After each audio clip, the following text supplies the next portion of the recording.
Chapter 107. By the time Li Zixuan and Cheng Chimo returned, Han Yushi had already prepared a pot of strong cocktail. Cheng Chimo could smell the aroma of the wine from afar. He threw the bag of saltpeter onto Li Zixuan's shoulder and walked in impatiently. Li Zixuan really wanted to pull this guy over and give him a good beating. "Hey, Miss Han, is this the strong new wine you were talking about? It smells so good. Wait for me, old Cheng, to taste it." When Li Zixuan came in, he saw Cheng Chimo pouring him a full glass of wine. Then, he couldn't wait to raise his head and pour it into his mouth. Li Zixuan couldn't stop him in time. This was strong wine. Sure enough, after drinking a glass of wine, Cheng Chimo's neck turned red to the tips of his ears. He quickly put down the glass, bent down, and started coughing violently. His face suddenly turned as red as a monkey's butt. "Cough, cough, little Xian, this wine is really, really strong. But old Cheng like it. Cough, cough. Li Zixuan and Han Yushi looked at each other, speechless at this joker. Inside a room in Yunxi restaurant. "Young master, this is the wine that Flying Snake took from Han Tianhu's house. This subordinate has seen it and it's exactly the same as the one they sold to our restaurant." The young master seemed to be in a good mood today. After hearing the middle-aged man's report, he turned around and opened the wine jar. He sniffed the fruit wine inside and said, "This wine tastes good. The taste is not bad. But if Li Zixuan wants to make a comeback with just this mountain fruit wine, isn't it a little too whimsical?" The middle-aged man respectfully said, "Young master, you're right. You're right, young master. Now that our Yunxi restaurant has invited Xia Xingyuan to cook, our business has become even more booming. I've counted the number of customers that came this morning. It's almost the same as the number of customers that came in a day. Furthermore, the customers who ate here were full of praise for Xia Xingyuan's culinary skills. This subordinate believes that it won't be long before our Yunxi restaurant becomes the #1 restaurant in Chang." The young noble proudly chuckled and said, "Not bad. Now that Xia Xingyuan has come to our side, release his granddaughter. Only then can he work wholeheartedly for our Yunxi pavilion." "Yes, young master." The young master nodded.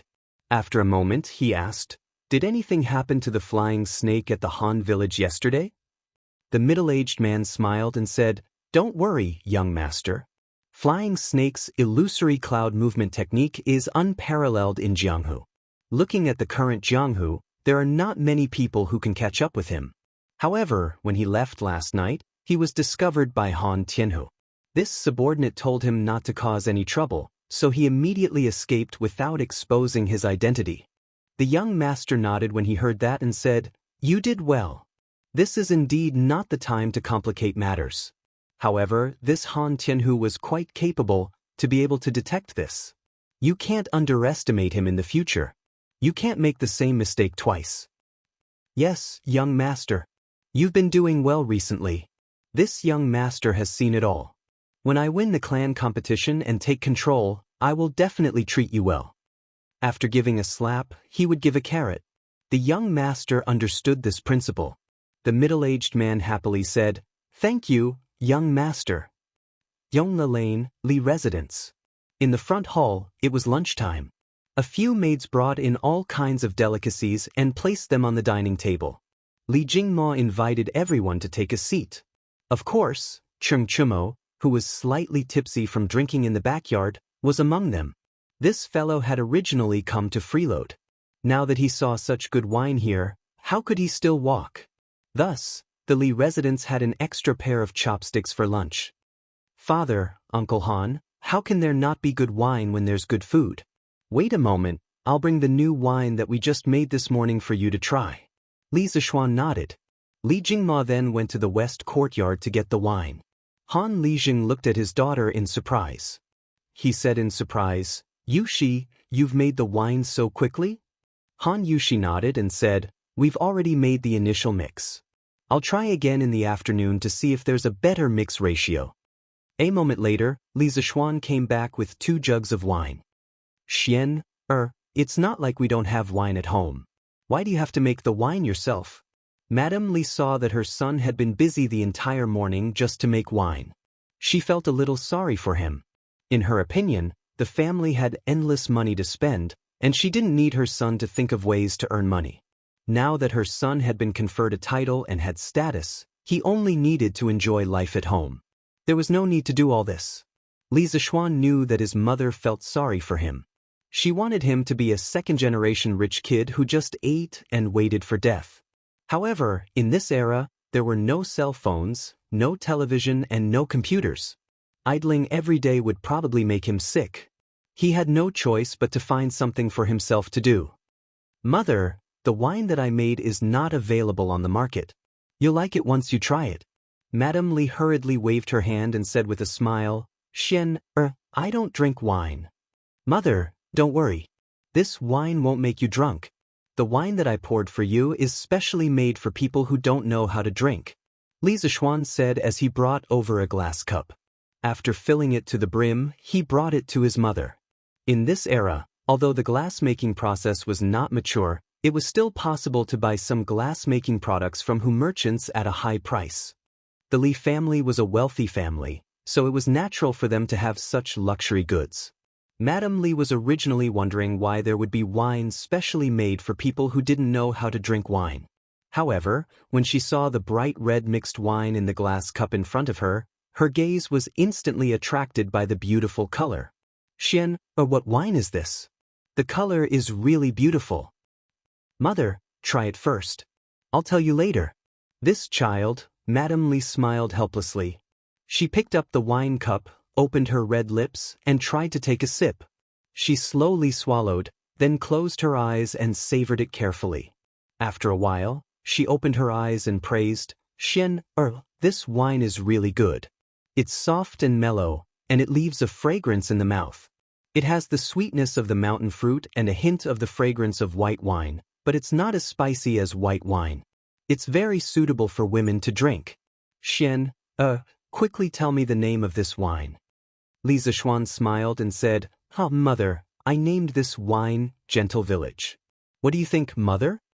Madame Li nodded in agreement and said, "And not bad.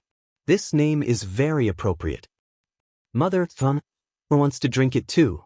When Lan saw the brightly colored wine and heard her mother praising it, the little girl immediately begged with her eyes wide open. "No, you're still young. You should drink the mountain fruit wine." Li Zishuan was the first to object. Although the alcohol content of this cocktail was very low, it was still wine. Lan was still young, and drinking alcohol was not good for her body. "Stinky brother." Lan pouted and looked unhappy. Madame Li rubbed her little head, feeling a little funny. "Father, Uncle Han, this is another type of wine. It's specially prepared for you. It might be a little stronger, so you should drink it slowly." She was still a child, and her temper came and went quickly. Li Zishuan ignored the spoiled Lan and picked up the other pot of wine, pouring a cup for his father and Han Lijing. What kind of strong wine have I not drunk before?" "Xian, you're making it sound so serious." Father Li did not take his son's words to heart. Han Lijing saw that the top of the cup was emitting traces of cold air, and there were a few pieces of ice in the cup. He instantly exclaimed, "Young master, why are there ice cubes in the cup?" At this time, Li Jingma also noticed the abnormality in the cup. He was also a little surprised. "Xian, we don't have an ice cellar in the residence, right? Where did you get these ice cubes?" Cheng Chimo calmly ate and drank on the side, not finding it strange at all. He secretly despised the two of them for making a fuss over nothing. This fool had completely forgotten that when he saw Li Zishuan produce a few ice cubes from the water in the west courtyard, his expression was much more surprised than Li Jingma and Han Lijing. "Father, Uncle Han, this is the method of making ice that I learned from my master. Try this wine first." Only then did the two of them suppress the surprise in their hearts. They picked up the wine cup and took a light sniff. Immediately, an extremely strong aroma of wine and mountain fruits entered their nostrils. Han Lijing praised Li Jingma. "Master, just by smelling it, I can tell that this wine is not ordinary." Li Jingma also nodded in agreement. Of course, he had this bit of knowledge. The two of them put away their contempt and took a sip. They could not help but exhale comfortably. Amazing, this old man has drunk wine all my life, but I've never drunk such a strong and mellow wine. It's really too satisfying. Li Jingma could not help but pat the table in praise. Han Lijing also sighed and said, "The fragrance of this mountain fruit has become more mellow after being fermented by the strong wine. The coldness of the ice can also suppress the spiciness of the strong wine. Young master, the wine that you have mixed is really wonderful." Cheng Chumo also poured a cup. He had not drunk enough in the west courtyard just now. At this time, after he heard Han Lijing's sigh, he immediately gave a thumbs up and shouted, "Yes, yes, yes, that's the feeling. Han Lijing, you said what I wanted to say." Mrs. Li and Han Yushi quickly covered their mouths and laughed. Li Zishuan automatically filtered Cheng Chumo's shameless words and smiled at Han Lijing. "This wine is all thanks to Yushi. I only know the ingredients in it.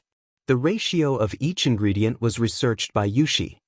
At this time, Mrs. Li also said from the side, "Han Lijing, you have a good daughter.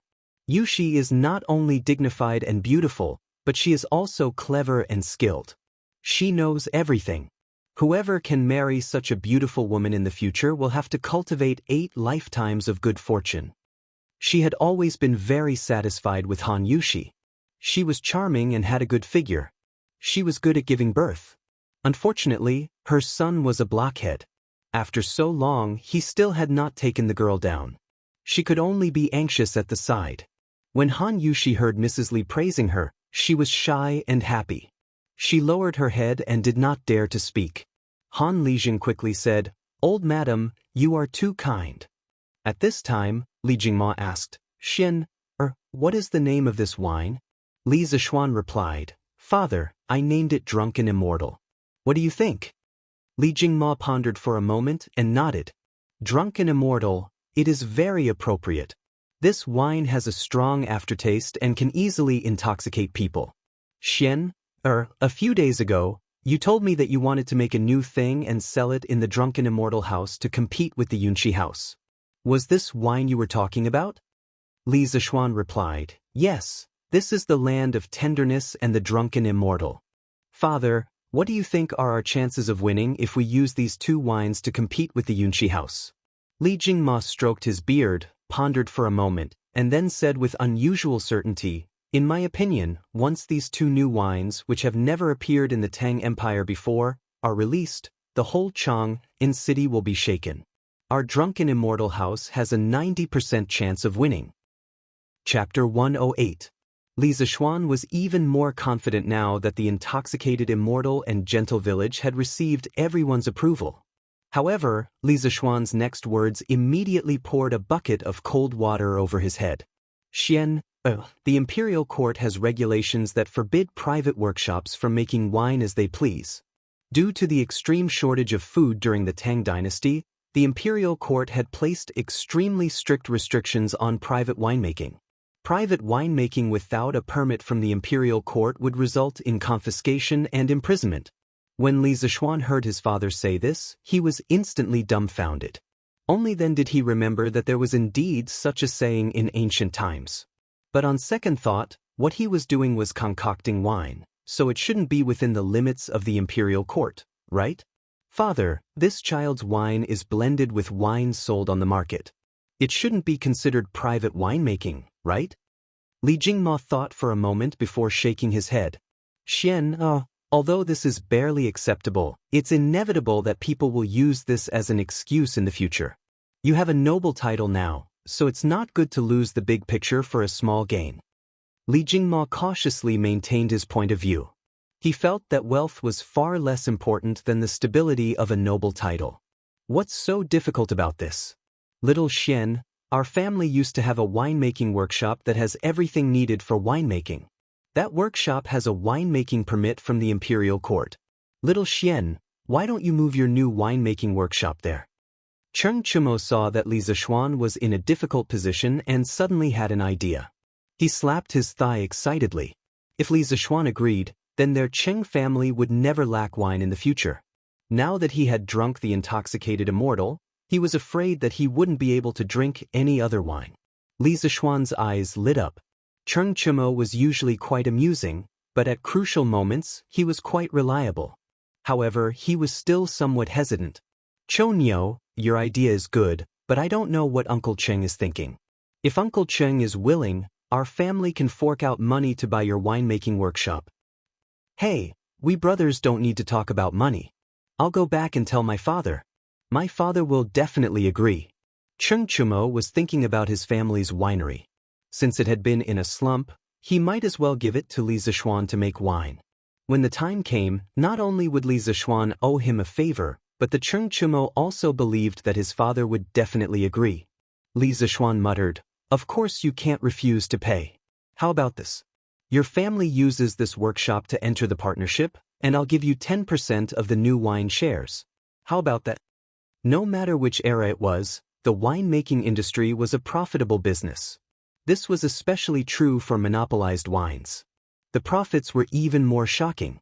For example, Mao Tai in his previous life had a gross profit margin of 97%. The company's share price had once risen to more than 500, becoming the most expensive stock in China's stock market. Tenderness and drunken Immortal undoubtedly held a monopoly in the Tang dynasty. It was very difficult for others to imitate them.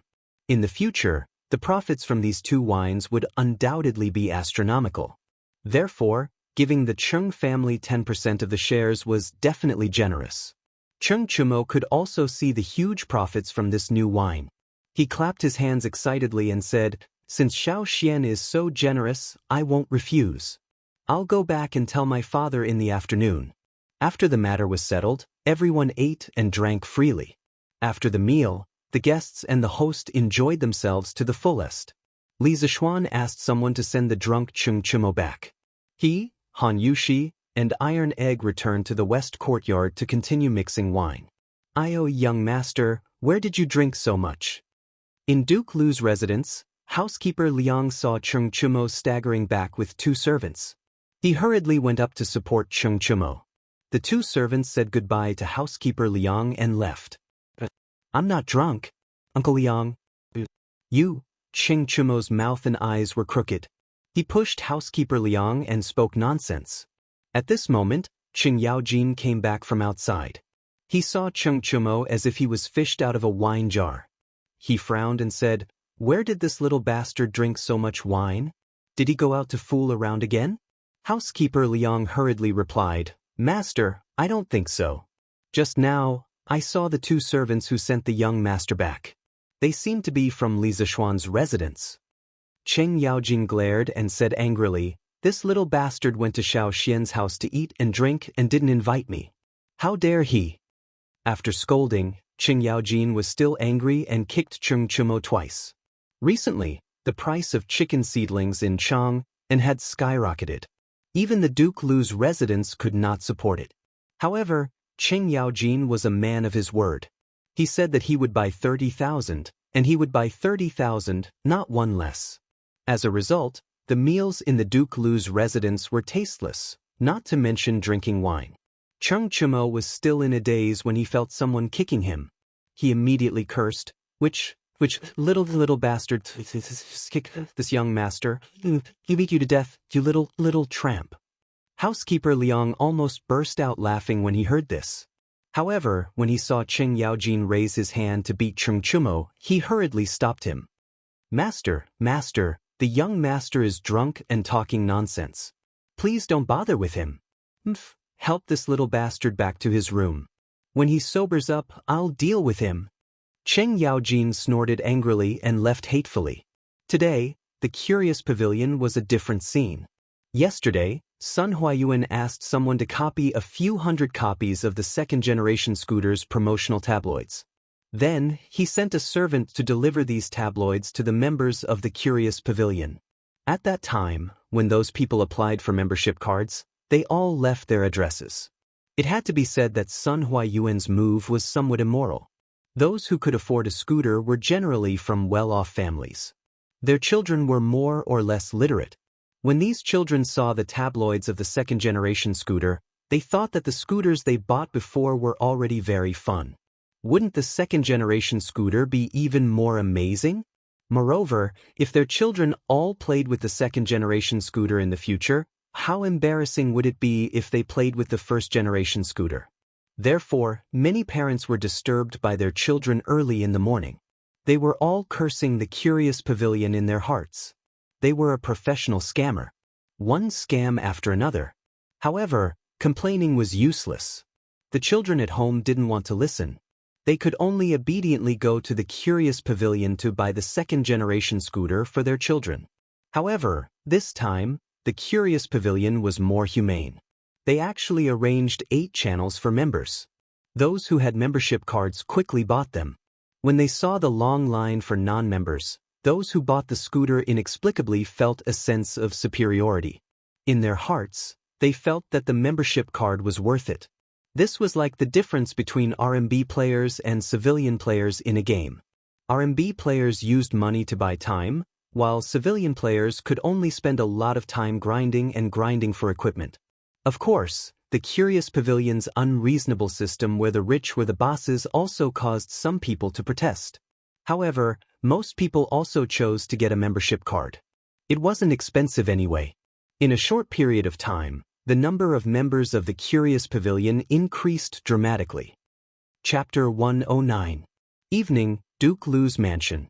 In the side hall. Father, that's all. I've told you everything I need to say. Cheng Chumo rubbed his buttocks and said with a thin face. He recalled that when he had just woken up, his father looked at him as if he wanted to eat him. He was a little scared. He still didn't understand why his father wanted to kick him as soon as he saw him wake up. If it wasn't for housekeeper Liang stopping him from behind, his buttocks would have been kicked to mush. Could it be that he went out to drink and didn't bring his father along, so his father was angry? Cheng Chumo, who really couldn't find the reason, could only curse in his heart. Of course, this guy didn't remember that when he was drunk, he called his father a little bastard and a little tramp. If he knew, he definitely wouldn't dare to stay at home. Cheng Yaojin sat on the stool carelessly, looking at Cheng Chumo with a bit of killing intent. After listening to his son talk about the Cheng family's workshop being given to Li Zishuan to brew new wine, he asked, "Is the land of warmth and drunken immortal brewed by little Xian really that delicious?" As soon as he heard about the drunken immortal, Cheng Chumo's buttocks immediately stopped hurting.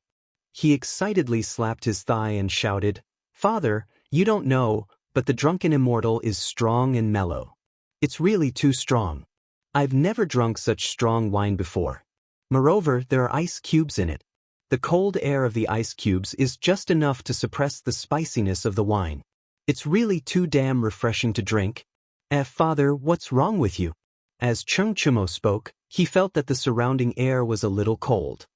He looked carefully and found that his father was looking at him with a somewhat unfriendly gaze. Cheng Yaojin stood up and slapped the back of Cheng Chumo's head. "You little bastard, you secretly drank good wine without thinking about your father. You're not allowed to eat tonight. You'll reflect on your mistakes behind closed doors." Cheng Yaojin said hatefully and was about to leave. When he heard Cheng Chumo describe the wine to the heavens, he almost drooled. But the more he wanted to taste it, the angrier he was. This stupid son of his was too unfilial. Cheng Chumo rubbed the back of his head. He thought to himself that he was stupid, and his father still hit him on the head every day. No wonder none of the sons in the Cheng family were smart.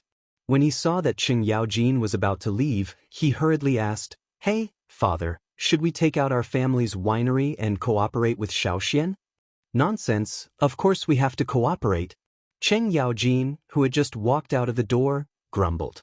The wine that even Li Zishuan's master liked to drink would definitely be popular in the whole of Chang, and when it was sold, 10% of the shares would be a lot of money, far more than the value of their winery. No matter how they thought about it, their family had gained a big advantage in this business. In the afternoon, Han Yushi mixed the wine with Li Zishuan for a while. After finally determining the best ratio of various ingredients, she went home with Han Lijing. Li Zishuan was a little reluctant. He felt that when he was with Han Yushi, time passed too quickly. But she was a girl, and it was not appropriate for her to stay in his house without special circumstances. Li Zishuan could only silently watch Han Yushi's back and sigh alone. Alas, although the beauty was beautiful, she was still not his. Li Zishuan really wanted to sing the song, "Love You Is Hard to Say," at this moment.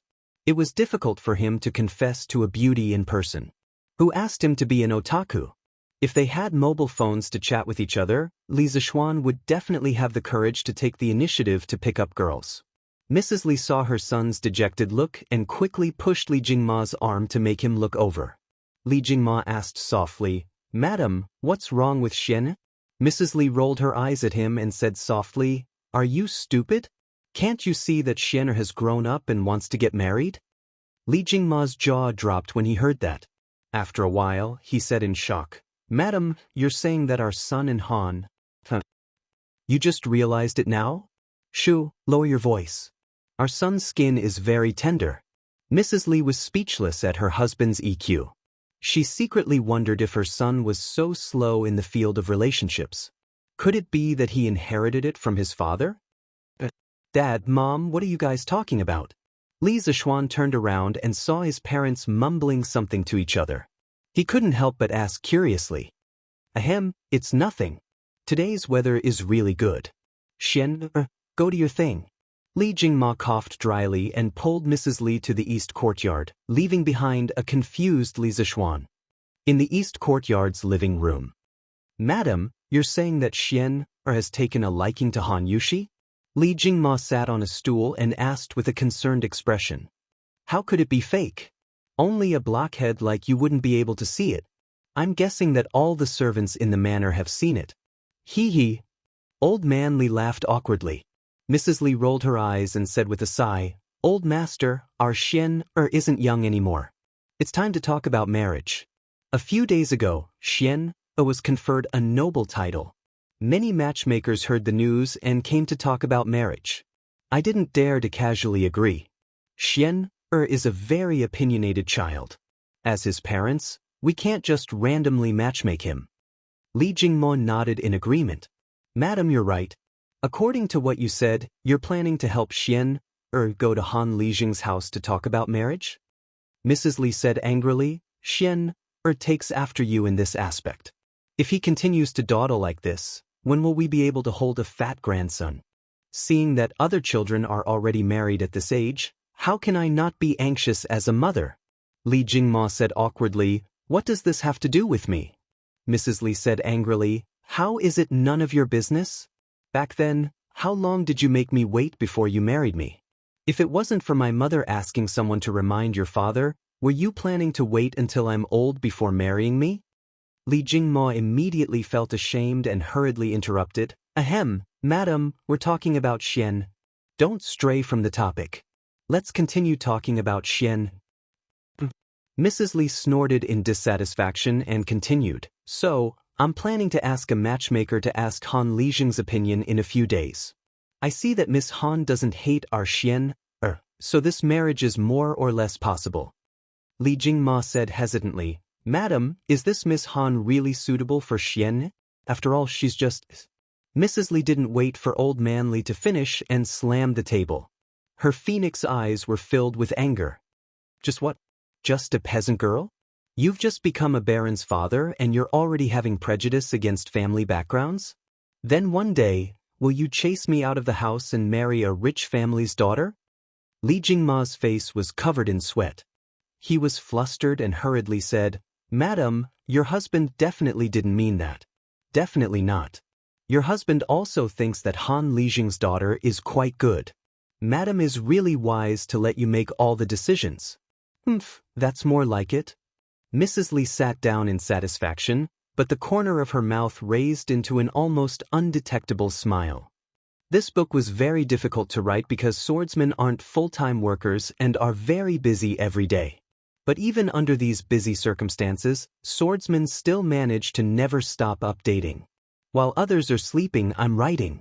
Swordsmen are using their health in exchange for a wonderful story. It's going to be published tomorrow. I hope that you can subscribe 2 chapters to support it. If there aren't many people reading the original version, it's easy for it to be unpublished. Piracy is the main reason why there are so many unpublished books. I hope that everyone can come to QQ or Chidian to support Yiha. Actually, it's not expensive. It only costs you 20 cents a day. If it falls on the ground, you probably won't pick it up. Do you think that swordsmen can't even exchange it for 20 cents of encouragement? In addition, it's actually beneficial for you to read the original version. Chivalrous assassin would always send it out without checking it because he's in a rush. After sending it out, he would check and correct the typos. After I've corrected it, the original website will show that there are no typos. On the other hand, the pirated website won't update it. They'll only grab the first version and won't continue to update it. This will greatly affect your reading experience. Also, reading the original version will allow you to interact with swordsmen. If you have any characters that you want, you can tell them in the comments section. If the swordsmen feel that it's okay, they will add it into the book. The price you need to pay for it is only 20 cents a day. You can't even bear to spend 20 cents? Swordsmen really want to write this book well and finish it. Because I like some of the characters in the book very much, I sincerely hope that readers can come to QQ or Qidian to support the original version. Swordsmen will definitely repay you with more wonderful stories. Chapter 110. The next day. Early in the morning, Chungchumo, like an idiot, stepped on a skateboard that was specially developed for young people by the Strange Interest Pavilion workshop and wobbled to Li Zishuan's door. His flashy appearance attracted a lot of attention along the way. Of course, he didn't buy this skateboard from the Strange Taste Pavilion. Firstly, Chungchumo didn't have much pocket money right now. Secondly, he didn't have the patience to wait in line. He got this skateboard through the back door. Now, everyone in Chang'an City knew that he and Li Zishuan were so close that they almost wore a pair of pants together. Therefore, Sun Huayuan directly gave him a skateboard. This guy obviously forgot the pain after the scar healed. Last time, he fell so miserably on the skateboard. Now, he immediately started to walk around on the skateboard again. Li Zishuan saw Chungchumo in the yard with the skateboard. For a moment, he almost thought that he had traveled back in time. Chungchumo's appearance was really too out of place. Hee, Xiaoxian, I realized that the skateboard you're selling this time is better than the one you gave me last time. Chungchumo proudly patted the skateboard in his hands. Now that he had this thing, he didn't even want to ride a horse when he went out. Obviously, this thing was much more convenient than riding a horse. Li Zishuan curled his lips. This time, the skateboard from the Strange Taste Pavilion was connected by roller bearings. Of course, it was better than the one he took out last time. Chonyo, you're using this. Aren't you afraid of falling again? Li Zishuan joked. Hee, Xiaoxian, you're underestimating me. How could I fall twice in the same place? Anyway, bragging didn't cost him anything, so Chungchumo decided to show off. Li Zishuan shook his head and ignored him. Chungchumo remembered his purpose for coming here today. He said, Little Xian, my father agreed yesterday. The winery is yours. You can use the craftsmen inside without worry. They have all signed a contract with my family. They won't sell out our secret recipes for no reason. Li Zishuan was overjoyed. That's great. I'll ask Faubert to make a dozen more sets of distillation and purification equipment. We'll move all the winemaking equipment over there as soon as possible. We'll try to officially start mixing Tenderness and Drunken Immortal in large quantities within the next 2 days. He was indeed worried about the confidentiality of the new wine's formula. Now that Chungchumo could solve the problem, it was for the best. Last night, his father had also told him that he had already bought 2 saltpeter mines. Now, he didn't have to worry about ice cubes anymore. Chungchumo quickly nodded his head like a chick pecking at rice. Yes. We have to do this as soon as possible. Little Xian, how much do you want to set the price for this wine? Chungchumo couldn't wait for Li Zishuan to go to his winery right now. That way, when he and his father wanted to drink, they could directly go to the winery and get a pot of wine. Drinking their own wine didn't cost them any money, right? Li Zishuan had already considered the price of the new wine. Last night, he had learned about the wine market of the Tang dynasty from Li Jingma. The most expensive wine of this era belonged to Jiannan Braised Spring and Yingzhou Rich Water. A bushel would cost more than 100,000 yuan. This wasn't an exaggeration. There was a shortage of food in the Tang dynasty. Wine was generally expensive, and famous wines were even more so. Li Bai once wrote in A Difficult Journey, a bushel of golden wine is worth 10,000 yuan, while a jade plate is worth 10,000 yuan. Jiangnan Braised Spring was a famous wine. A bushel of wine in the Tang dynasty was equivalent to 10 liters, and 1 liter was equivalent to 1.25 caddies. The price of a caddy of Jiangnan Braised Spring was about 600 to 700 yuan in modern times. Of course, this was only based on the exchange rate of copper coins to gold and silver. However, there was a problem that couldn't be ignored. The prices of goods in the early Tang dynasty were extremely cheap. A bushel of rice could be bought for 3 to 4 copper coins. If it was converted to gold in modern times, 1 yuan could buy 6 kilograms of rice. Therefore, if one were to compare the prices of the time, the copper coins used for 500 grams of Jiangnan Braised Spring were equivalent to the purchasing power of 15,000 yuan in modern times. Only a tycoon like Li Bai would be able to afford it. His good friend Du Fu, in his later years, when he was poor and destitute, he could only drink 300 copper coins a bucket of inferior quality wine.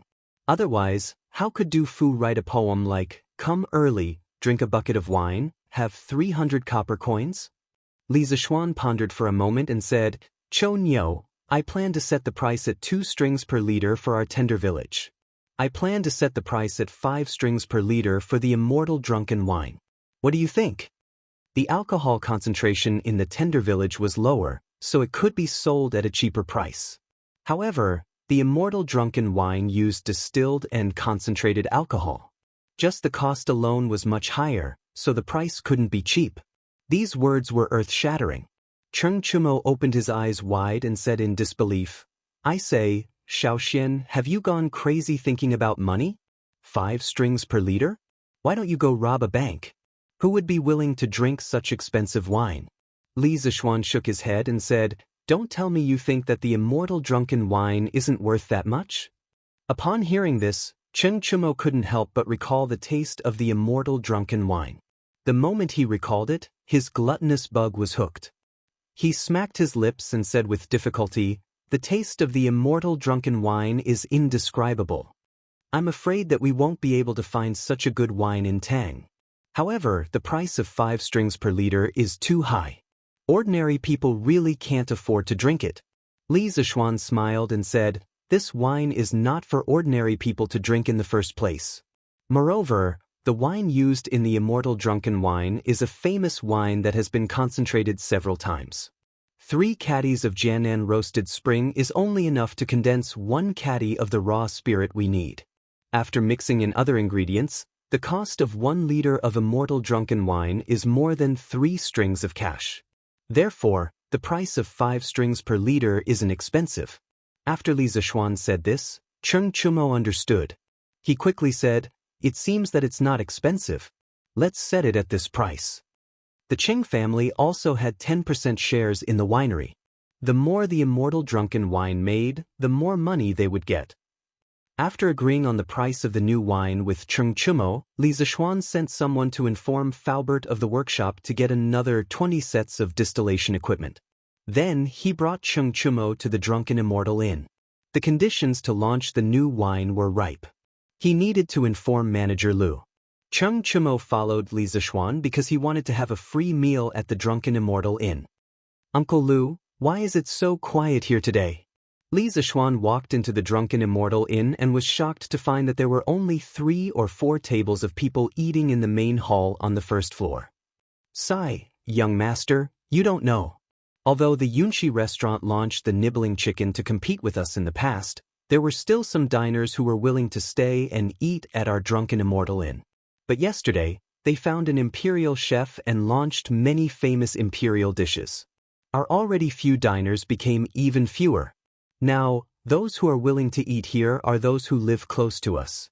Manager Lu frowned and sighed as he poured out his grievances. The Drunken Immortal Inn's performance was not good. He was somewhat ashamed to meet his boss. Li Zishuan patted Manager Lu's shoulder with a smile and comforted, "Uncle Lu, don't worry. I've brought a few new things to the Drunken Immortal Inn. The Drunken Immortal Inn will soon become popular again." Cheng Chumo, this clown, also winked and said, that's right. Shopkeeper Lu, you can rest assured. I, Old Cheng, guarantee that in 2 days, the Drunken Immortal restaurant will be hard to find, ha." Apart from Li Zishuan, Perhaps no one was more confident than Chung Chumo in the land of warmth and Immortal Drunken Immortal Inn. Chapter 111. Drunken Immortal Restaurant. Chung Chumo sat alone in the main hall of the first floor, waiting for something in boredom. He was waiting for Li Zixuan. More accurately, he was waiting for Li Zixuan's new dishes. As there were not many customers in Drunken Immortal Restaurant today, Li Zixuan did not plan to go to the private room upstairs. When Li Zixuan told manager Lu that he had brought a few new things to Drunken Immortal Restaurant, he did not only refer to Gentle Fragrance and Drunken Immortal. He also wanted to teach Wang Eru a few new dishes to compete with Yunxi Restaurant's palace delicacies. Inside the kitchen of Drunken Immortal Restaurant. Eru, do you have pork here? Li Zixuan wanted to make some red braised pork first, but he remembered that in the transmigration novels he had read in his previous life, the pigs of the Tang dynasty were not castrated and were extremely smelly. The pigs were seen by the nobles as cheap meat that only the commoners could eat. Lord Zhu, of course we have pork. Wang Eru replied curiously. Li Zixuan was a little surprised. Then go get me 4 pounds of pork belly. This Lord Zhu. A moment later, Wang Eru walked over with a large piece of pork belly. Lord Zhu, do you think this is enough? Li Zixuan nodded and leaned over to smell it curiously. He then frowned and muttered, "There's no smell. This doesn't make sense." Wang Eru was dumbfounded. Lord Zhu, what are you talking about? What do you mean? Nothing. Was this pig castrated when it was alive? Li Zixuan changed the topic. Wang Eru laughed foolishly. Hee, Lord Zhu, this is a sow. Li Zixuan was speechless. Then are all the boars sold in the East Market castrated?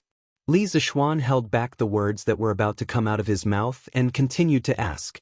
Wang Eru laughed and said, Hee, Lord Zhu, look at what you're saying. Of course, they've all been castrated. If this boar wasn't castrated, how smelly would it be?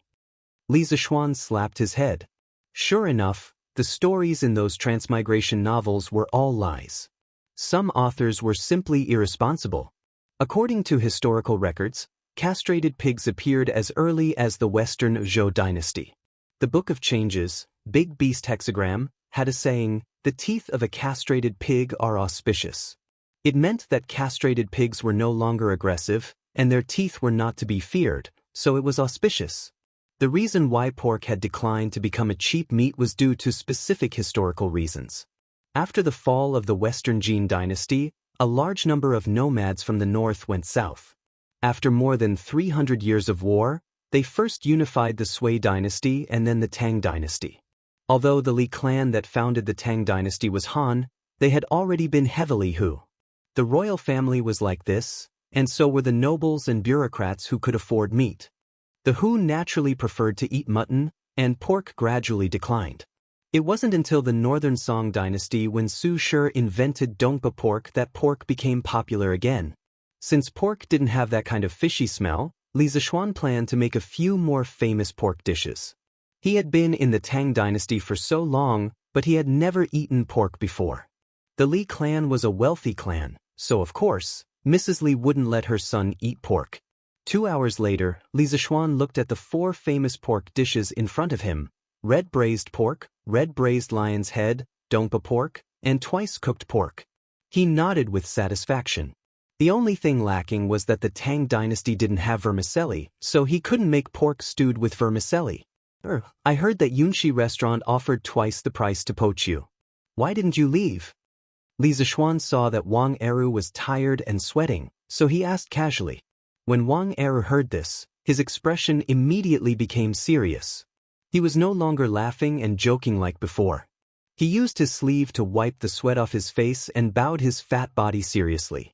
Lord Zhu, although I, Wang Eru, didn't study, I definitely can't do something ungrateful. In the past, I was just an ordinary cook. Lord Zhu, you thought highly of me and taught me how to make gnawing chicken. Later on, shopkeeper Lu also increased my salary by a lot. My wife and children at home all have new clothes to wear. My mother also has meat to eat. All of this was brought to me by Lord Zhu. If I were to do something ungrateful, would I, Wang Eru, still be human? Not only me, but there are so many chefs in Drunken Immortal Restaurant.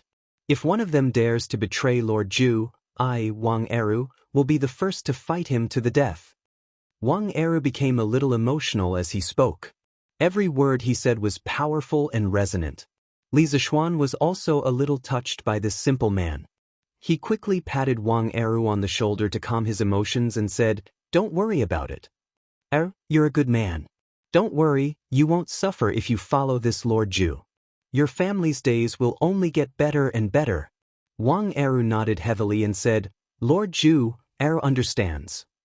Li Zishuan brought a few servants and brought out the 4 pork dishes. Of course, there was also a pot of iced drunken immortal wine.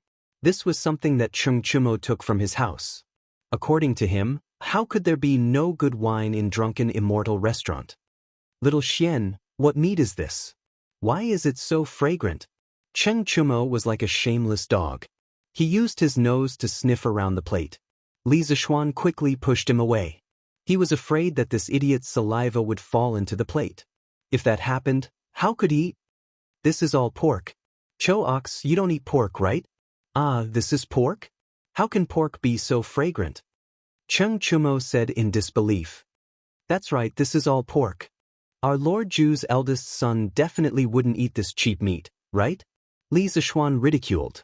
Cheng Chumo immediately shouted, "Bullshit, I don't care what kind of meat this is. This is such fragrant meat. Even if it was rat meat, I would still eat it. F***ck, will this bastard die if he doesn't spoil my appetite when eating?" Li Zishuan really wanted to kick him out. "Uncle Lu, come and try this meat and this wine. In 2 days, our drunken immortal restaurant will release this." Li Zishuan called out to shopkeeper Lu. Shopkeeper Lu was already drooling from the side. When he heard this, he immediately thanked him excitedly. "Thank you, young master." The 3 of them sat down. Shopkeeper Lu tactfully poured a cup of wine for Cheng Chumo and himself. He knew that Li Zishuan didn't drink, so he didn't pour it. As soon as this drunken immortal was exposed to the air, an extremely rich wine fragrance immediately filled the entire hall on the first floor. The fragrance was so strong that it even overshadowed the dongpa pork and other famous pork dishes on the table. The few diners sitting next to him were already craving after smelling the aroma of the pork when it was served. At this time, they smelled the rich aroma of the wine. They put down their chopsticks one by one and looked over, swallowing their saliva. They wanted to come over and ask for something to eat, but they all knew Li Zishuan. He was a Lord Zhu. They really didn't dare to offend him, so they could only look on enviously from the side. The hall suddenly fell into a strange silence. At this time, the sound of the diners swallowing their saliva was particularly ear-piercing. Li Zishuan looked up and saw the desire and fear in the diners' eyes. Only then did he understand. He said to shopkeeper Lu, "Uncle Lu, there are still some dishes in the kitchen that haven't been filled. Go and ask someone to share some with these diners. Also, give each of them a cup of our wine. These are the most loyal customers of our drunken immortal restaurant. This meal is my treat." Li Zishuan's words were very loud. The diners all heard it. When they came back to their senses, they all cupped their hands and thanked him. "Thank you, Lord Zhu. We will definitely come to this drunken immortal restaurant often in the future." Yes. We will definitely come here often in the future. Lord Zhu is really generous." Chapter 112. Inside the drunken immortal restaurant. Xiaoxian, this braised lion's head is really delicious. I didn't expect pork to be so delicious. This dongpa meat is also delicious. But why is it called dongpa meat? It's obviously pork. Cheng Chumo's cheeks were puffed up. While eating, he was still blindly barking. Unlike shopkeeper Lu, who had been silently eating, Li Zishuan wondered if all the food on the table would be enough to fill shopkeeper Lu's fat belly. Cough, cough, this wine. Manager Lu was a little thirsty. He picked up the wine cup and poured it into his mouth, but he almost choked to death. After a long time, he sighed and said, "Young master, this wine is really too strong. I, old Lu, have been drinking wine for most of my life, but I have never drunk such a strong wine. It's really satisfying." Manager Lu is right. It's not an exaggeration to call this wine an immortal brew. This old man has tasted all kinds of wine in the world, but I have never drunk such a strong wine with such a unique taste.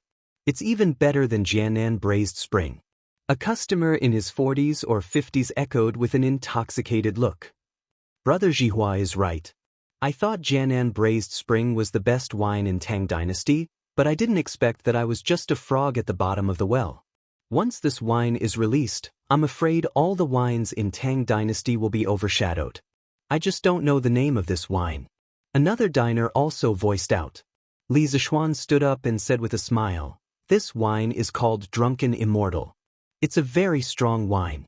There's also a milder wine called Gentle Softness. 2 days later, these two wines will be released together with these new dishes. At that time, I invite everyone to come and support us." Several customers quickly cupped their hands and said, Of course, of course. If we don't drink this immortal brew to our heart's content, wouldn't we regret it for life? Yes. After eating and drinking to their heart's content, everyone left the Drunken Immortal restaurant. Those customers became the first batch of promoters of the new wine and dishes. Of course, Li Zishuan wouldn't just rely on these people to help him advertise. He still had other tricks up his sleeve. Cheng Chimo ate until he was full and drank until he was full. This guy had learned to be smart. After eating and drinking, he did not plan to go home first. He wanted to go out and have some fun to disperse the smell of alcohol so that he would not be kicked when he went back. Li Zishuan couldn't be bothered with him, so he let him be. It just so happened that he still needed to bring this fellow along in the afternoon. He had people move the ingredients and equipment needed to concoct the Drunken Immortal and Gentle fragrance to the Cheng family's winery. This fellow was eating for free, so he should at least contribute a little, right? The next day, a group of children on first-generation scooters suddenly appeared in the streets and alleys of Chang'an City.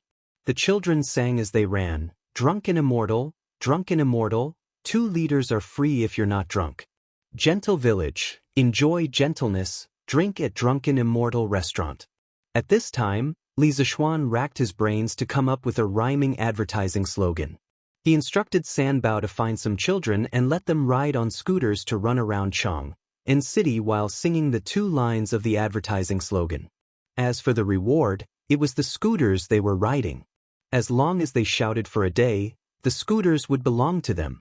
With such a generous reward, the other children were envious, and they all fought to sign up for it. Li Zishuan didn't reject any of them.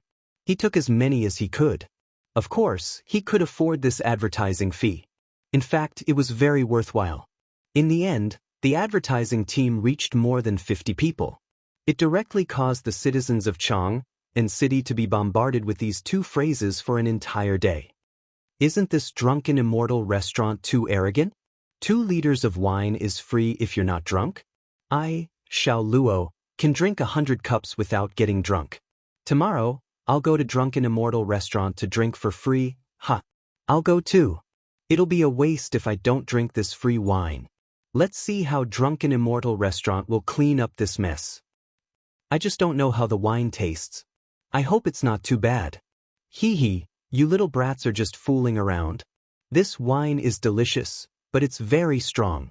You won't even be able to get up after 1 liter, let alone 2 liters. At this time, an old man in his 40s or 50s interrupted. It was the old man from Drunken Immortal restaurant yesterday. What's wrong, old man Feng?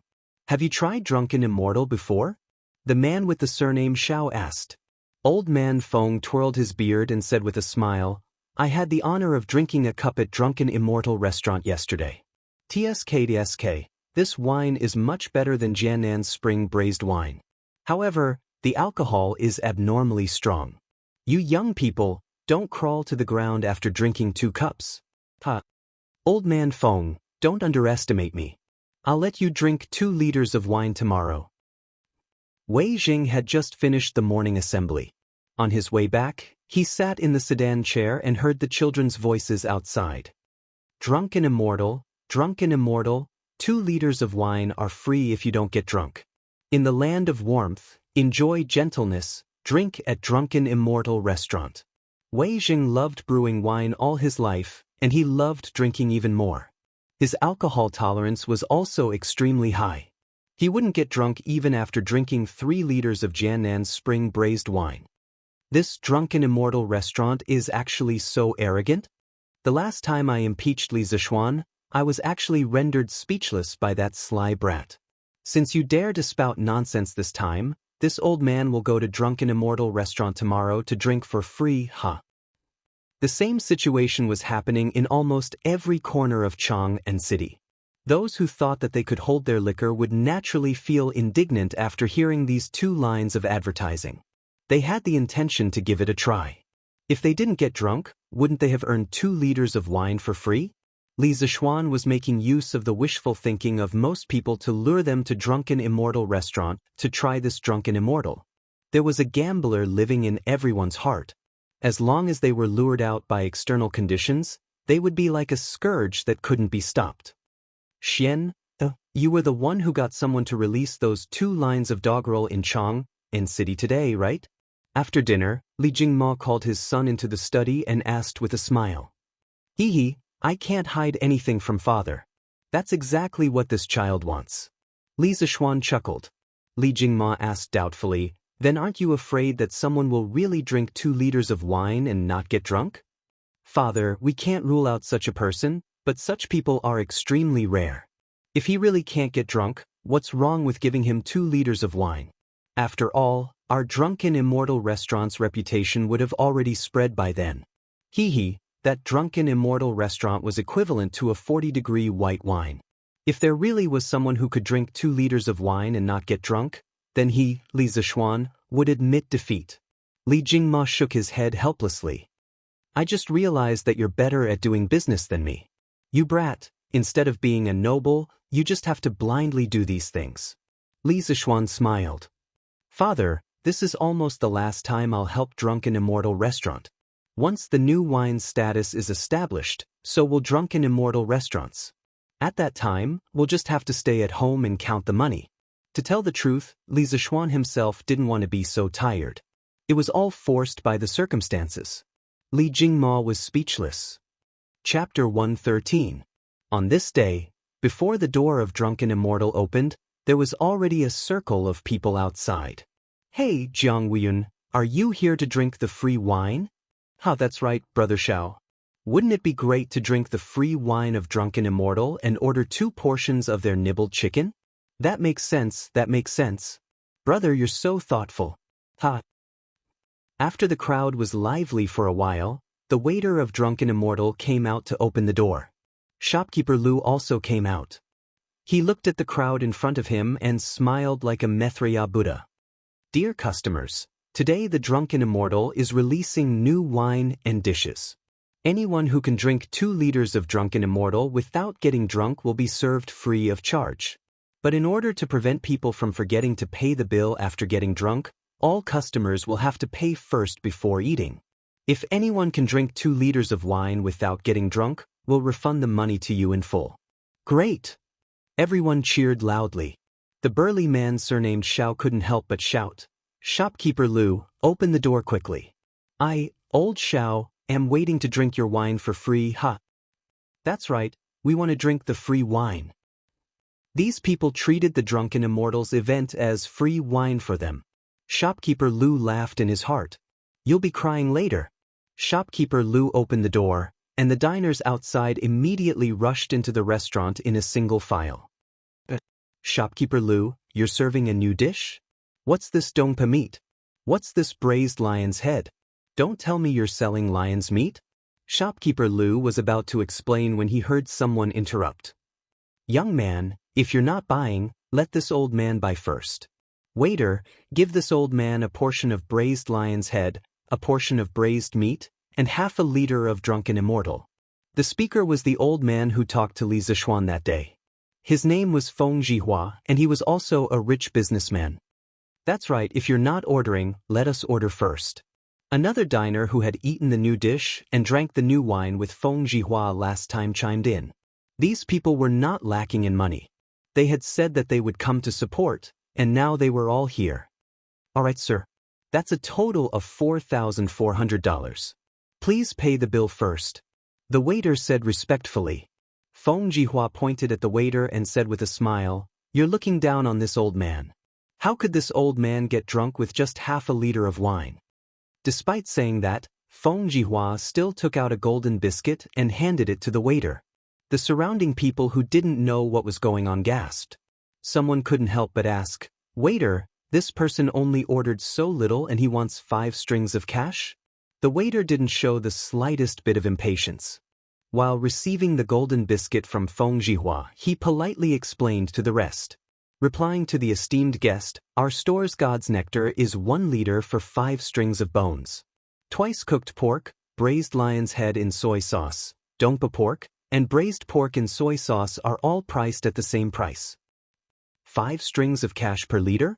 The rest of the people were frightened by the high price, and some of the people who wanted to come to the drunken Immortal restaurant to take a gamble began to retreat. "Waiter, just give me a portion of gnawed chicken." However, there were also people who were extremely confident in their drinking capacity. They thought that no matter how expensive the wine was, as long as they didn't get drunk, they would still return the money. Thus, 7 or 8 big men began to shout, "Waiter, give me 2 liters of Immortal drunken wine and a portion of gnawed chicken. Waiter, give me 2 liters of Immortal drunken wine and 2 portions of gnawed chicken." There were more people who ordered the gnawed chicken than the new dishes. After all, everyone hadn't eaten those new dishes yet. When Feng Jihua's dishes were served, the rest of the people realized that they were wrong. "Phew, it smells so good. Yeah, what kind of meat is this braised lion's head? Why can't I tell from the outside? Goo goo, I can't stand it anymore. Waiter, give me a portion of braised lion's head. Give me another portion of braised pork. I want a portion of dongpa pork." At this time, the number of diners who ordered pork gradually increased. Half an hour later, almost all the diners' dishes and wine were on the table. "Oh, this braised lion's head is so delicious. What kind of meat is this? Why does it taste like pork? It can't be. How can pork taste so good?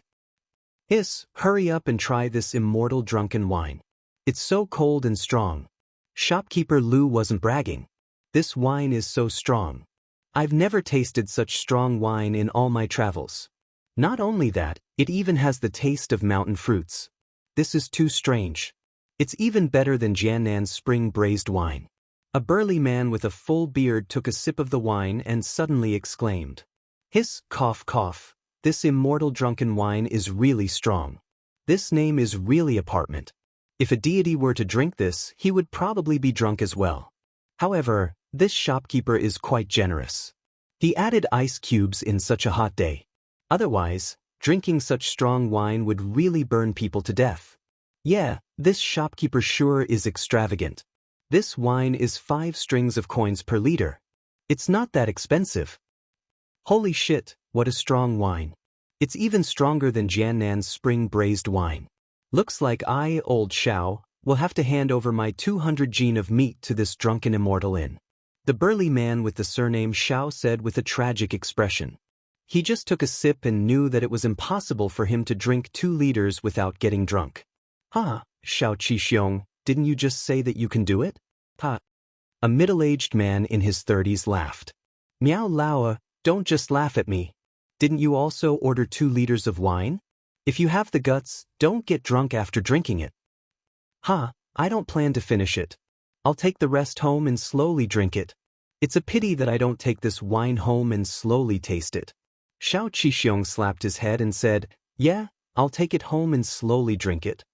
He knew that he would get drunk if he drank too much and was destined to lose this bet. Why would he drink it all at once? He might as well take it home and slowly taste it. After all, this wine was 5 strings of coins per liter. It wasn't cheap. Many of them felt that this was a good idea and secretly planned to do it. But these people were too perfect. Good wine was like opium. Once you drink it, you will get addicted. How could you stop? Half an hour later. Why is this wine cup moving? Ugh, don't pull me. I'm not drunk. Help me up. I want to drink more. Who hit me? I'll hit your mother. When Wei Jing finished the morning court, it was close to noon.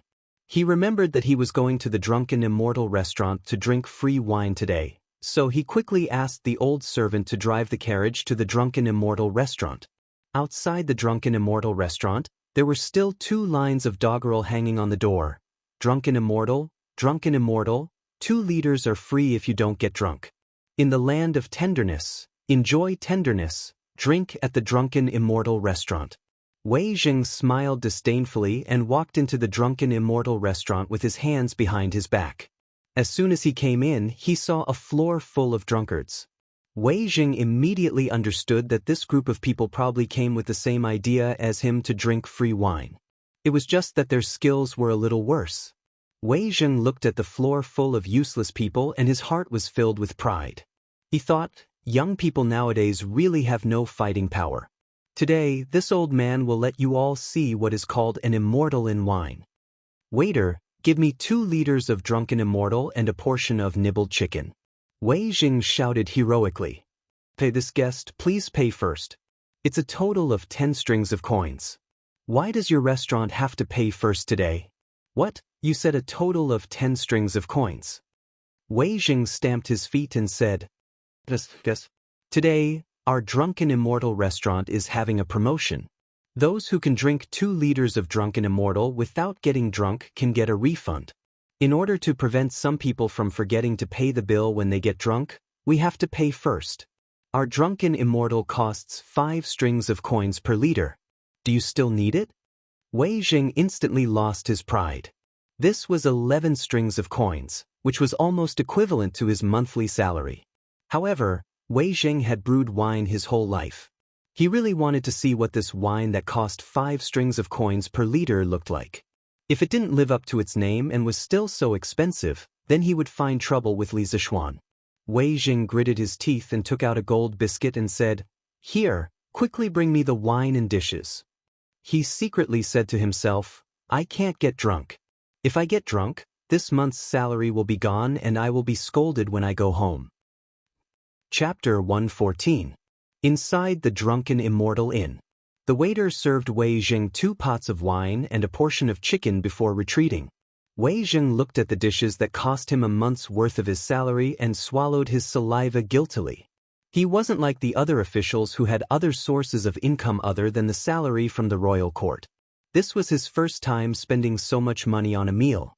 As long as he didn't get drunk, he would be able to earn 10 strings of coins. Wei Jing lifted the wine pot and poured himself a cup of wine. The Drunken Immortal had a bright red color and was exceptionally alluring. There was even a slight chill on the surface of the cup. This Drunken Immortal sure is extravagant. They even added ice. Wei Jing couldn't help but mutter to himself. One must know that in ancient times, in order to prevent the ice from melting, one had to dig 5 to 10 meters deep. Furthermore, the scale was usually relatively large, costing tens of millions. Generally speaking, only the royal family and wealthy clans could afford it. After sighing for a moment, Wei Jing lifted the cup and took a light sniff. In an instant, a rich aroma of wine and fruits assaulted his nose. He couldn't help but close his eyes and immerse himself in the intoxicating aroma. Good wine, there's the aroma of Jiangnan roasted spring in it. However, the aroma is even richer than that of Jiangnan roasted spring. Coupled with the fragrance of the fruits, the two actually don't clash at all. The person who mixed the wine has a perfect grasp of the situation. He can be considered a master wine mixer. One could tell whether an expert was a master the moment he spoke. It had to be said that Wei Zheng's research in winemaking had already reached the level of a master. With just a light sniff, he was able to determine the composition of the wine. Hiss, sweet, such a sweet wine in the world. To be able to drink such a divine wine in my lifetime, my life has truly not been in vain. As an old drunkard, what else could attract him more than fine wine? At this moment, Wei Zheng had already forgotten the purpose of his visit and was completely immersed in the Drunken Immortal Inn. Wei Zheng drank 1 cup after another while gnawing on the chicken. After a while, the bottle of Drunken Immortal was emptied. It had to be said that Wei Zheng's alcohol tolerance was really good. After drinking more than a caddy of Drunken Immortal, he actually didn't collapse. It should be known that the alcohol content of ancient times was generally lower. Generally, those who were used to drinking low alcohol would collapse within 4 or 5 glasses of strong alcohol like the Immortal drunken wine. It was rare to see someone like Wei Jing who could persist until now. Even though Wei Jing hadn't collapsed yet, his consciousness was a little blurry at the moment, and his face was a little red. Looking at him like this, he was probably not far from being drunk. "Master, let's not drink anymore. You've already drunk too much. When we return, Madam will blame me again." The coachman who came with Wei Jing saw that Wei Jing had drunk a little too much, so he quickly mustered up his courage and went forward to persuade him. Wei Jing squinted his eyes and waved his hand unsteadily. "This old man didn't drink too much. Quickly withdraw for this old man." With that, he lifted another jug of wine with his trembling right hand and continued to pour wine for himself. It was inevitable that a lot of wine would spill out in the process. The coachman was so anxious that his face turned red. He wanted to persuade Wei Jing, but he didn't dare to. He could only come over and help Wei Jing pour the wine. When the surrounding diners saw Wei Jing like this, they secretly shook their heads. They thought that this was another challenger who didn't know his own strength. Before he drank half of the second jug of wine, Wei Jing finally couldn't drink anymore. He looked up to the sky and laughed loudly, "Good wine." Then he fell to the ground with a thud. The servant who drove the carriage quickly went forward to help him up. Master, are you okay? I'll send you home." As he spoke, he was about to pull Wei Jing to the carriage outside. Unexpectedly, Wei Jing suddenly straightened his body, opened his eyes, and shouted, "Bring me more wine. This old man can still drink." The servant was about to cry. He quickly said, "Master, there's no more wine. Let's go home quickly. Madam is waiting anxiously." Wei Jing ignored him and suddenly pushed the servant away with his arm. He shouted, "Get out of the way, Lai Fu. How dare you not listen to this old man today?" Burp, this is? At this time, he suddenly staggered 2 steps and walked in front of a diner. He stretched his head forward and his eyes were almost touching the diner's face. The diner was shocked and quickly said, "Brother, what can I do for you?" Wei Jing laughed twice and pointed at the diner. "Brother Fong, are you Brother Fong? I remember that I, old Wei, still owe you money." Burp, Lai Fu, quickly go and pay Brother Fong back. The diner quickly waved his hand and said, No, brother, you've got the wrong person. My surname is Wang, not Fong. You don't owe me money." "Who said that? How could I get the wrong person?" Burp, Lai Fu, did you hear that? Quickly bring the money. Wei Jing patted the diner's shoulder and laughed incoherently. Lai Fu anxiously said, "Master, you've really got the wrong person. This is not Fong Xiang." Today, he had already spent 10 yuan in the drunken Immortal restaurant. If Lai Fu took out more money, he would probably be skinned by his wife when he returned. Wei Jing was instantly angry. He grabbed Lai Fu and snatched the money bag at his waist. He took out a handful of money and handed it to the diner, saying, "The servant at home is not sensible. Brother Fong, please don't blame him. Burp, quickly take it." "Brother, I really can't take this money. You've got the wrong person." Wei Jing shouted loudly, "If I tell you to take it, then take it." Burp, "If you don't take it, then you don't give me, Wei Xuanqing, face."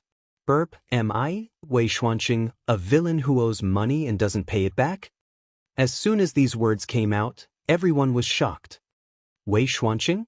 This person is actually the left Prime Minister Wei Jing? Yes, I didn't expect left Prime Minister Wei to get drunk. Isn't he known as the person with the highest alcohol tolerance in Great Tang? This left Prime Minister Wei actually likes to give people money when he's drunk? It's really rare, isn't it? It's the first time I've seen someone take the initiative to give money. It would have been better if Wei Jing didn't say it. Once he said it, the diner was even more afraid to take his money. People didn't fight with officials. At this time, if there was money to let Wei Jing leave, the diner would definitely take out 2 big gold pancakes without hesitation. Wei Jing was entangled with the diner for a long time. Finally, he was a little impatient. He directly stuffed the gold pancake into the diner's arms and muttered, "Brother Fong is really not straightforward." Then he proudly went to another diner and asked, "Brother Yu, it's you. Do I still owe you 5 strings of money?" "Lai Fu, quickly give me the money." Lai Fu didn't have 5 strings of money on him. At this moment he wanted to cry. He really wanted to faint from happiness. He felt that if he continued to be like this, he would definitely be driven crazy by Wei Zheng. In the end, shopkeeper Lu couldn't stand it anymore. He called 2 servants to help Lai Fu forcibly carry Wei Zheng into the carriage. After this farce, he finally became a laughing stock. He was afraid that when Wei Zheng woke up tomorrow, he would find that he was already famous in Chang. Chapter 115. Imperial Palace, West Court. After the morning court, Li Er went to Empress Jiangxuan's place to have lunch with her. "Your Majesty, this is the chicken I had the royal chef imitate. Try it and see what you think." Zhang Sun gently picked up a piece of chicken for Li Er and said with a faint smile, "Oh, Guanyin is so thoughtful. Let me try it." Li Er picked up his chopsticks in surprise and tasted a piece of chicken. Then he praised, "Oh, not bad, not bad. It's 90% similar to the drunken Immortal restaurant. Guanyin is so thoughtful." If Li Zishuan were here, he would definitely complain about Li Er's casual imitation. However, the Tang Empire did not seem to have the intention of protecting the original creation. "Your Majesty, the Crown Prince is here." An eunuch stepped forward and cautiously reported. "Then let him in," Li Er said casually. A moment later, Li Chengqian entered the palace, followed by a servant carrying 2 wine jars. "This son greets Imperial Father and Imperial Mother."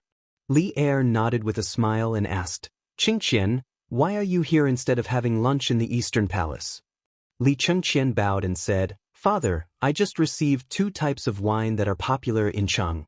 One is warm and mellow, and the other is spicy and sweet. Their flavors are unique in the Tang Empire.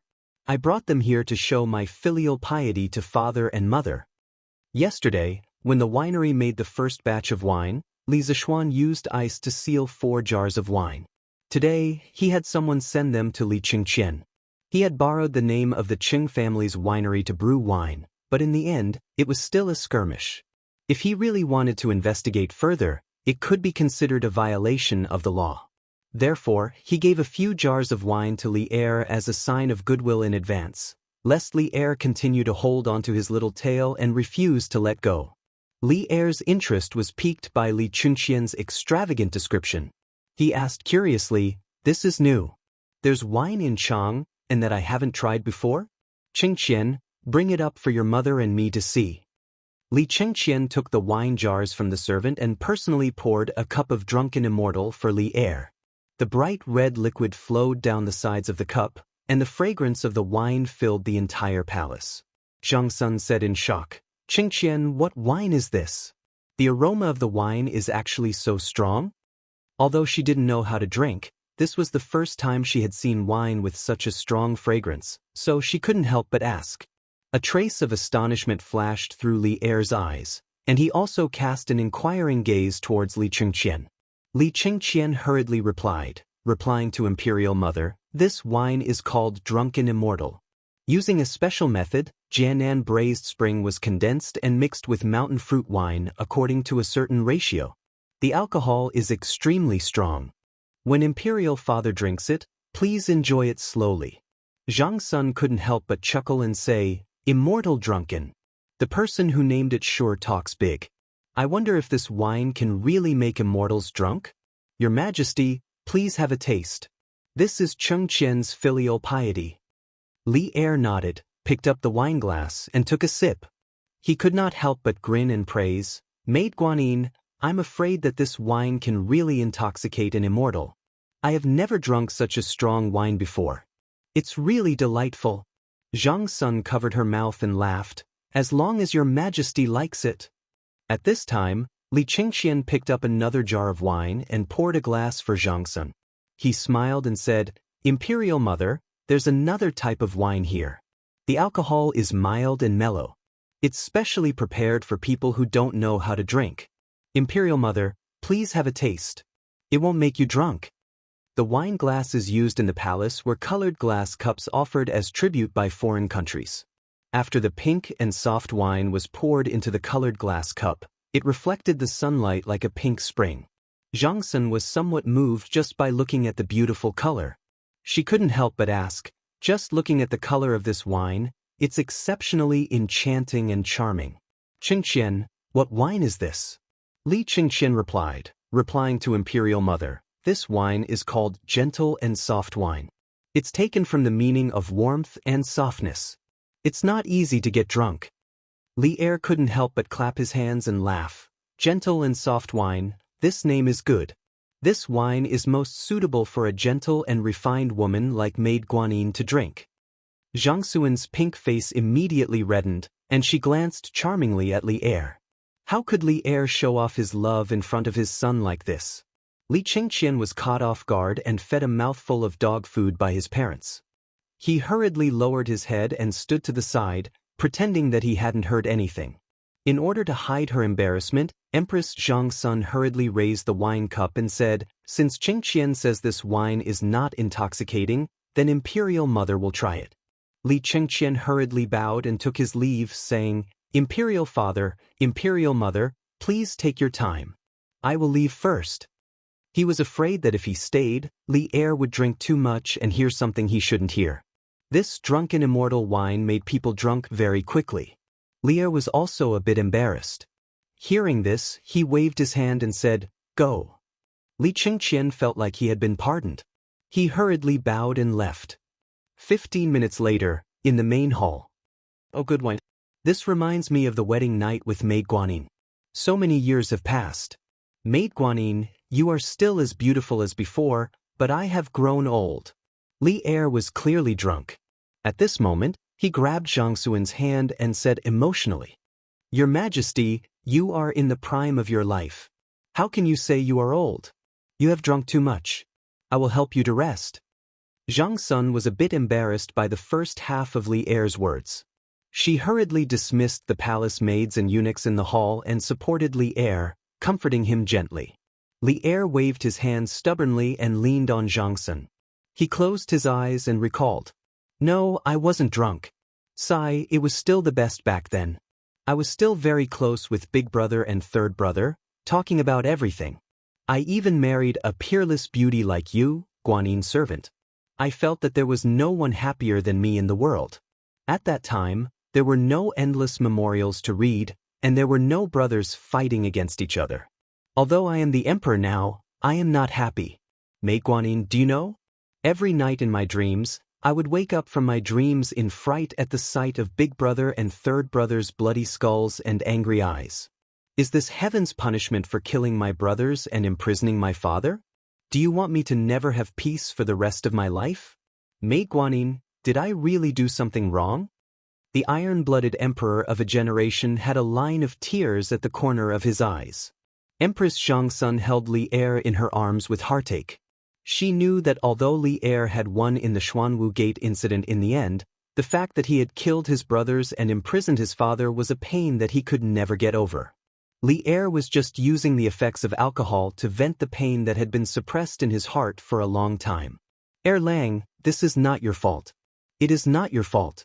If you did not fight back then, our family would have suffered the same tragedy. No matter what happens, I and the Chungqin Green Sparrow will stand by Lang's side. Jiang Sun gently stroked Li Er's face as she spoke softly. Li Er finally calmed down. A moment later, his breathing gradually evened out. Jiang Sun thought that he had fallen asleep and stood up to call the palace maids to carry Li Er to the bed. Who knew that as soon as Jiang Sun stood up, Li Er pressed her down forcefully. He rested his head in her arms and smelled her soft fragrance. Li Er used the effects of alcohol to start misbehaving. Langdo, it is still daytime. Oh, what are you afraid of? No, Lang, you should go rest. Hey, I can also rest with Maid Guanyin. 50,000 words omitted here. Please fill in the blanks yourself. The number of words in the novel will automatically increase by 50,000. Fortunately, Li Qingqian was smart enough to leave first. Otherwise, if he stayed here, it would not be as simple as being fed dog food. He would probably have to watch a live spring gong that he should not have seen. Li Zishuan had sent Li Er tenderness and immortal drunken wine with the intention of pleasing him. He did not expect things to develop like this. Did this count as doing bad things with good intentions? Chapter 116. The next day at 5 o'clock. Jiang Sun Palace. Your Majesty, I should help you dress and wash up. It's almost time for morning court. Jiang Xuan's hair was messy and her cheeks were pink. She propped herself up and looked at Li Er as she spoke softly. Li Er happily stretched his waist and legs, then took Jiang Sun in his arms and sighed with emotion. I haven't slept so deeply in a long time. I didn't expect the aftereffects of the drunken immortal to be so strong. I've been sleeping from yesterday afternoon until today. I really want to just lie here and not get up. Jiang Sun lay on Li Er's body and laughed. Your Majesty, don't joke. Get up quickly, or else Wei Wuxia will admonish you again. Li Er rubbed his head and said with a headache, even if I didn't go late today, I'm afraid I'll still be scolded by Wei Xuanqing. I haven't read yesterday's memorial yet. Jiang Sun laughed lightly. Your Majesty has been working hard on state affairs and resting for half a day. I'm sure Wei Wuxia won't say anything, right? Li Er sneered. Guanyin maid, you think too highly of that old fellow. He wants nothing more than for me to spend all 24 hours a day busy with state affairs. That's right. Where did Qingqian get the drunken immortal and the land of warmth from yesterday? He thought to himself that the names of these two wines were really good. When immortals get drunk, they can't help but lie down in the land of warmth. If Li Zishuan knew what Li Er was thinking, he would definitely spit out a mouthful of blood. That wasn't his original intention. Jiang Sun replied, Your Majesty, after you fell asleep yesterday, I sent someone to inquire. It said that Li Zishuan borrowed Duke Lu's winery to make this wine. He already started selling it at the Drunken Immortal restaurant yesterday. Li Er glared and said angrily, It's this kid again. He's even more comfortable as a baron than I am as an emperor. He studies eating, drinking, and playing every day. I have to find something for him to do. Otherwise, wouldn't it be a waste of his talent? Jiang Sun covered her mouth and laughed. Hearing Your Majesty say this, I also feel that I should arrange something for this child to do. I see that Chengqian, Chang'e, and Qingke all have a good relationship with Li Zishuan. Why don't we have him come to the palace every day to accompany Qingke and the others to school? Li Er thought for a moment, then shook his head in the end. This kid has learned a variety of things, and is definitely not of the Confucian school. Don't lead Qingqian astray. As for Li Zishuan, I have my own plans. Guanyin maid need not worry. However, this kid sure is slippery. He used Qing Jijia's family's winery to privately brew wine to avoid the laws of the court. We can't let him off so easily. Later, have Qingqian send a message to this kid. In the future, he will provide the tribute wine in the royal palace. As for the price, it will be half the market price. Jiang Sun couldn't help but laugh. Your Majesty, aren't you going to ask Li Zishuan to pay compensation? All right, it's getting late. Your Majesty should get up. Li Er missed the drunken immortal quite a bit. He got up and smacked his lips, saying proudly, Who asked that kid to like to take advantage of loopholes? I have to make him lose the guts to delve into eating, drinking, and playing. Inside Taiji Palace, morning court. To be honest, Li Er was feeling a little guilty going to court today. After all, he hadn't finished his work yesterday. The other officials might give him some face, but if Wei Jing knew that he was drunk and messed up state affairs, he would definitely point at his nose and call him a fatuous ruler. However, Li Er was very lucky today because Wei Jing was having trouble protecting himself. How could he have the time to care about Li Er? Minister Wei, why are there so many wounds on your face? Did someone dare to beat up an important official of the court? After going through the necessary etiquette of the morning court, Li Er glanced guiltily at Wei Jing. It wouldn't have mattered if he didn't look, but what he saw shocked Li Er. He saw that there were 3 or 4 slender bloody wounds on Wei Zheng's face. One of them had almost reached the corner of his eye, so Li Er couldn't help but ask curiously. Wei Zheng's face was full of awkwardness. He was completely drunk yesterday, and after being dragged home by the servant, he couldn't remember anything. When he woke up, he felt a burning pain on his face. His wife was sitting to the side, her eyes red and swollen as she stared at him fiercely. Wei Zheng's wife, Pei Shi, was born in a noble family. After marrying Wei Zheng, she had been living with her husband in that old and broken house. Every day, she would spin and weave cloth, working hard without any complaints. The only thing that made her dissatisfied was that Wei Jing loved wine. Although the Tang dynasty's inferior wine was only 20 to 30 copper coins per liter, Wei Jing had tasted all kinds of wine. Furthermore, he knew how to make wine himself. His taste had long been picky and he would only drink good wine. Yesterday, when Madame Pei saw Lai Fu supporting the drunk Wei Jing back, she was a little unhappy in her heart.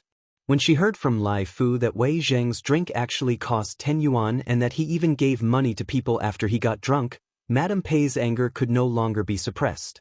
She asked someone to send Wei Jing back to his room, and then she followed in herself.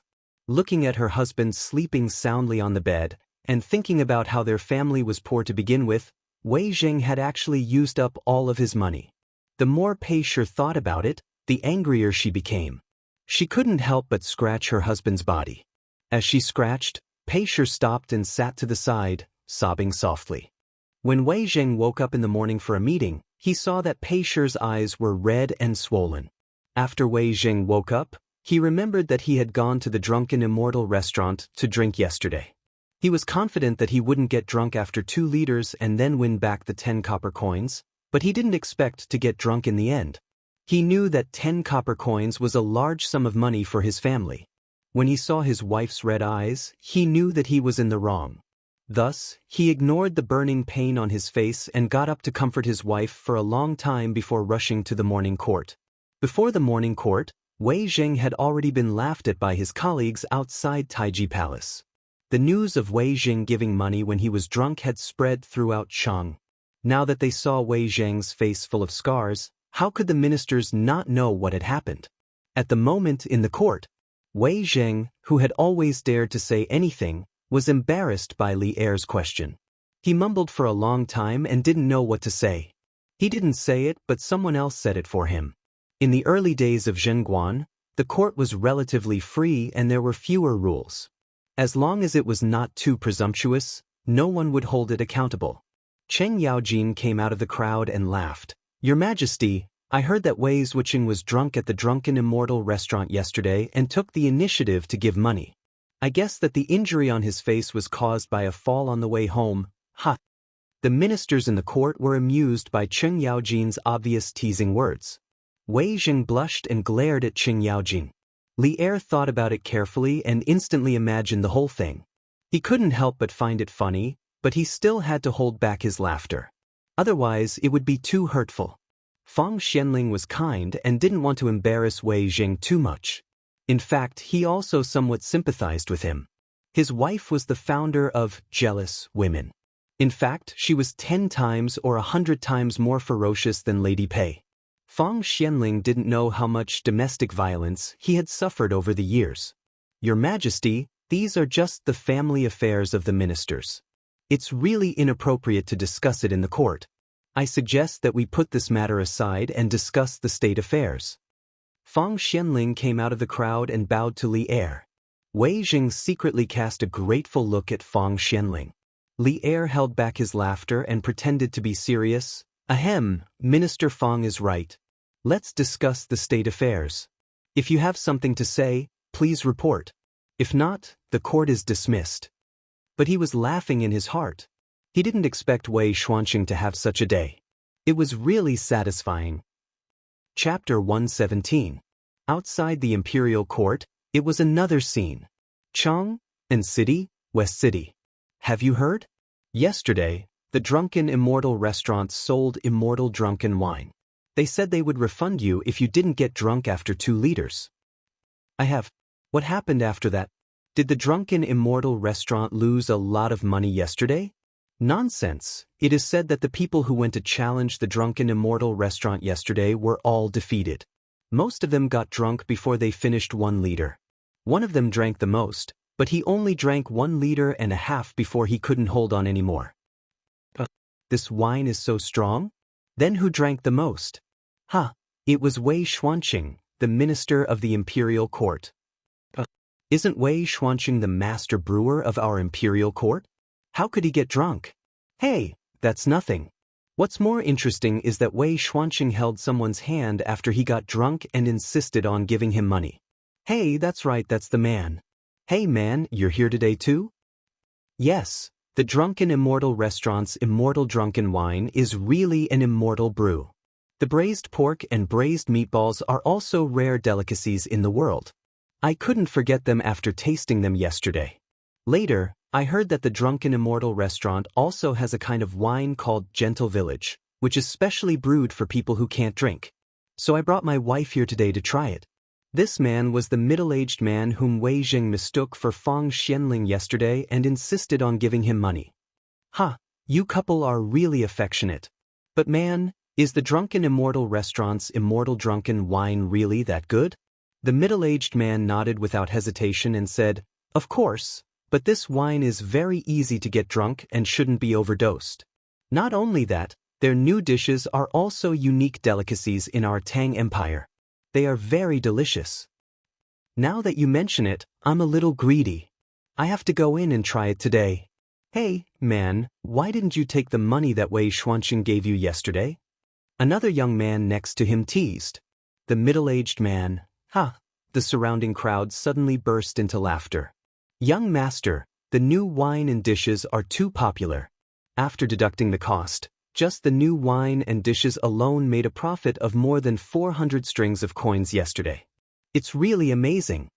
Within a private room in the Immortal Indulgence Inn, manager Lu reported to Li Zixuan with extreme excitement. Now that the Drunken Immortal restaurant had come back from the dead and made a shocking reversal, apart from Li Zixuan, the most excited person was manager Lu. Li Zixuan nodded his head calmly. The Drunken Immortal and the pork dishes were just released yesterday. Not many people knew about them yet. The profits would definitely get bigger and bigger later on. He casually agreed and said, that's good. Uncle Lu, from now on, the affairs of the Drunken Immortal Inn will depend on you to manage. I will no longer interfere in the affairs of the Drunken Immortal Inn." Today, he brought Lan Er to try the new dishes. The little girl was eating until her mouth was full of oil and had no time to pay attention to him. When manager Lu heard that Li Zixuan didn't intend to interfere in the affairs of the Drunken Immortal Inn, he was shocked. He had indeed become dependent on Li Zixuan. Whenever there was a problem in the Drunken Immortal Inn, the first person he thought of was Li Zixuan. "Young master, why is this?" Li Zixuan did have his reasons for doing this. First, he had other things to do. How could he stay in the Drunken Immortal Inn every day? Second, he found that manager Lu and Wang Eru had become dependent on him. When they encountered problems, they didn't want to solve it themselves. Instead, they wanted him to help them. How could this be? A qualified leader would never do everything personally. "Uncle Lu, I still have other things to do. In the future, you should encourage Eru and the others to invent new dishes. You can't just sit there and do nothing. If the Drunken Immortal Inn wants to develop healthily, it must constantly innovate. You can't just rely on me," Li Zixuan said solemnly. When manager Lu heard this, he knew that Li Zixuan had made up his mind. He also felt that Li Zixuan's words were reasonable. It was indeed a bit outrageous for a lord to spend all his time in a restaurant researching food and drink. "Young master is right. Don't worry, young master. Old Lu, will definitely take good care of the Drunken Immortal Inn according to your wishes." Li Zixuan nodded slightly and continued eating with Lan. Azure Dragon Ward. Within the courtyard of the mansion. TSK, this Drunken Immortal truly lives up to its reputation. It looks like we'll have to hurry up and discuss cooperation with Li Zixuan. The white-clothed young master held a cup of wine and carefully savored the taste. "Young master, the Drunken Immortal Inn's new wine and dishes are now hard to come by. I'm afraid that the second young master won't be able to sit still at House Yunxi any longer." The white-clothed young master couldn't help but smile. He said, "Yes, I'm afraid my second younger brother is in a hurry right now. We'll go meet this Li Zixuan tomorrow. It'll be best if we can cooperate." Lu Yun couldn't help but ask, "Young master, both the scooter and the Drunken Immortal are extremely popular in Chang, and right now. Why would Li Zixuan be willing to cooperate with us?" The white-clothed young master shook his head and said with a smile, "You don't understand. The Li family has risen too quickly. Their foundation naturally can't compare to our 1,000-year-old families. The scooter and the Drunken Immortal are only popular in Chang. They might not be popular in other places.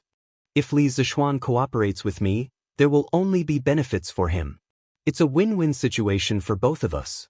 Lu Yun suddenly understood and nodded. At this moment, a woman in white clothes suddenly floated down from behind Lu Yun. Yes, it was Liao.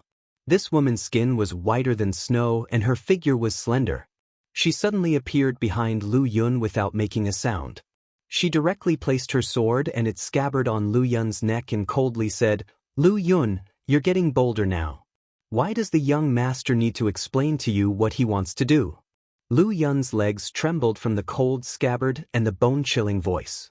He quickly begged for mercy, "Miss Yu Yao, please spare my life. This little one definitely didn't mean that." The white-clothed young master also smiled and said, "Lu Yun was just asking casually. Don't scare him." The woman named Yu Yao patted Lu Yun's shoulder with the scabbard when she heard this. She then put away her sword and coldly snorted, "Next time, just do whatever the young master asks you to do. If you talk so much nonsense again, be careful that I'll cut off your tongue." Scram. Lu Yun quickly bowed to the white-clothed young master and then to Yu Yao as he apologized. "This little one won't dare to ask any more next time. This little one will take his leave now. This little one will take his leave now." Lu Yun wiped the cold sweat off his forehead and hurriedly retreated. "Yao, why are you here?" The white-clothed young master smiled and shook his head. When he saw that Lu Yun had already retreated, he asked. Yu Yao hurriedly replied respectfully, replying to the young master. Yu Yao received news a few days ago that the second young master has recently recruited a group of Jianghu experts. Yu Yao is afraid that the second young master will harm the young master in this trial, so Yu Yao specially came to protect the young master's safety. The white-clothed young master smiled indifferently and said, "Yao, you're overthinking things. Although my second brother and I have our conflicts, it's far from the point of fighting each other. He probably has other uses for the Jianghu experts. You should return to the clan. Otherwise, the elders will blame you for leaving your post without permission." Yu Yao frowned and firmly shook her head. The second young master's current intentions are unclear. Yu Yao won't let the young master take the risk alone. Yu Yao will follow the young master wherever he goes and will never leave. After saying that, she directly went to the white-clothed young master's side and stood there like a sword without moving. Her delicate and pretty face was filled with determination and stubbornness. The white-clothed young master raised his head and looked at her. He knew that he couldn't persuade her anymore, so he stood up and gently stroked Yu Yao's beautiful face. He smiled helplessly and said, "It's been so many years, why are you still so stubborn? Since you insist on following me, then follow me. I'll send a letter to my father later and tell him that I've transferred you over to do some errands." Yu Yao looked at the white-clothed young master's hand that was inches away from her and a faint blush flashed across her cold face. When she heard that the young master had finally agreed to let her follow him, a smile finally appeared on her face. She said, "Thank you, young master." Her voice carried a trace of joy and was clearly not as cold as before. The white-clothed young master shook his head and smiled. "This young master really doesn't know what to do with you. Since that's the case, Yao, you can stay here. Tomorrow, you can come with me to meet that Li Zishuan." Yu Yao softly agreed and asked, "If the young master wants to cooperate with that Li Zishuan, Yu Yao can just go and capture him. Why bother the young master to personally make a trip? If that Li Zishuan dares to not agree to cooperate, I'll kill him." The white-clothed young master unhappily flicked Yu Yao's forehead and said, "Why do you only know how to fight and kill? This is Chang. In the future, don't mess around without my orders. Moreover, this matter can only be cooperated. Don't let your emotions affect your decisions." "Yes, young master." Yu Yao rubbed her forehead and whispered in agreement. Chapter 118. In the afternoon, when Li Zishuan and Lan returned home, Wang Zhong told him something strange. "Young master, a chicken seedling merchant came to the Eastern market today. He wants to sell 80,000 chicken seedlings in one go, but his price is a little high. One chicken seedling costs 120 copper coins. This old servant thought about it and bought all 80,000 chicken seedlings. This way, the 150,000 chicken seedlings that young master wants to buy will all be gathered." The moment Li Zishuan entered the house, Wang Zhong came over and carefully reported to him. Li Zishuan let Lan go find Iron Egg, Xiao He, and the others to play. Then he pondered for a moment and asked, Uncle Wang, what is the background of this merchant? Why does he have so many chicken seedlings? Wang Zhong replied, this old servant has also inquired about this. It is said that they transported a batch of chicken seedlings from the south through the Grand Canal. Li Zishuan nodded thoughtfully. Being able to solve the chicken seedling problem in one go could also be considered as solving a problem in his heart. Thus he said, all right, then buy it. That merchant probably wants to resell the chicken seedlings from the south to make a fortune. Chang An's chicken seedlings might be even more expensive in the future. Uncle Wang, quickly send these chicken seedlings to Plum Village and the Han Village. Instruct them to take good care of them. Yes, young master. This old servant will arrange it immediately. Wang Zhong heaved a sigh of relief. After all, spending so much money in one go had put a lot of pressure on him. Yunshi Pavilion. Young master, the 80,000 chicken seedlings from the south have all been bought by the Li family. This trip, excluding the cost of the journey, we can probably make a profit of 5,000 strings of cash. The young master in a green robe stood by the window and nodded. Yes, although 5,000 strings of cash is not a lot, it is better than nothing. Xiaoying, put your focus on Yunshi Pavilion. If Yunshi Pavilion is managed well, it is not impossible to make a profit of 1,000 strings of cash in a day. This young master has heard that the drunken Immortal restaurant has released new wine and new dishes these past 2 days. Our customers are already showing signs of leaving. Quickly think of a way to make Xia Xingyuan imitate their new dishes. Xiaoying. This middle-aged man was actually the shopkeeper of Yunshi restaurant, Xiaoying. Xiaoying hurriedly replied respectfully, yes, young master. This subordinate will do it immediately. The next morning, the sky was still bright. Li family's west courtyard. Kunlun is vast and majestic. I think of its purity. Gods fight in the Shen realm, and the Qin Yin and Yang. Gods fought in Shen, and there was neither good nor evil. The dragon is born in the middle, and its head and tail believe in each other. When a dragon emerges from the middle, one can see its creation. Nihility is the cause of great loss of life. Whether it was empty or not, he couldn't accept it.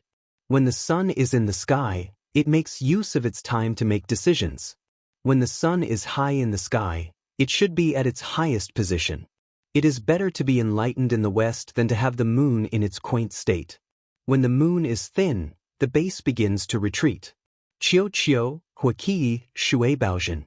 Prophecy, Chieftain's bag, Renqin is also there. Yellow is not yellow, overturning autumn is everlasting. Huang is not Huang, it is lacking in virtue. The spiritual energy was inverted. When the spirit is turned upside down, time will not subdue it. Iron Egg held a book and sat cross-legged on the ground, reading word by word.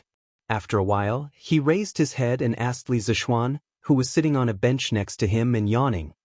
Master, Iron Egg knows all these words, but Iron Egg doesn't know what they mean? Li Zishuan yawned gloomily. This stupid disciple, he couldn't even understand this. This guy didn't realize that if he hadn't merged with his predecessor's memories, he wouldn't have been able to understand these scriptures either. That's right, Iron Egg was holding the first 5 volumes of the Taishin Sutra. Li Zishuan had copied them last night. After all, Iron Egg's original intention of becoming a disciple was to learn martial arts. It wouldn't be right if he didn't teach him martial arts. Moreover, this child was still young and had a good foundation.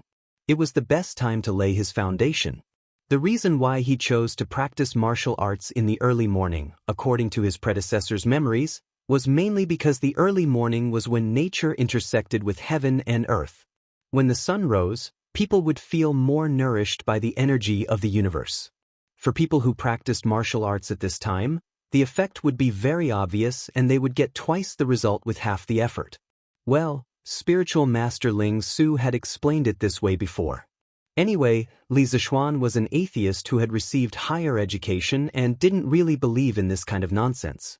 But he didn't have any experience in teaching disciples. He could only copy everything according to his memory. Iron Egg, you should be like me.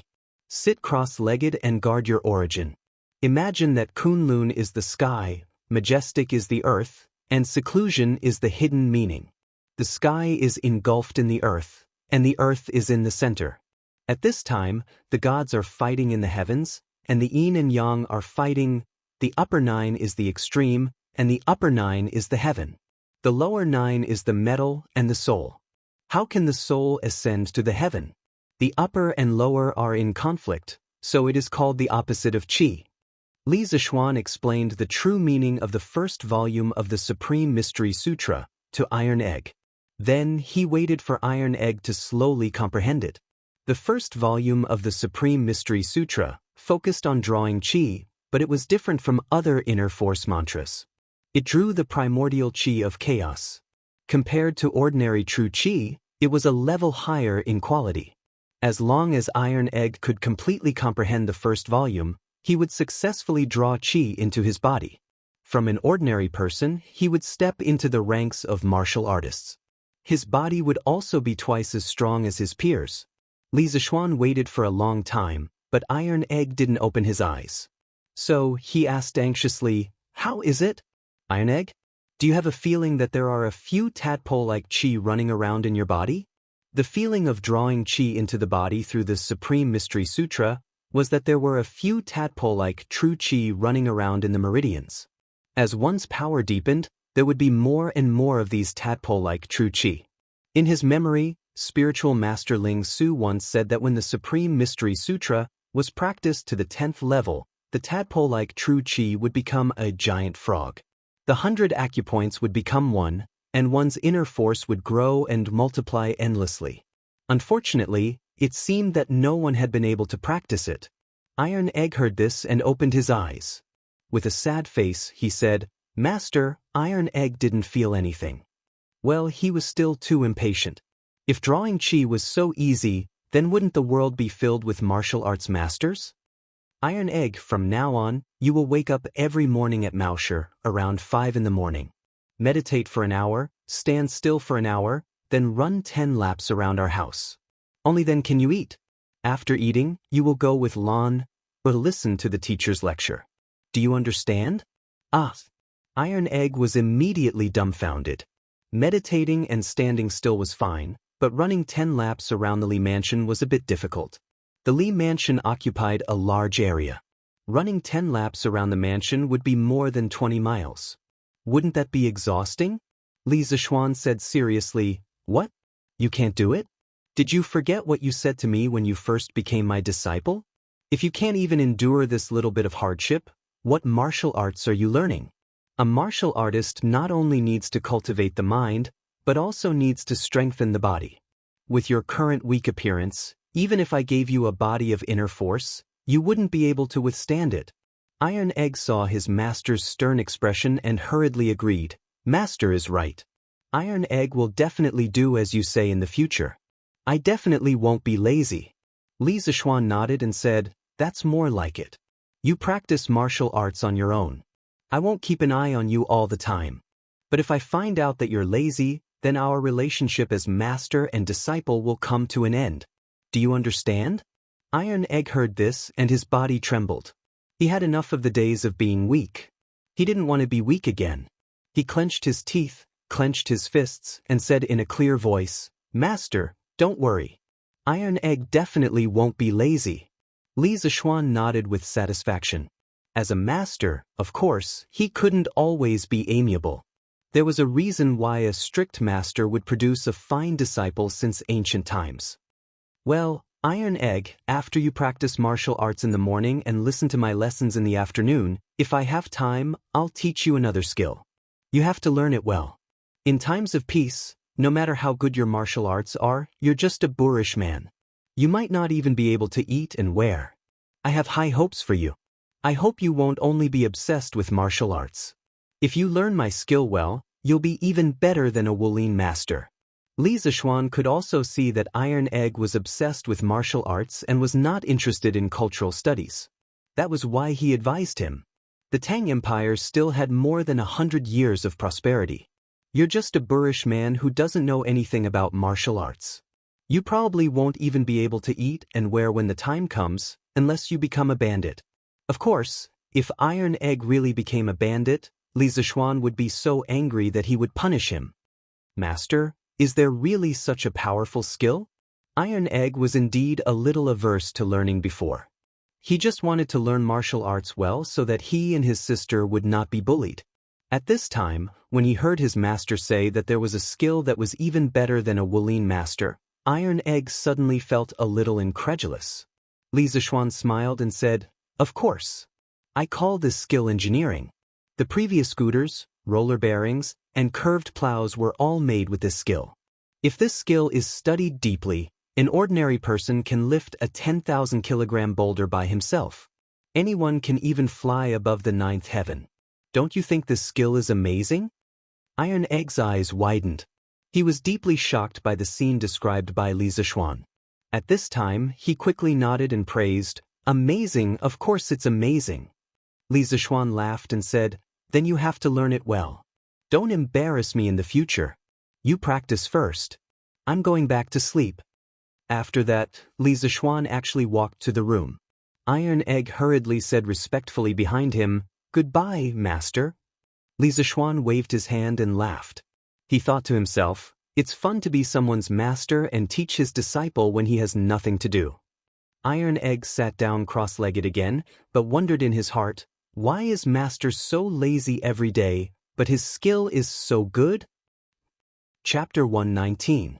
Li Zishuan went to sleep, but Iron Egg was still sweating outside. He was only a 7-year-old child. It was difficult for him to run such a long distance, not to mention that he had to stand for an hour before running. Iron Egg's legs were weak by the 5th lap. At this time, he was relying on his strong willpower to move his legs. "Brother Iron Egg, what are you doing running here and there?" After Lan Er woke up, she wanted to find Iron Egg, but she was told by the servants that Iron Egg was outside running around the Li mansion. So she went out to guard the door. When Iron Egg ran over, she asked curiously. Iron Egg was panting and his face was pale. He was really tired and didn't want to talk at all. But thinking that Lan Er usually took care of him, he simply explained, "Master, let me run." As he spoke, he slowed down his pace. After that, he continued to grit his teeth and continued to speed up. "Hey, don't run. Rest for a while." Lan Er also saw that Iron Egg's face was not right. She quickly chased after him and shouted. Bruiser shook his head, but he didn't stop. He didn't dare to speak, and he didn't dare to stop to rest. He knew that if he let out this breath, he wouldn't be able to run anymore. Lan Er followed him for a while and slowly began to feel tired. She saw that Tai Dan kept running with his head down and completely ignored her. The little girl stopped and angrily stomped her feet. She tenderly snorted and turned around to return to the courtyard, no longer caring about Tai Dan. After Li Zishuan got out of bed and washed up, he went to the front yard and saw Bruiser slumped on a stool. Bruiser's face was pale, and his entire body was drenched. He was holding a big bowl of water and drinking it. Lan Er and his mother were sitting beside him. "Brother, what did Iron Egg do wrong? Why do you have to punish him like this? Brother, don't let Iron Egg run anymore, okay?" When Lan Er saw Li Zishuan enter, she hurriedly went forward and pulled her brother's arm, acting coquettishly. "Xian, you're too much. Iron Egg is such a young child. How could he withstand such training?" Mrs. Li also chimed in. She couldn't bear to see others suffer. Moreover, after being together for so long, she had already treated Iron Egg as half a son. Now, seeing Iron Egg like this, she also felt a little distressed. Li Zishuan was a bit depressed that his little sister and mother treated him as a bad guy for no reason. He rubbed his nose and was about to explain when he saw Tai Dan hurriedly put down the bowl. He stood up and bowed to Mrs. Li. "Sure, Granny, the two terms, master's mother and master's father, are still missing in Chinese. Let's use them for now. If anyone has a better term, please leave a comment in the book review section." Iron Egg wanted to run. "It's not master's fault. Iron Egg thanks Sure Granny for your concern." Although Iron Egg had been running wild with the brats in the Han family village and acting lawlessly, after experiencing so many things and staying in the Li family for so long, he was very clear about the fickleness of human nature and the good and the bad. The current iron egg was no longer the ignorant brat from before. To the elders who truly cared for him, he respected and appreciated them from the bottom of his heart. Li Zishuan rubbed Lan's head and continued Iron Egg's words. Mother, Iron Egg is learning martial arts. How can he not endure hardships? As the saying goes, a sword's edge is sharpened, and plum blossom's fragrance comes from the bitter cold. When I was practicing martial arts with Master, I was also like this. A sword's edge is sharpened, and plum blossom's fragrance comes from the bitter cold? Madame Li murmured twice. Her eyes lit up and she said in surprise, Xian, you can compose poems? Madame Li was considered a lady of a respectable family when she was young. Naturally, she was educated.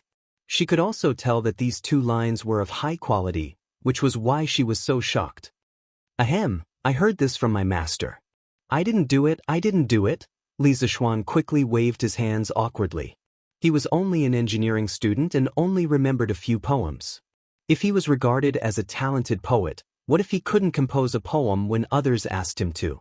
Madame Li looked at her son suspiciously. She said a few words of concern to Iron Egg and then turned to leave. 1 gets 1, 1 2 gets 2, 1 3 gets 3. In the afternoon, Li Zishuan found a room in the west courtyard and used it as a classroom to teach Iron Egg Elementary School mathematics. Lan also listened from the side. In his previous life, it was always others who taught him. Now, it was his turn to teach others. This feeling was quite refreshing, even though it was only 2 children who were listening to him. There was no blackboard or chalk. Li Zishuan was still not used to it. He could only use the 2 elementary school mathematics books that he copied in the morning and gave each of them one by one. Of course, this book only contained the most basic knowledge of addition, subtraction, multiplication, and division. In fact, as early as the spring and autumn period and the Warring States period, there was a multiplication table called the Jianghu. The original Jianghu started with 9981 and ended with 22 is 4. There were a total of 36 lines. However, in order to let Iron Egg better understand other mathematical knowledge in the future, Li Zishuan let him learn the modern multiplication table and Arabic numerals. Master, what are these words? Why do we need to use these words to count? This is the Arabic language. It is much more convenient to count with them in practical calculations. Once you get used to it, you will understand its benefits. Oh, at this moment, Xiaohe's voice came from outside the door. Young master, there is a white-clothed gentleman surnamed Wang outside the residence. He said that he wants to discuss a big business with you. Li Zishuan was puzzled. Why would someone want to discuss business with him? However, now was not the time to think so much. He said to Lan and Iron Egg, you 2 memorize the multiplication table here and learn Arabic numerals. I will check it when I come back. Lan replied with a pout. She was still angry at Li Zishuan for what happened in the morning. Yes, master. Iron Egg was more obedient. Li Zishuan nodded and pushed open the door. As he walked out, he asked Xiaohe, what business does that person want to discuss with me? Xiaohe said angrily, young master, that person did not say. There is a woman holding a sword beside him. That woman's face is cold, as if she wants to kill someone. Young master, you must be careful. Li Zishuan was even more puzzled when he heard this. Among the people he knew, there was no such strange combination. Well, then let's go and meet them.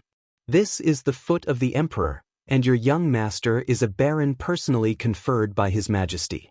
Are you still worried that the woman will eat your young master? Since he could not figure it out, Li Zishuan did not think too much about it. He wanted to meet that person personally. Then he would know everything. Xiaohe lowered her head and thought, yes, the young master is now a baron and can be considered as a member of the imperial court.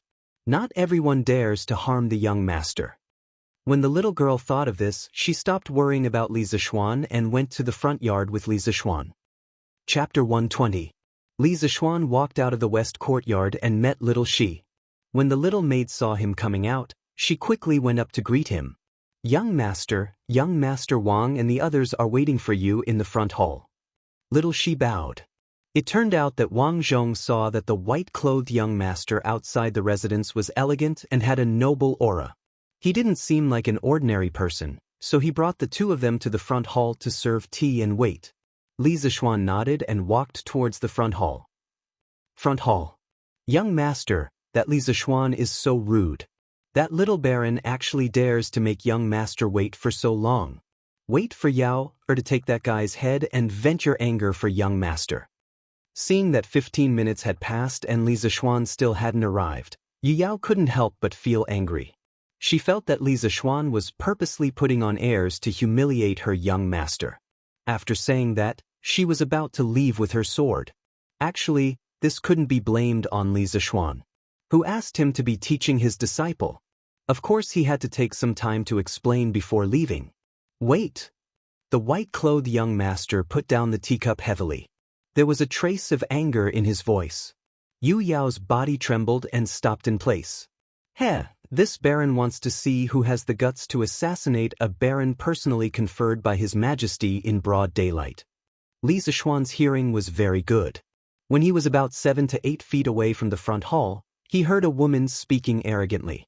He couldn't help but shout angrily and quickly walked in. The atmosphere in the room suddenly became tense. Yu Yao was still feeling sad because of her young master's scolding. Now that she saw the person in front of her, she started to feel angry.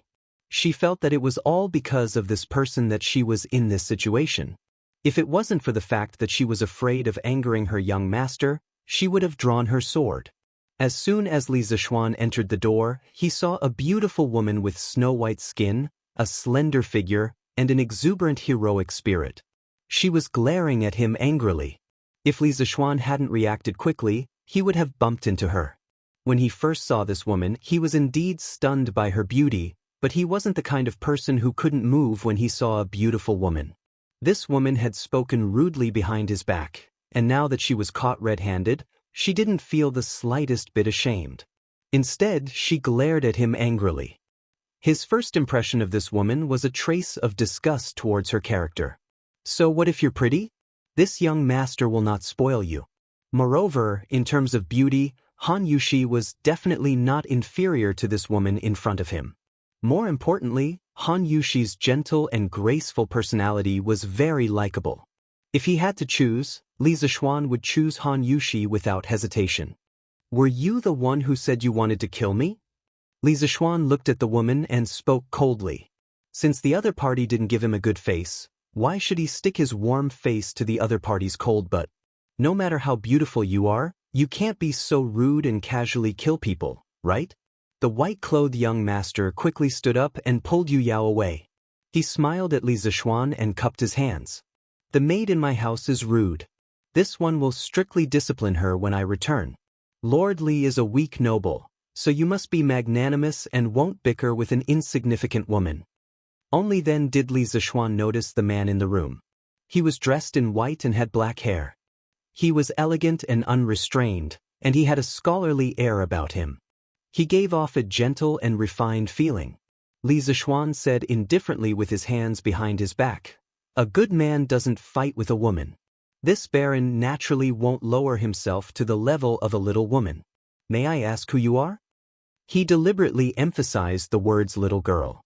Hearing this, Yu Yao's jade-like face froze. She snorted coldly and glared at Li Zishuan with killing intent. The white-clothed young master also heard the displeasure in Li Zishuan's tone. He felt helpless. Before he came, he had prepared many words to persuade Li Zishuan to cooperate with him. But now, it seemed that all his plans had been disrupted by Yu Yao. He could only take one step at a time. This one is Wang Renbiao from Taiyuan Qi County. Greetings, Lord Zhu. My maid has offended you just now. Please forgive her. The white-clothed young master could only lower his posture and ease the stiff atmosphere. The Wang family of Taiyuan? Li Zishuan raised his eyebrows. He paused his steps and asked in surprise. The white-clothed young master cupped his hands and smiled. Yes. Li Zishuan was shocked. The Wang family of Taiyuan was a rich and powerful family. They were one of the 5 surnames and 7 hopes. Although he did not study liberal arts, he had heard of the name of the 5 surnames and 7 hopes. During the Han and Sui dynasties, it was a society based on the status system. The aristocratic families enjoyed high prestige and status in society. Among all the noble aristocratic families, there were 5 most noble surnames. They were the Li family of Longxi, the Li family of Zhao County, the Cui family of Bowling, the Cui family of Qinghe, the Lu family of Fanyang, the Zheng family of Xingyang, and the Wang family of Taiyuan. Among them, the Li family and the Cui family each had 2 surnames. Therefore, they were called the 5 surnames and 7 hopes. These 7 great clans all had deep foundations and produced many talented people. Moreover, the marriages between the great clans were intertwined. Often, a slight move in one part would affect the whole situation. Even Li Er, as the ruler of a country, was somewhat afraid of the other great clans. At that time, the people thought that marrying a girl of the 5 surnames was an honor. The prime minister of the Tang dynasty, Shui Yuanchao, once said that one of his 3 regrets was that he could not marry a girl of the 7 families. This showed the prestige of the 7 families. The Wang family of Taiyuan was from Zhaoxing County and Guangzhou County. It was the first family to become a first-class aristocratic family. Between the 2 Han dynasties, Wang Yun at the end of the Eastern Han dynasty turned the tide of the country and pushed this family to become a famous family in the world. In the Northern Wei dynasty, the Wang family of Taiyuan was listed as a first-class aristocratic family by virtue of the contributions of their ancestors and their noble status. It prospered for 200 years. From then on, the reputation of the Wang family of the world comes from Taiyuan became popular. In the Tang dynasty, the Wang family of Taiyuan also produced many talents, nurturing a group of top poets such as Wang Bo, Wang Jihuan, Wang Chongling, and Wang Wei, forming a feast of poetry that was too much for the eyes to take in. Li Zishuan suppressed the shock in his heart and walked to the seat of honor. He said to Wang Renbiao, "Renbiao, please sit." Li Zishuan's voice was not as cold as before. On the one hand, the person in front of him was from a wealthy family and was modest and polite, not arrogant and domineering. This made Li Zishuan feel slightly better. On the other hand, his family had risen too quickly and its foundation was not stable. There was really no need to go against a giant like the Wang family of Taiyuan for such a small matter. Although he was a time traveler, knew a lot of black technology, and was very good at martial arts, he still had to think about his family. He could not kill the whole family because of a disagreement and make the world his enemy, right? Wang Renbiao could hear that Li Zishuan's tone had softened. He felt relieved and said politely, "Thank you, Lord Zhu." Although he was the eldest son of the first branch of the Wang family, he did not have the arrogance of the young masters of the other 5 families. He had always pursued the idea of putting down the arrogance of an aristocratic family, making allies and cooperating for a win-win situation. Therefore, he humbled himself in front of Li Zishuan. Li Zishuan nodded slightly and shouted to the outside, "Come, serve tea." A maidservant immediately walked in with a teapot in her hand. She poured a cup for the 2 of them and then retreated. "Please have tea." "Thank you." Wang Renbiao picked up the teacup, took a sip out of politeness and put it down. Li Zishuan, of course, did not drink a sip. He was not interested in the tea made by the Tang dynasty. It was better not to try this strange taste. Li Zishuan saw Wang Renbiao put down the teacup, so he asked, "May I know why Renbiao is here today?" Since the rhythm was disrupted by Yu Yao, Wang Renbiao did not keep him in suspense. He said directly, "Lord Zhu, I'm here this time to cooperate with you in a business. Please think about it carefully." Chapter 121. In the front hall. Li Zishuan was slightly surprised when he heard Wang Renbiao's intention. He asked, "Which branch of the Wang family is Renbiao from?" Wang Renbiao replied curiously, "I'm from the first branch of the Wang family." "Why do you ask?" Li Zishuan said curiously, "That's strange. Why would the young master of the Wang family be involved in the business of merchants?" "Forgive my rudeness, but haven't you also been involved in the business of merchants?" Li Zishuan shook his head and said, "My family's situation is special. Before His Majesty made me a baron, my family was a merchant's family. But your Wang family is a wealthy family. Why would they let you, the son of the first wife, go into business?" This was exactly what Li Zishuan found strange. The Wang family was a rich and powerful clan that had flourished for hundreds of years. The number of descendants in the family was probably in the tens of thousands. There was really no reason for Wang Renbiao, the legitimate son of the first branch, to come out and do business. Wang Renbiao pondered for a moment and smiled helplessly. I can't hide anything from you. To be honest, the reason why I'm doing business this time is because of a small test arranged by my family for the younger generation. I won't go into detail about the conflicts and disagreements between the family's children. I'm sure you can guess a little. Wang Renbiao couldn't help but sigh. Ordinary people envied the children of wealthy families, but they didn't know that they also had their own helplessness. Yu Yao, who was standing next to him, felt a trace of distress in her eyes. Li Zishuan nodded and said with a smile, Renbiao is straightforward. In that case, what business do you want to cooperate with me? How do you want to cooperate? Wang Renbiao pondered for a moment and said, I want the distribution channels of the scooter, the land of warmth, and the drunken immortal in your hands. Can you name a price? Li Zishuan was shocked. He didn't expect these aristocratic families to target his strange taste pavilion and the drunken immortal. He shook his head and said, that won't do. Renbiao seems to be a straightforward person, so I won't beat around the bush with you. You must be clear that the scooter, the tender land, and the drunken immortal are in short supply in Cheng. Firstly, I don't have any extra stock to share with you. Secondly, I have no reason to cultivate a competitor for myself. Wang Renbiao was already prepared for Li Zishuan's rejection. He took out a red card with the words, Strange Interest Pavilion, written on it. Then he said, Lord Zhu, you're wrong. We're not competitors, but allies. To be honest, I also admire some of Lord Zhu's wonderful ideas. For example, if it weren't for the fact that I'm already a teenager, I'm afraid that I wouldn't be able to resist buying one to play with. A few days ago, I asked someone to buy a red membership card for Strange Interest Pavilion. It was also to buy a scooter to coax my little sister. Also, I tasted this immortal drunken wine yesterday. It is indeed a rare wine. In my opinion, good goods like the scooter, the tender land, and the drunken immortal should be enjoyed by the people all over the Tang Empire. So what I mean is, can Lord Zhu give me some of the goods? I'll sell them to other places in the Tang Empire. I'll definitely not sell them in Chang, and then compete with Lord Zhu. Li Zishuan looked at the red card Wang Renbiao took out and his eyes flashed. Sun Huayuan had told him before that a person surnamed Wang had asked a servant to get a red Supreme membership card. At that time, he was slightly surprised.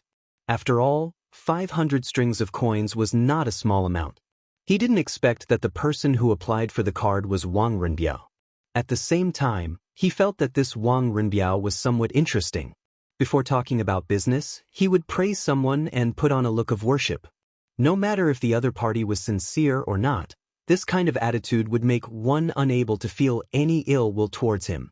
Li Zishuan pondered for a moment and said, what Renbiao said is somewhat reasonable. But have you ever thought that if you want to distribute these goods to other places, my family can do it too? He really didn't think of expanding the market in other places before. Now that Wang Renbiao said this, he really had such thoughts. Wang Renbiao shook his head and said with a smile, Lord Zhu can do it, but it's not worth it.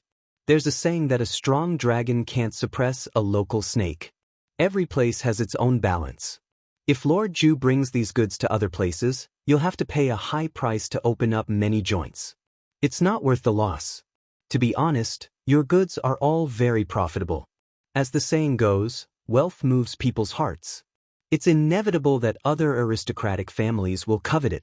What I said is definitely not an alarmist or a malicious threat. I'm just telling you with sincerity. I hope Lord Zhu can reconsider. Li Zishuan heard the sincerity in his words and acknowledged Wang Renbiao more in his heart. It had to be said that Wang Renbiao's words were very reasonable. The Li family's foundation couldn't be compared to the aristocratic families. If they wanted to forcefully expand the market in other places, they would have to pay a high price and cause a lot of trouble. Cooperating with Wang Renbiao was a good choice. Li Zishuan smiled and nodded. I have to say that Renbiao, you're a successful lobbyist. You've successfully convinced me. Now let's talk about how we should cooperate.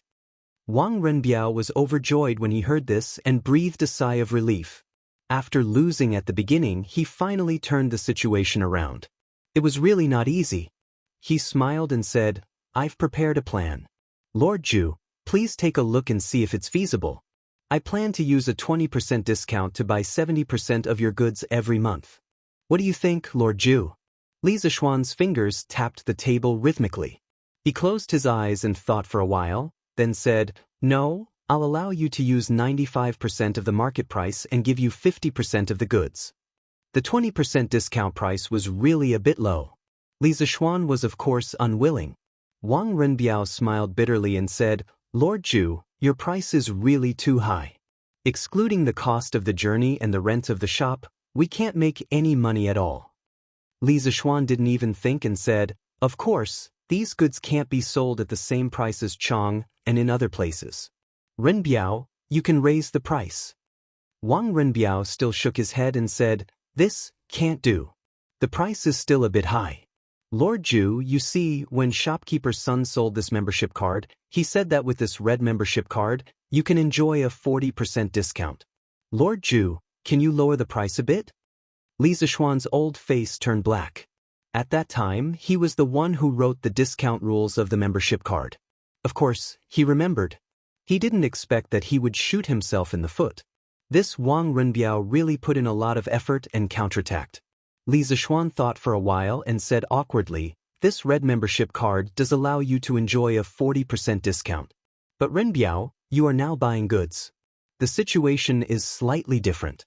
How about this? I'll take a step back and sell it to you at a 20% discount of the market price. What do you think?" Li Zishuan had to take a step back because there was a loophole in the system he made. Wang Renbiao was very sensible. He didn't take an inch and want a foot. With a 20% discount price, after he shipped to other places, he could raise the price by 30% or 40%. He could make a big profit. So he smiled and said, "Thank you, Lord Zhu. Let's have a good cooperation." Chapter 122. After discussing business, the two chatted for a while before Wang Renbiao said his goodbyes. Li Zishuan saw that Yu Yao was looking at him with a trace of anger. He suddenly wanted to scare her, so he completely released his peak chi transformation stage aura. Yu Yao immediately felt a boundless pressure hit her in the face, and her face immediately paled. Li Zishuan gave her a meaningful smile, then cupped his hands in farewell to Wang Renbiao. Little girl, you think you can kill this young master?" He had noticed that this girl's strength was at most at the middle stage of chi transformation stage. He could crush her with just his cultivation.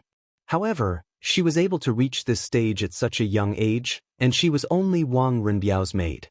This aristocratic family's foundation was indeed deep. If he had to face the 7 aristocratic families in the future, he had to be careful. "Yao, what's wrong?" After leaving the Li residence, Wang Renbiao noticed that Yu Yao's expression was not right, so he asked. "No, nothing. Young master, you have to be careful of Li Zishuan in the future. This person is not simple."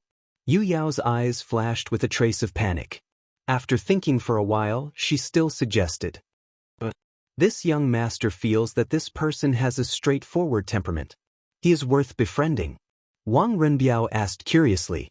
Yu Yao said anxiously, "Young master, this Li Zishuan's martial arts are extremely high. I'm afraid that he is far above me. If he turns hostile with young master one day, Yu Yao might not be able to protect young master." Wang Renbiao thought for a while and said with a smile, "I didn't expect this Li Zishuan to not only be talented, but also have such high martial arts. But Yao, you don't have to worry. He and I are allies now. He will not harm me." "But," Wang Renbiao frowned and scolded, "No buts. Yao, you went a little overboard today. You almost ruined my plans.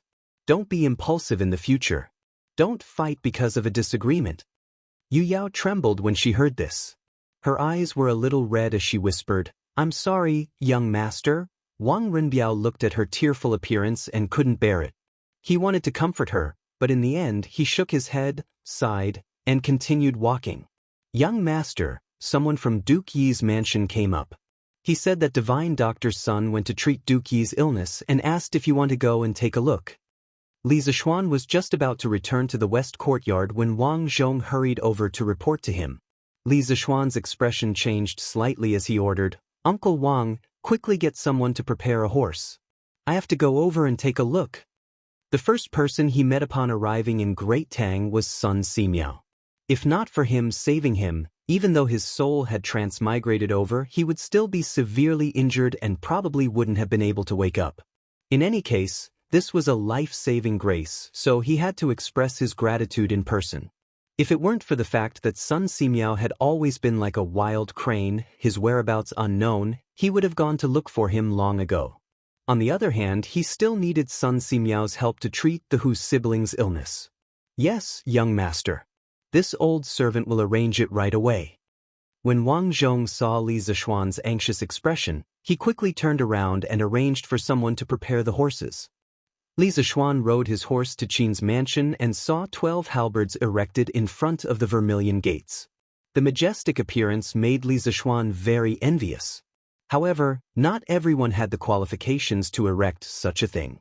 Only those with unparalleled military achievements and the emperor's personal permission could erect such a thing.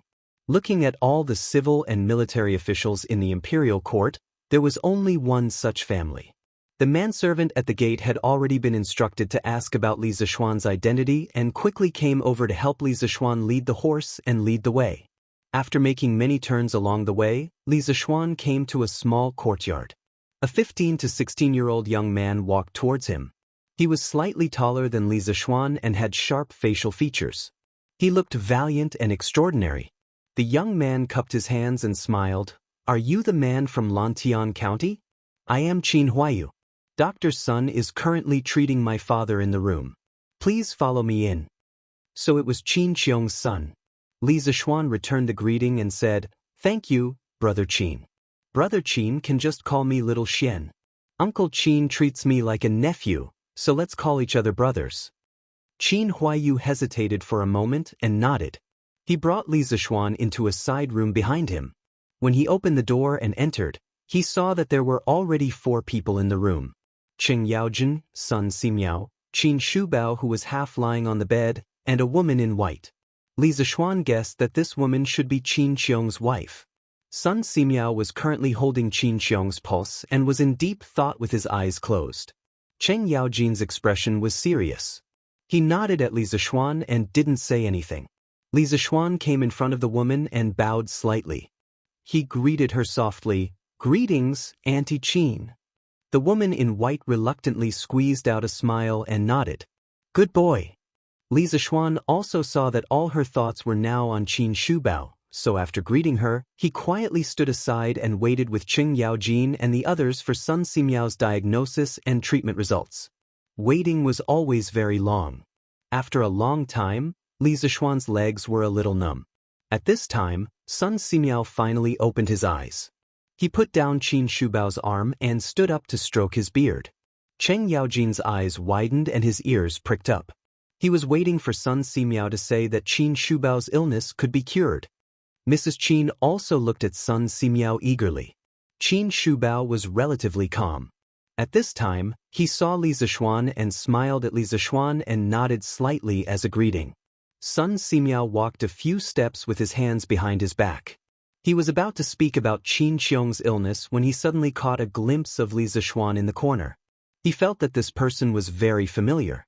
He paused for a moment and called out, "Hey, it's you? Young man, you're Li Zixuan, right?" Sun Simiao's memory was not bad. After so long, he still remembered Li Zixuan's name. Li Zixuan was also waiting for Sun Simiao to speak about Qin Qiong's illness. He saw Sun Simiao suddenly look over and recognize him. Li Zixuan hurriedly took 2 steps forward, bowed deeply to Sun Simiao respectfully, and said, "It's me. 2 months ago, Taoist priest saved my life in Zhongnan Mountains. I've always remembered Taoist priest's kindness.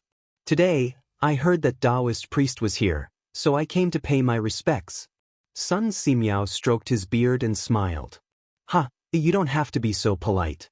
It's my duty to save the dying and heal the injured. I didn't expect that a little child that I accidentally saved back then would be so famous in Chang. Should I call you Baron Lantian now?" Sun Simiao's second half of the sentence was obviously joking. Li Zixuan hurriedly said, "Taoist priest, Don't call me Little Xian. You can call me Little Xian. Ha, then I'll call you Little Xian. I've saved countless people over the years with my medical skills.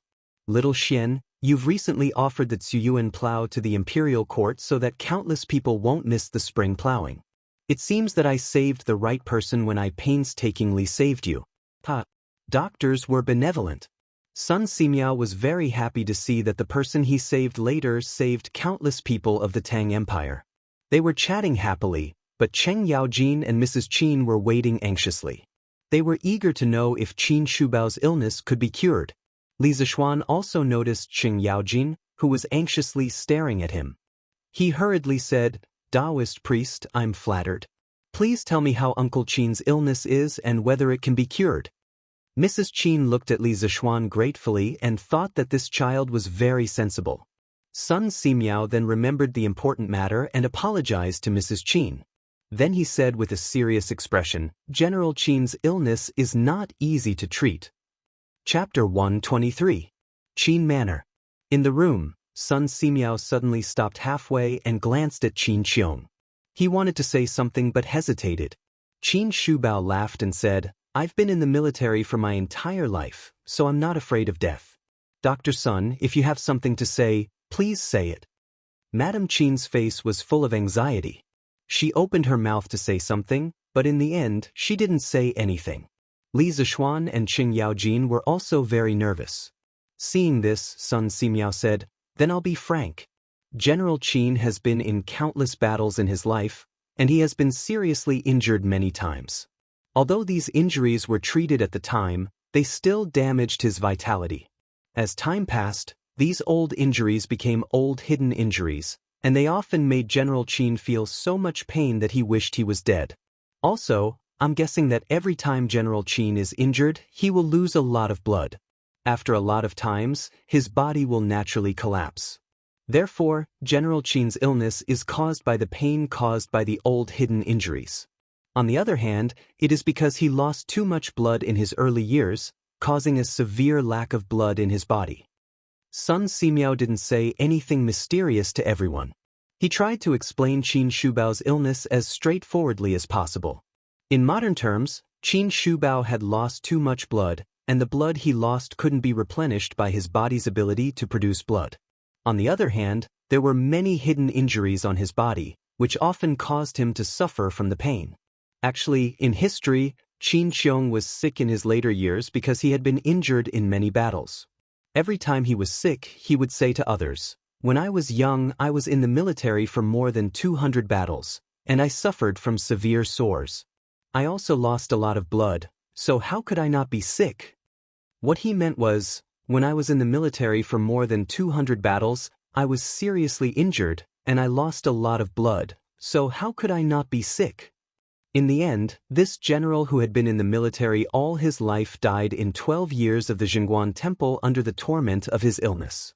It was a miracle that Qin Qiong was able to hold on for so long. In the Tang dynasty, 1 dendrobium was equivalent to 10 buckets, and 1 bucket was equivalent to 6,000 milliliters in the modern era. Qin Qiong said that he had lost quite a bit of blood from his injuries. The amount of blood loss was too terrifying. It should be known that the blood of a normal adult should be around 7% to 8% of their body weight. A person weighing 60 kilograms would have a total blood volume of about 4,200 to 4,800 milliliters. Generally speaking, if the amount of blood lost was less than 10% of the total amount, there would be no obvious impact on the human body's health. Qin Qiong had fought for his entire life, and the amount of blood he had lost was more than 100,000 milliliters. If it was anyone else, they would have died from blood loss. Divine Dr. Sun, can my master's illness be cured? Mrs. Qin hurriedly asked after hearing Sun Simiao's description. Cheng Yaojin also looked at Sun Simiao nervously. This man was usually fearless, but now he could see a trace of worry and fear in his widened eyes. Sun Simiao sighed and said, Alas, General Qin's illness can be cured, but it is very troublesome. When everyone in the room heard Sun Simiao say that it could be cured, they were all delighted. However, when they heard the second half of the sentence, they were all worried. Sun Simiao shook his head and walked a few steps with his hands behind his back. He then said, I can give General Qin a few prescriptions to replenish his blood and qi. It might be able to slightly alleviate his blood loss. However, it has been too long since General Qin suffered from those internal injuries in his early years. Even if I use acupuncture, I can't completely cure it. This is a bit tricky. Mrs. Qin couldn't help but cry when she heard this. She said, Then what should we do? My old master has just passed the age of 40. Li Zishuan also looked at Qin Shubao sadly. From his face, it was impossible to tell that he had just passed 40 years old. Instead, he looked like an old man in his 60s. He must have suffered a lot of pain over the years. Qin Shubao was displeased. Madam, I'm not dead yet. What are you crying for? Don't let Taoist priest and Jijia see you as a joke. Mrs. Qin hurriedly wiped away her tears, but she still looked sad. Qing Yaojin said anxiously, Second brother, how can you say such discouraging words? Taoist priest's son, is there really no other way? As long as you can cure my second brother's illness, no matter what precious medicinal herbs you need, I can ask someone to find them for you. Sun Simiao still closed his eyes and shook his head. Qin Shubao said with an indifferent face, Madam, Jijie, don't make things difficult for Dr. Sunday. In the past few years, I have been a little breathless and dizzy after playing with the golden mace twice. I am already very satisfied that Dr. Sun can alleviate my blood loss. As for those old injuries and old pains, it's fine if you don't treat them. This little pain is nothing in my eyes. Qin Shubao's words were indifferent, but Li Zishuan could hear the desolation of a hero past his prime. Back in the day, Qin Shubao had been a peerless hero, but in his later years, he could only struggle at death's door on his sickbed. For generals like him who did not fear death, this was the most painful torture. It was better to die on the battlefield. Sun Simiao sighed and shook his head. He respected Qin Xiong's character, but unfortunately, he could not do anything about this illness. His medical skills were not omnipotent. Sun Simiao sighed twice and walked to the table at the side. He sat down, picked up the brush, and began to write the prescription. As he wrote, he said, Mrs. Qin, this prescription is mainly used to nourish the spleen and kidney, and nourish qi and blood. 1 dose a day, decoct it and take it 3 times a day. In addition, the ginseng powder is 2 grams per dose. Take it in the morning and at night. However, General Qin has lost too much blood these years. I'm not sure if this prescription can completely restore General Qin's lost qi and blood. I'll stay in Chang and for a month. After that, I'll come to see General Qin every few days. When the time comes, I'll change the prescription according to the situation. Madame Qin hurriedly took the prescription and said, Thank you, Dr. Sunday. I will definitely follow your instructions. Qin Xiong cupped his hands and said, Thank you, Dr. Sunday. Sun Simiao shook his head with a smile and said, General Qin, Mrs. Qin, please don't be so polite. General Qin, please lift up your shirt. I'll perform acupuncture on you to relieve the pain. Mrs. Qin quickly helped Qin Xiong lie on the bed and turn over. Then she helped him take off his shirt. Sun Simiao took out a box of silver needles and walked to the bed. He said in a low voice, It may be a little painful at the beginning, but it will be much better after a while. General Qin, please be mentally prepared. Qin Shubao smiled indifferently and said, Dr. Sun, just do your acupuncture. This pain is nothing. Sun Simiao nodded and didn't waste any more words. He took out the silver needles and moved them like the wind. His movements were like moving clouds and flowing water. He pierced the Dazhui, Jiang, Ziyuan, Yangwen, Taodao, Jizhong, Tianzong, Shinzhu, Jianjing, Huayu, Fengmen, Gonshu, and Shinshu. Li Zishuan watched from the side and also recognized these acupuncture points. Although the previous owner of this body didn't learn medicine from spiritual master Ling Su, it was said that medicine and martial arts couldn't be separated. He had practiced martial arts for many years and also recognized the 409 acupuncture points of the human body. What made Li Zishuan slightly surprised was that when Sun Simiao performed acupuncture, Li Zishuan could clearly feel the flow of vital energy at the tip of the needle. At this time, he seriously looked at Sun Simiao and found that his martial arts had also reached the qi transformation realm. Li Zishuan opened his mouth in shock. He really didn't expect Sun Simiao to be a medical and a martial artist. After Sun Simiao finished the acupuncture, Li Zishuan finally couldn't help but ask, "Taoist Sun, you also practice martial arts?" Sun Simiao waved his hand and said with a smile, "Hee, because some acupuncture techniques need to be combined with vital energy to be more effective. This poor Taoist has practiced Taoist Qigong for more than 10 years. Of course, this poor Taoist Kung Fu is mainly to cure diseases and save people. In terms of fighting, it is definitely not comparable to you real martial artists." Li Zishuan suddenly understood and nodded. Taoist focused on cultivating vital energy and health. Sun Simiao was a medical and martial artist, so it wasn't unreasonable that he could live to 140 years old. When he went back, he would ask Sun Simiao for advice on health and let his father and mother practice it. After a few minutes, Sun Simiao removed all the silver needles from Qin Shubao's back and then walked to the basin to wash his hands. Mrs. Qin quickly came over and addressed her husband. Qin Shubao tried to get out of bed and walked 2 steps. He praised, "Dr. Sun's medical skills are really good. I feel much more relaxed than before." After Sun Simiao finished washing his hands, he looked at Qin Qiong and said, "General Qin, don't be too proud. Your illness hasn't been completely cured yet. First, follow this poor Taoist's prescription and recuperate for a few days. During this time, don't do any strenuous exercise. As for your internal injuries, this poor Taoist will think about it and see if there is a way to completely cure them." Qin Qiong cupped his hands and said, "Dr. Sun, thank you for your trouble." Cheng Yaojin also respectfully bowed to Sun Simiao and said, "Thank you, godly Dr. Sun, for treating my second brother. If godly doctor needs anything in the future, Cheng Yaojin, will definitely do it for you." Sun Simiao waved his hand and said that it was nothing. Then he walked to the table and packed his medicine box, ready to leave. Li Zishuan hesitated for a moment before finally saying, "Taoist Sun, please wait. Perhaps I have a way to treat Uncle Qin's old injuries. I would like to ask Taoist Sun to help me see if this method is feasible." Chapter 124. In the side room. As soon as Li Zishuan spoke, everyone was shocked. Everyone in the room looked at him.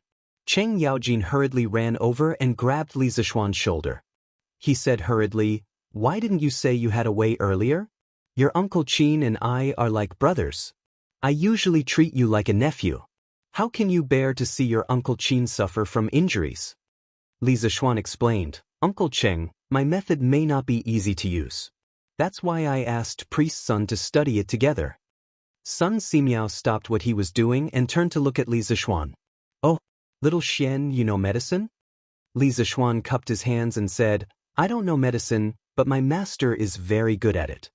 Sun Simiao asked curiously, "May I ask who your master is?"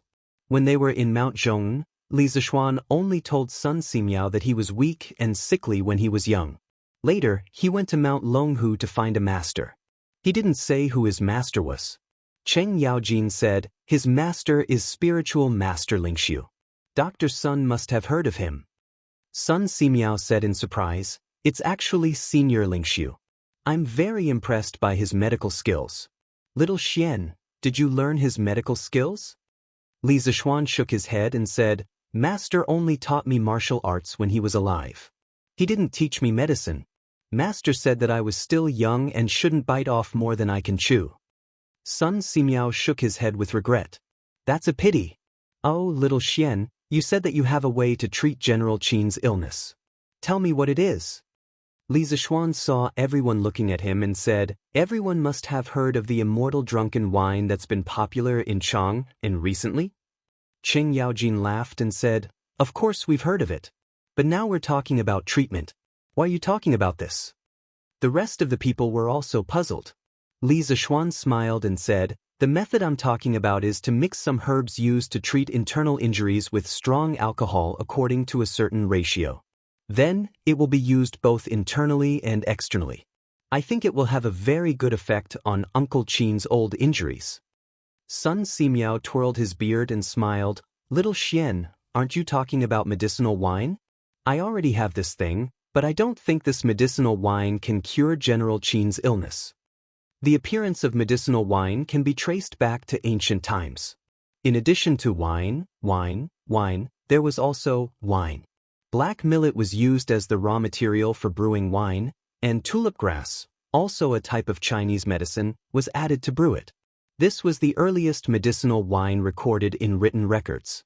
However, it was worth emphasizing that most of the medicinal wines in ancient times were made from medicinal herbs. They were fermented together with the raw materials used to make wine. It was different from the soaking method that was commonly used in later generations. The main reason might be that the alcohol content of the wine in ancient times was relatively low. It was not easy to store, and the immersion method could easily lead to the deterioration of the wine. The use of wine decoction and wine immersion began at least in the Han Dynasty. What Li Zixuan was talking about was precisely the use of extremely high concentration spirits and the immersion method to make medicinal wine. Hearing Sun Simiao's denial, Li Zixuan explained with a smile, "Daoist son, the medicinal wine this kid is talking about is brewed with extremely high concentration spirits.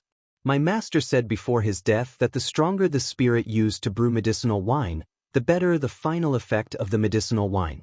Because the various active ingredients of medicinal herbs are easily dissolved in strong spirits, the medicinal wine uses the strength of the spirit and the spirit to fully display its efficacy and enhance its efficacy. Moreover, my master was troubled by his illness a few years ago. He left behind a medicinal wine prescription that can be taken orally and used externally. It can completely cure old injuries. As for whether it can cure Uncle Qin's illness, this kid is not too sure. A few days ago, after this kid finished arranging the matters of the winery, I personally concentrated several liters of high-concentration spirits and concocted 2 bottles of medicinal wine according to the prescription left behind by my master. This kid came in a hurry today and forgot to bring them. I'll have to trouble Uncle Qin to send a servant to my house to fetch them." What Li Zixuan said was not nonsense. In fact, the alcohol concentration needed to concoct medicinal wine should be above 50%. According to modern scientific knowledge, alcohol is a good semipolar organic solvent. The various organic ingredients of medicinal herbs were easily dissolved in alcohol, but not in water. However, it was impossible to produce such strong alcohol in ancient times. Therefore, medicinal wine in ancient times was mainly nourishing. According to the theory of traditional Chinese medicine, prolonged illness would lead to a deficiency of vital energy and blockage of the meridians. Therefore, various chronic diseases often had different degrees of blockage of vital energy and blood and blockage of the meridians. Medicinal wine mainly nourished the vital energy and nourished the body. At the same time, the wine itself had the effect of refreshing and warming the body. As for the medicinal wine prescription that Li Zixuan mentioned, it was a prescription that his father often used in his previous life. When his father was young, he had a wild temperament. He had learned martial arts from several martial arts masters. Later on, after 2 years of learning, he began to wander around. His traveling expenses were all earned by his street acrobatics and magic tricks. At that time, Xinzhong had just been established for more than 10 years. Street acrobatics were still very common. Later on, after his father got married, his temperament gradually stabilized and he began to earn money to support the family. However, as he grew older, the internal injuries from his martial arts training and acrobatics when he was young began to flare up. His father found a prescription from somewhere and made his own medicinal wine. He found that it was quite effective, so he persevered until he was young. However, later on, Li Zixuan had to go to the pharmacy to get the medicine. Therefore, Li Zixuan had a deep impression of the prescription. On the day that Han Yushi mixed the wine at his house, Li Zixuan successfully purified white wine for the first time. After Han Yushi left, he distilled a portion of the purified wine several times. Li Zixuan estimated that the wine was at least 60% alcohol. Then, he asked someone to get the medicine according to the prescription and made 2 bottles of medicinal wine. He thought that if Sun Simiao couldn't cure Qin Shubao's illness, he would take it out and try it. It was a desperate attempt, wasn't it? When Mrs. Qin heard this, she said excitedly, "Xiao Xian, are you serious?" Qin Shubao's expression also changed slightly. He said it so indifferently before just to comfort his wife.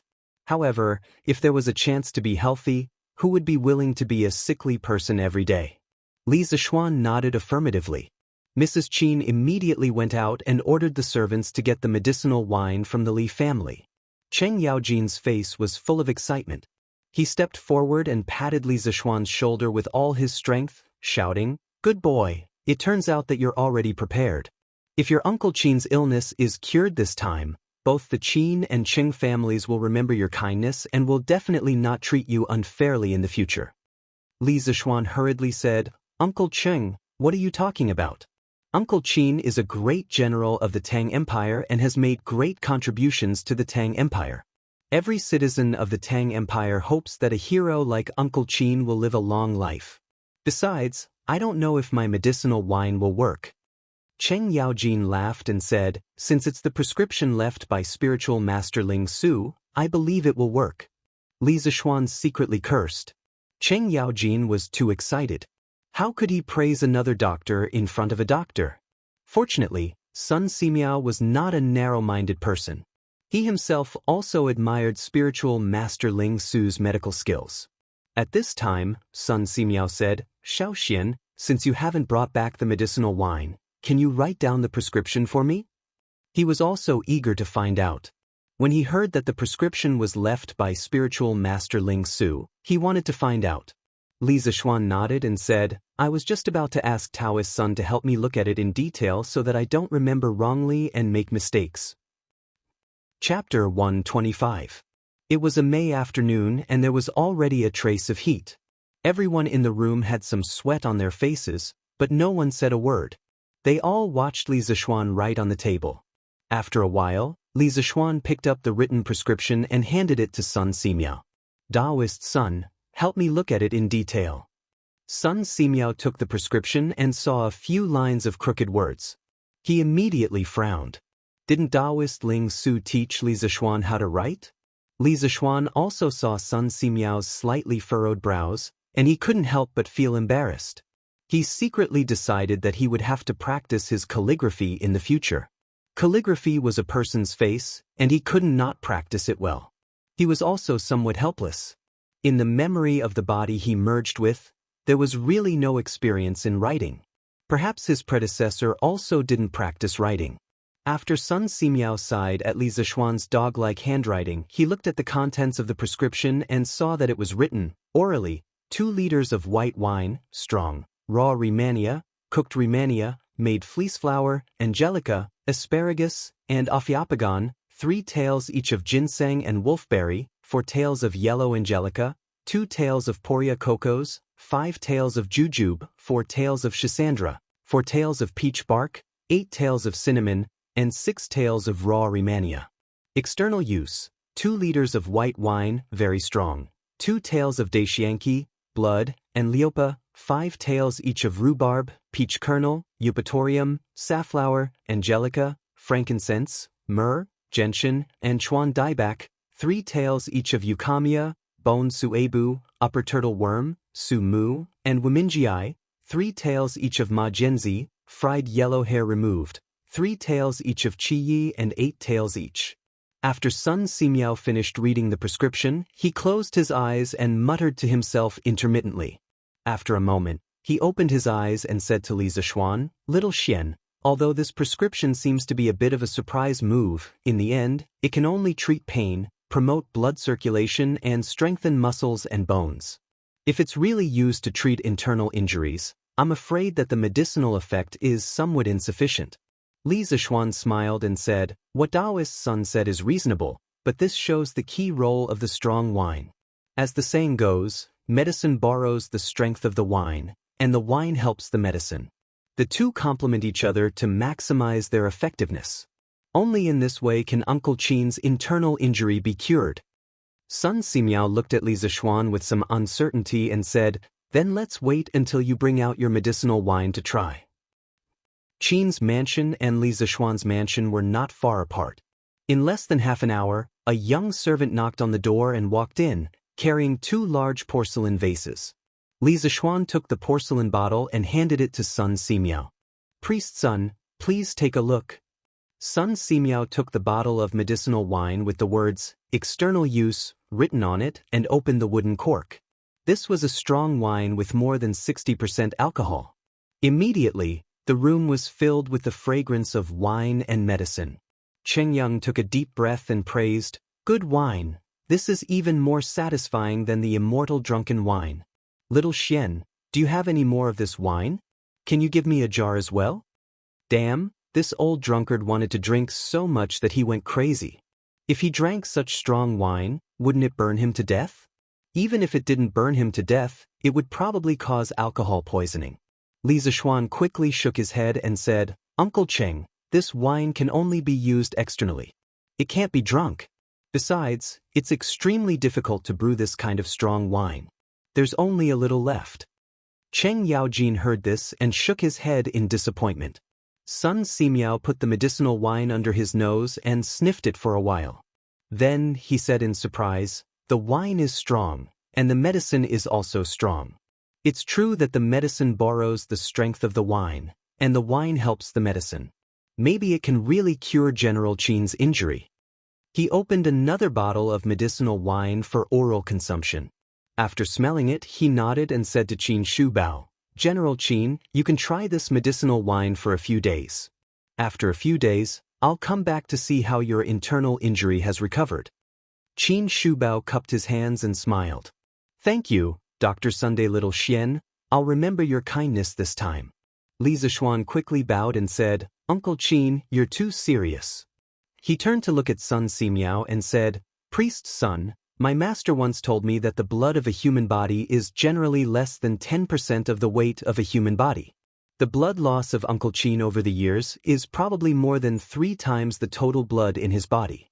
Moreover, Uncle Qin is now old, and his ability to produce blood is far less than that of a young man. I'm worried that your qi replenishing prescriptions won't be able to completely recover Uncle Qin's qi and blood." Sun Simiao nodded in agreement. "I also agree with your master's theory. General Qin has indeed lost too much qi and blood, but I can't think of any other way except to let General Qin recuperate slowly." Qin Shubao's eyes lit up at this time. He asked tentatively, "Little Xian, do you have any way to make me recover quickly?" He had really had enough of the days when he couldn't carry anything. If there was a way to make him recover quickly, Qin Shubao felt that he was willing to live a few years less. Cheng Yaojin and Mrs. Qin also looked at Li Zishuan eagerly. Li Zishuan pondered for a moment and chose his words carefully. He said, "Uncle Qin, although my method can make up for your loss of qi and blood in a short period of time, it can only treat the symptoms and not the root cause. It will make people dependent on it. Don't use it unless you have no other choice. You should slowly recuperate according to priest's son's prescription for a few days and see the effect. It is more reliable." Blood transfusion was indeed the fastest and most effective way, but now Qin Shubao's ability to produce blood was declining. Blood transfusion could only treat the symptoms and not the root cause. After one blood transfusion, there would be a second and third blood transfusion. Moreover, he didn't have any tools for blood transfusion. Qin Qiong waved his hand and smiled. "As long as it can make me feel good for a while, anything is fine. Little Xian, tell me quickly." Sun Simiao also asked curiously, "Little Xian, what method do you have? Tell me first and I'll help you think about it in detail." Li Zishuan hesitated for a moment and said, "I don't know if priest's son has heard of the blood-stealing technique to prolong life." Hearing this, Sun Simiao's expression suddenly changed and he sternly scolded, "Little Xian, as a disciple of the Spirit Void sect, how dare you mention this kind of sorcery?" When Sun Simiao heard the words, "blood-stealing technique to prolong life," he instantly thought of some evil Jianghu cultivators. He had been practicing medicine all his life. How could he watch Li Zishuan go astray? That was why he sternly stopped him. Li Zishuan saw Sun Simiao's extreme reaction and knew that he had misunderstood. He hurriedly explained, "Priest's son, the blood-stealing technique to prolong life is not a sorcery. My master once said that a person will continue to produce blood. If a little blood is drawn out at a time, as long as it doesn't exceed 10% of the total blood in the body, nothing will happen. Instead, it will be good for the body's metabolism." "Is that true?" Sun Simiao asked. "It's true. My master once used this method to save a seriously injured villager, and the person whose blood was drawn out was still very healthy. Li Zishuan replied with certainty. Cheng Yaojin rolled up his sleeves and grinned. Since drawing out blood can't kill people, Xiaoxian, quickly draw out my blood and give it to your Uncle Qin. Li Zishuan shook his head and said, Uncle Cheng, there are 5 types of blood in this world. Except for a very special blood type, different blood types can't be mixed together. Moreover, when I went down the mountain, I didn't bring back the blood transfusion tools left by my master. Therefore, Uncle Qin's weak blood and qi are best treated with medicine. If the effect isn't ideal, I'll find a way to make a set of blood transfusion tools for Uncle Qin. Qin Shubao could only nod and say, then I'll do as Xiaoxian said. I'll recuperate for a while. Cheng Yang slapped Li Zishuan twice and said, You wastrel, your master's things are so precious. Why didn't you bring them back? Li Zishuan quickly jumped away and rubbed his head gloomily. Sun Simiao, on the other hand, was very interested in the blood type theory that Li Zishuan had just mentioned. He said as if he had discovered a new treasure. Xiaoxian, do you have any evidence for the blood type theory that you just mentioned? Li Zishuan said with certainty, Of course I do. When I finish making the blood transfusion tools, Taoist Sun will come over and watch me do a little experiment. Sun Simiao nodded with satisfaction and said, Okay, I've been temporarily working in the Imperial Medical Department. Remember to send someone to call me when the time comes. Chapter 126. After agreeing on Qin Shubao's treatment plan, Sun Simiao put away the medicine box and prepared to leave. Li Zishuan then remembered his other purpose of coming here today. He hurriedly called out to Sun Simiao and said, Sir Sun Simiao, please wait for me. Please wait a moment, Taoist Sunday. I came here today because I have something I need your help with. Sun Simiao asked unhurriedly, What is it? Li Zishuan described the illness of Hu Jing and Hu Zhen to Sun Simiao in detail. After listening, Sun Simiao stopped what he was doing and straightened up. He stroked his beard and pondered for a moment before saying, Listening to your description, I feel that this Hu Zhen should not be born stupid. Instead, she seems to have a stutter.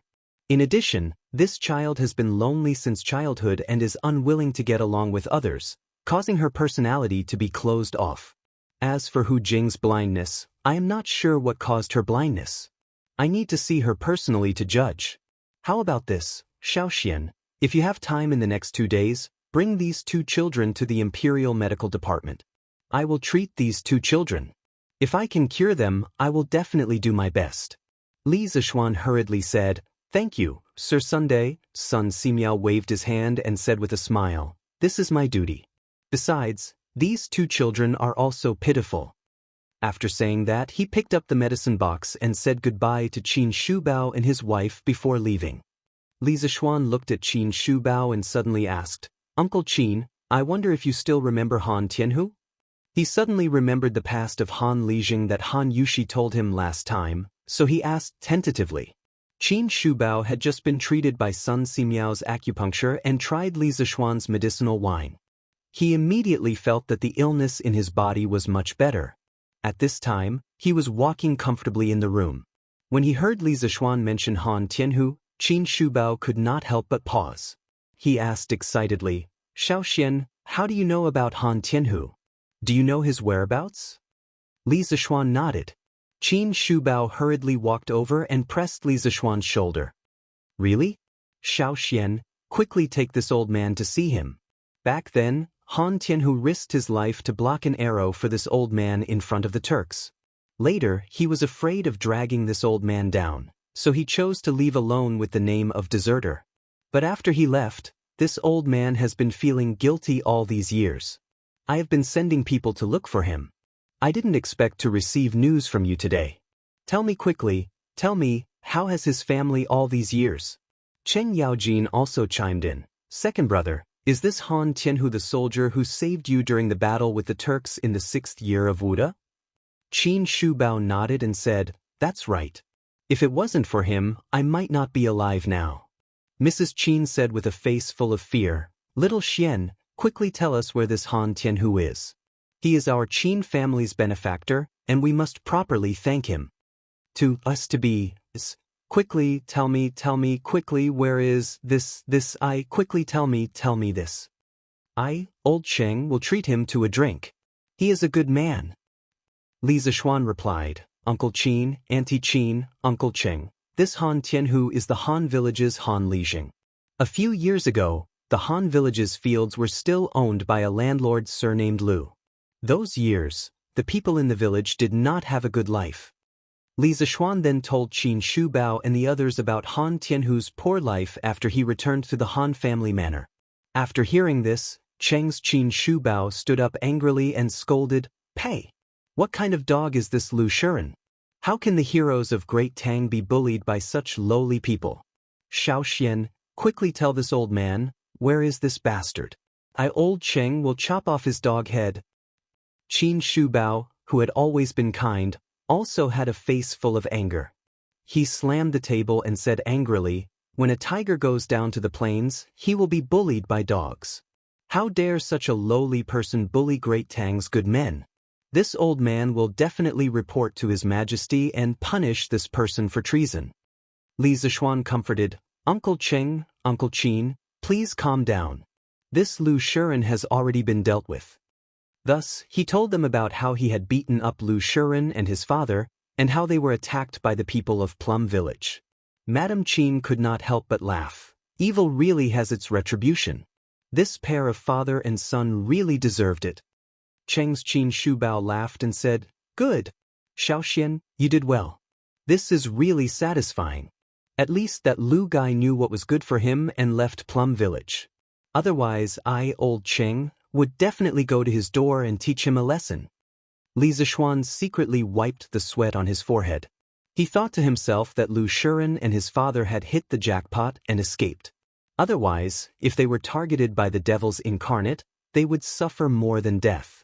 Qin Shubao also looked at Li Zishuan with praise and said, You know right from wrong and know what's right from wrong. Good young man. Xiaoxian, bring this old man to the Han Manor tomorrow.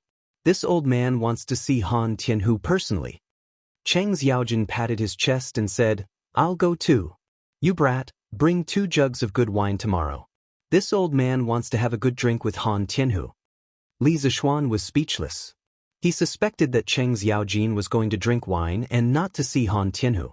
Yes, it just so happens that this little one is going to the Han Manor tomorrow to bring the Hu siblings into the city. When the time comes, I'll accompany the 2 uncles to Han Lijing's house. Li Zishuan nodded and agreed. Madame Qin said, Xiaoxian, Auntie heard you say that Han Tianhu's daughter was able to support a family by herself at the age of 7. This girl is really a miracle in Great Tang. Li Zishuan nodded and said, Yes, that's true. Han Yushi's character is very strong. Those years were not easy for her. Madame Qin looked at Qin Shubao in disgust. Lord, this Han Yushi is a good daughter. Han Tianhu is also our family's great benefactor. This concubine wants to take Han Yushi as my adopted daughter. This way, this child can have a good identity and marry into a good family in the future. What do you think, Lord? Qin Shubao stroked his beard and pondered for a moment before agreeing, Madame's suggestion is very good. This old man will discuss it with Han Tianhu tomorrow. If he agrees, we will officially take Han Yushi as our adopted daughter. This child has suffered a lot these years. When Li Zishuan heard this, he was delighted. Although he did not care about status, it did not mean that others did not care. Han Yushi was now the adopted daughter of the current Duke of Yi. If he were to marry Han Yushi in the future, Han Yushi would not feel inferior because of the difference in status. In that case, it would be easier for them to be together. The joy that flashed through Li Zishuan's eyes was caught by the old and experienced Cheng Xiaojin. Cheng's heart instantly became lively as he thought, when this brat was talking about Han Tianhu, 8 out of 10 sentences were related to that Han Yushi. Now that he heard that second brother Qin wanted to take Han Yushi as his adopted daughter, he was secretly happy. Could it be that this brat is interested in Han Tianhu's daughter? I have to observe carefully tomorrow. Chapter 127. Everyone in the room chatted for a while before Li Zishuan took his leave. Cheng Yaojin also followed him out. Li Zishuan and Cheng Yaojin walked side by side on the main road. He suddenly remembered that the Cheng family was also one of the shareholders of the winery. He didn't even ask for the Cheng family's permission to cooperate with Wang Runbiao in the morning. Thinking of this, Li Zishuan said somewhat embarrassedly, "Uncle Cheng, there's something I forgot to tell you today. I'll tell you now, but you can't be angry." Cheng Yaojin waved his hand carelessly and laughed. "Ha, you gave this old man a jar of strong wine just now. This old man won't be angry with you." Li Zishuan was speechless, but he also knew that Cheng Yaojin was making fun of him. After thinking for a moment, he told Cheng Yaojin about his cooperation with Wang Runbiao to open up the market of Immortal drunken wine and gentle village in other regions. After hearing this, Cheng Yaojin became serious for once. He pondered for a long time and looked around. After confirming that there was no one around, he said to Li Zishuan, "Little Xian, this old man actually doesn't want you to get involved in the affairs of the aristocratic families.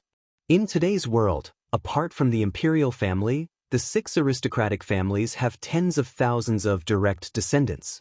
There are also countless officials, scholars, and Jianghu wanderers who rely on the aristocratic families. This has already formed a huge force that is enough to threaten the stability of the Tang Empire. His Majesty is already thinking of weakening the aristocratic families. If you get too involved with the aristocratic families, I'm afraid it will be detrimental to your future." After hearing this, Li Zishuan was startled.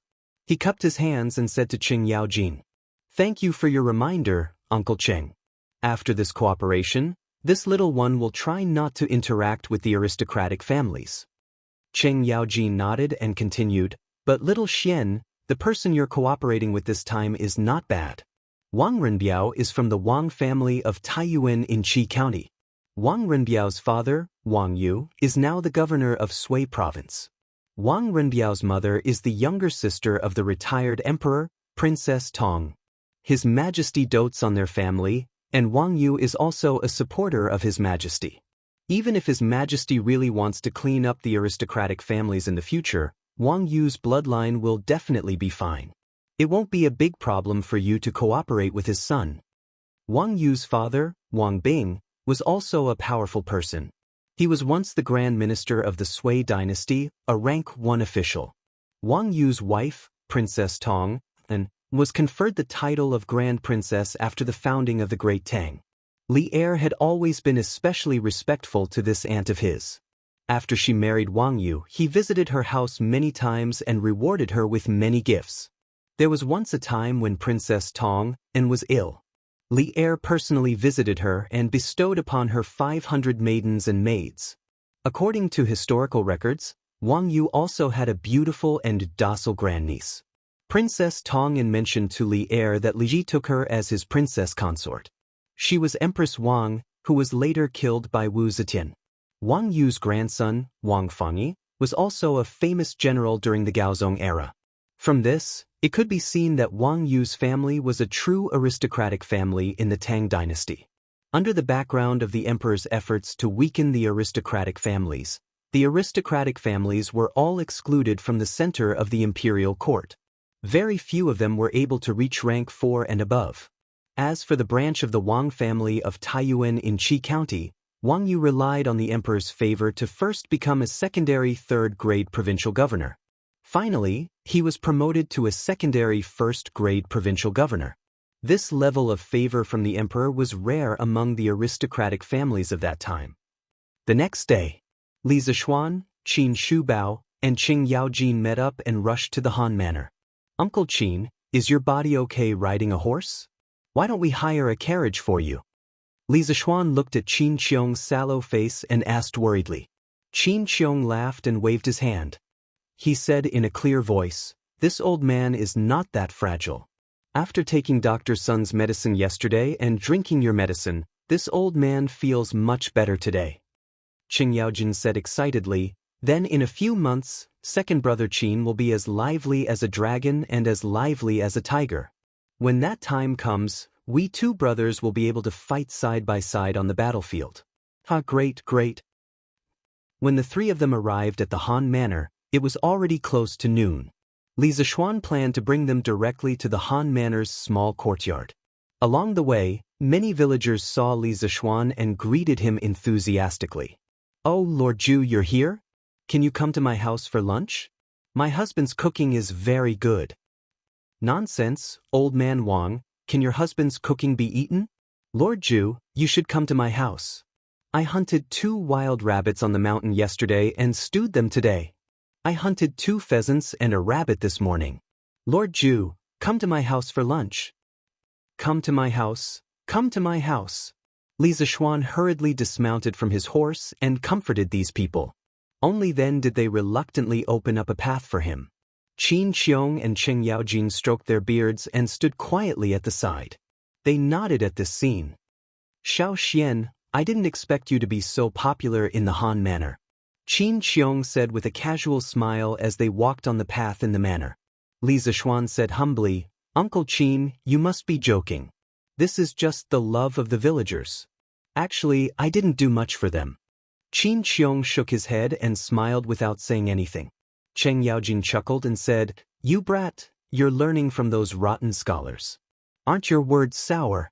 If second brother Qin and I praise you, you have to accept it. You're dawdling like a woman." Li Zishuan was speechless. He was just being modest out of habit. This Cheng Yaojin really didn't know how to say personal things. In the Han Manor's small courtyard. "Yushi, I'm going to Plum Village in the afternoon to see how the chicken farm is doing. You're alone at home, so be careful," Han Lijing said to his daughter as he tidied up a pile of firewood in the courtyard. "Yes, father. Don't worry. I'll be fine," Han Yushi agreed. "Uncle Han, look who's here to see you." The courtyard door was only ajar and not locked. Li Zishuan directly pushed open the courtyard door and shouted at Han Lijing. When Han Yushi heard Li Zishuan's voice, she quickly turned around and looked at Li Zishuan with her big, watery eyes. Han Lijing also looked over when he heard this. He saw Li Zishuan and was about to greet him, but then he saw Qin Shubao and Cheng Yaojin behind Li Zishuan. Han Lijing was about to greet them, but he couldn't say anything. His mouth was wide open as he stood rooted to the ground. "Father?" Han Yushi saw that her father was rooted to the ground for a while, so she reminded him in confusion. Han Lijing immediately came back to his senses. He hurriedly got up and limped over to greet them. He first greeted Li Zishuan, then looked at Qin Shubao. His lips kept trembling, and he was so excited that he didn't know what to say. In the end, he knelt on one knee and made a military salute. He said loudly, "I'm sorry." Deserter Han Tianhu greets General Qin and General Cheng. Unlike those ordinary villagers, Han Lijing had been in the army for many years, so of course he knew Cheng Yaojin. When Qin Shubao came in earlier, he saw the dilapidated courtyard and the father and daughter who depended on each other. He felt a little suffocated. When he heard Han Lijing call himself a deserter, Qin Shubao couldn't hold it in anymore. He pulled Han Lijing up from the ground and shouted, "Han Tianhu, you're not a deserter. Who dares to say that you're a deserter? I, Qin Qiong, would rather give up the title of duke and make him kneel down and apologize to you. I, Qin Qiong, have never had weak soldiers, let alone deserters. Yes, who dares to say that you, Han Tianhu, are a deserter? I, Cheng Yaojin, will be the first to disagree." Cheng Yaojin immediately jumped out and echoed loudly. Han Lijing couldn't hold it in anymore. He knelt on the ground and cried, "General!" Back then, he was seriously injured, and one of his legs was disabled. In order not to drag down the army, he left the camp without permission. Although it was with good intentions, it was still not allowed by military law. All these years, the imperial court didn't convict him of desertion, and the government never issued a warrant for him. Han Tianhu knew that it was Qin Shubao who mediated for him and helped him get off the hook. Every night when he woke up, his ears would ring with endless shouts of killing. Although he left the army, his heart was always on the battlefield. But he was still a deserter. He didn't dare to meet his fellow soldiers, and even more so, he didn't dare to meet Qin Shubao. He was afraid that he would embarrass Qin Shubao. Now that Qin Shubao had personally cleared his name and said that he wasn't a deserter, the demon that had been lingering in his heart for many years had finally dissipated. How could he not be emotional? Qin Shubao's eyes were also wet. He squatted down and pressed on Han Lijing's shoulder, comforting him, Jianghu, you have suffered all these years. Han Lijing choked and said, I didn't suffer. As long as the general doesn't think that I am a deserter, I am satisfied and can die without regrets. These incomparably sad words deeply touched Qing Yaojin and Qin Shubao, who had been on the battlefield for a long time. The two of them couldn't help but cry. The three men hugged each other and cried bitterly, reminiscing about the years of killing each other. Li Zishuan stood at the side and saw this scene. He was also very touched. At this time, he really wanted to sing Lu Tianwang's "It's Not a Crime for a Man to Cry." But after all, he had never been on the battlefield.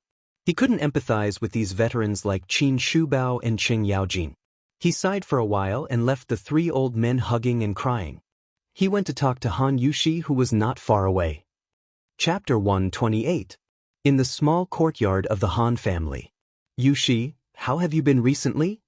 Standing side by side with Han Yushi under the parasol tree in the courtyard, Li Zishuan had a lot of things he wanted to say, but he could not bring himself to say them. In the end, he stammered for a while before squeezing out such a meaningless sentence. When Han Yushi saw Li Zishuan walking straight towards her, she was very shy and happy. Now that she heard this meaningless sentence, she could not help but secretly roll her eyes. She cursed Li Zishuan's slow EQ in her heart. She felt that she had already made it very obvious, but Li Zishuan just could not understand her feelings. She had also suspected that Li Zishuan already had someone he liked. However, later on, she saw that Li Zishuan had always been alone and liked to stick to her. This proved that Li Zishuan did not like anyone and did not hate her. After thinking about it, Han Yushi could only attribute it to Li Zishuan's slow EQ. I've been doing well recently. It's just that I kind of miss. Han Yushi was not careful and almost blurted out her true thoughts. Fortunately, she sobered up and stopped in time. Miss what? Miss what? Li Zishuan was overjoyed and quickly asked with anticipation in his eyes. I miss the iron egg. Han Yushi secretly glanced at Li Zishuan's handsome face and understood the anticipation in his eyes. Although she was happy in her heart, she swallowed the words that were about to come out of her mouth. How could a girl take the initiative to admit such a thing? Therefore, her mind raced and she quickly thought of this excuse to smooth things over. Oh, you missed the iron egg. Li Zishuan was overjoyed by this sudden turn of events and scratched his head in disappointment. Yushi, go and prepare some food and wine. General Qin, General Cheng, and young master are all having lunch at our house. After the three old men in the courtyard finished crying, Han Lijing walked over and said to Han Yushi, his father, your daughter will go now.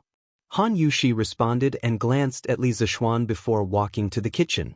Today was also the first time she had seen her father cry. She secretly thought of making something delicious for lunch so that her father wouldn't be so sad anymore. Young master, General Qin, General Cheng, let's go inside and sit. Uncle Han, please accompany Uncle Qin and Uncle Cheng in and have a seat first. I brought some pastries, wine, and dishes. I'll bring them to the kitchen and let Yushi heat them up. After Li Zishuan finished speaking, he slipped out of the courtyard like a wisp of smoke and took the bundle from the horse. Han Lijing could only take Qing Yaojin and Qin Shubao into the house to rest. Before Qing Yaojin entered, he looked at Li Zishuan suspiciously. Yushi, you don't have to cook other dishes. I brought a lot of dishes over. You can just heat them up and eat them. Li Zishuan walked into the kitchen with a big food box and said, he came today not only to bring 2 pots of wine for Qing Yaojin, but he also asked the cook at home in advance to make a few dishes that could only be eaten by the Li family and brought them over. Because he knew that Qin Shubao and Qing Yaojin would definitely eat at Han Lijing's house when they came over. At that time, Han Yushi would be busy preparing a big table of dishes. He didn't want her to work too hard, so he did this. Young master, how can this be? Isn't it too rude? Han Yushi was a little hesitant. The 2 people who came today were both founding dukes. It was really unreasonable to heat up the dishes that had been cooked before for them.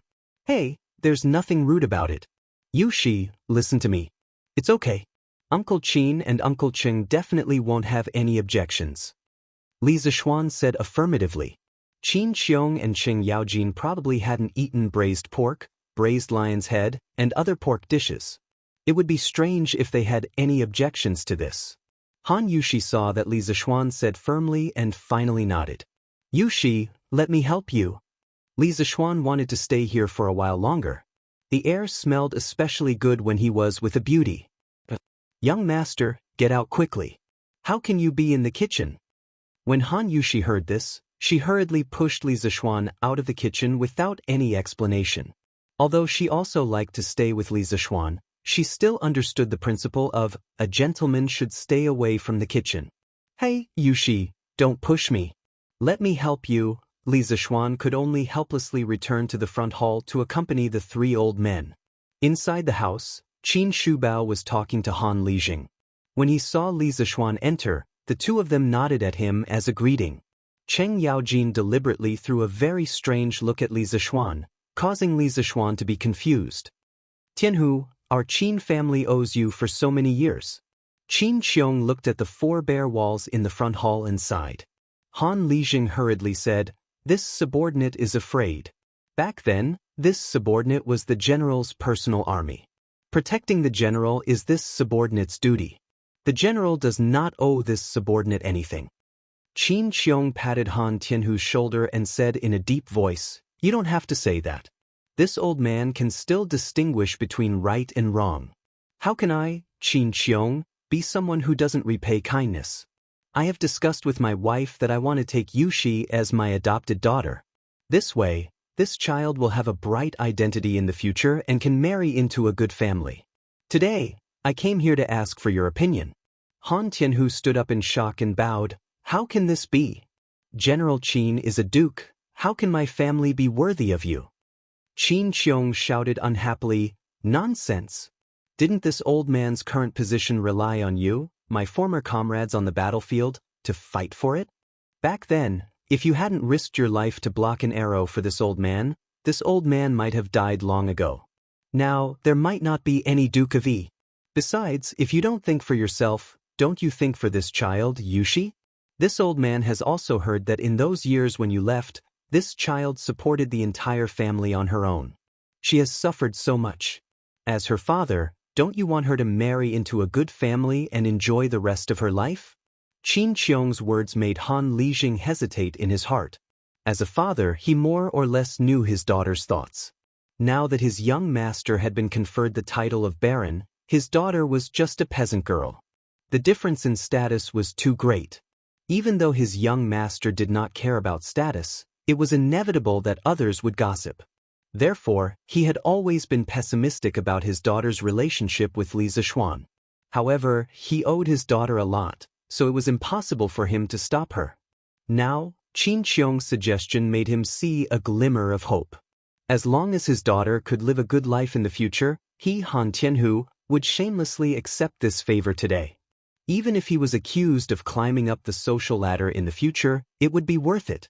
Han Lijing looked at Li Zishuan and finally gritted his teeth and made up his mind. He knelt on one knee and said, this subordinate thanks the general for his kindness. It's a pity that this subordinate is now disabled and cannot protect the general. If there is a next life, this subordinate will be an ox and a horse to repay the general.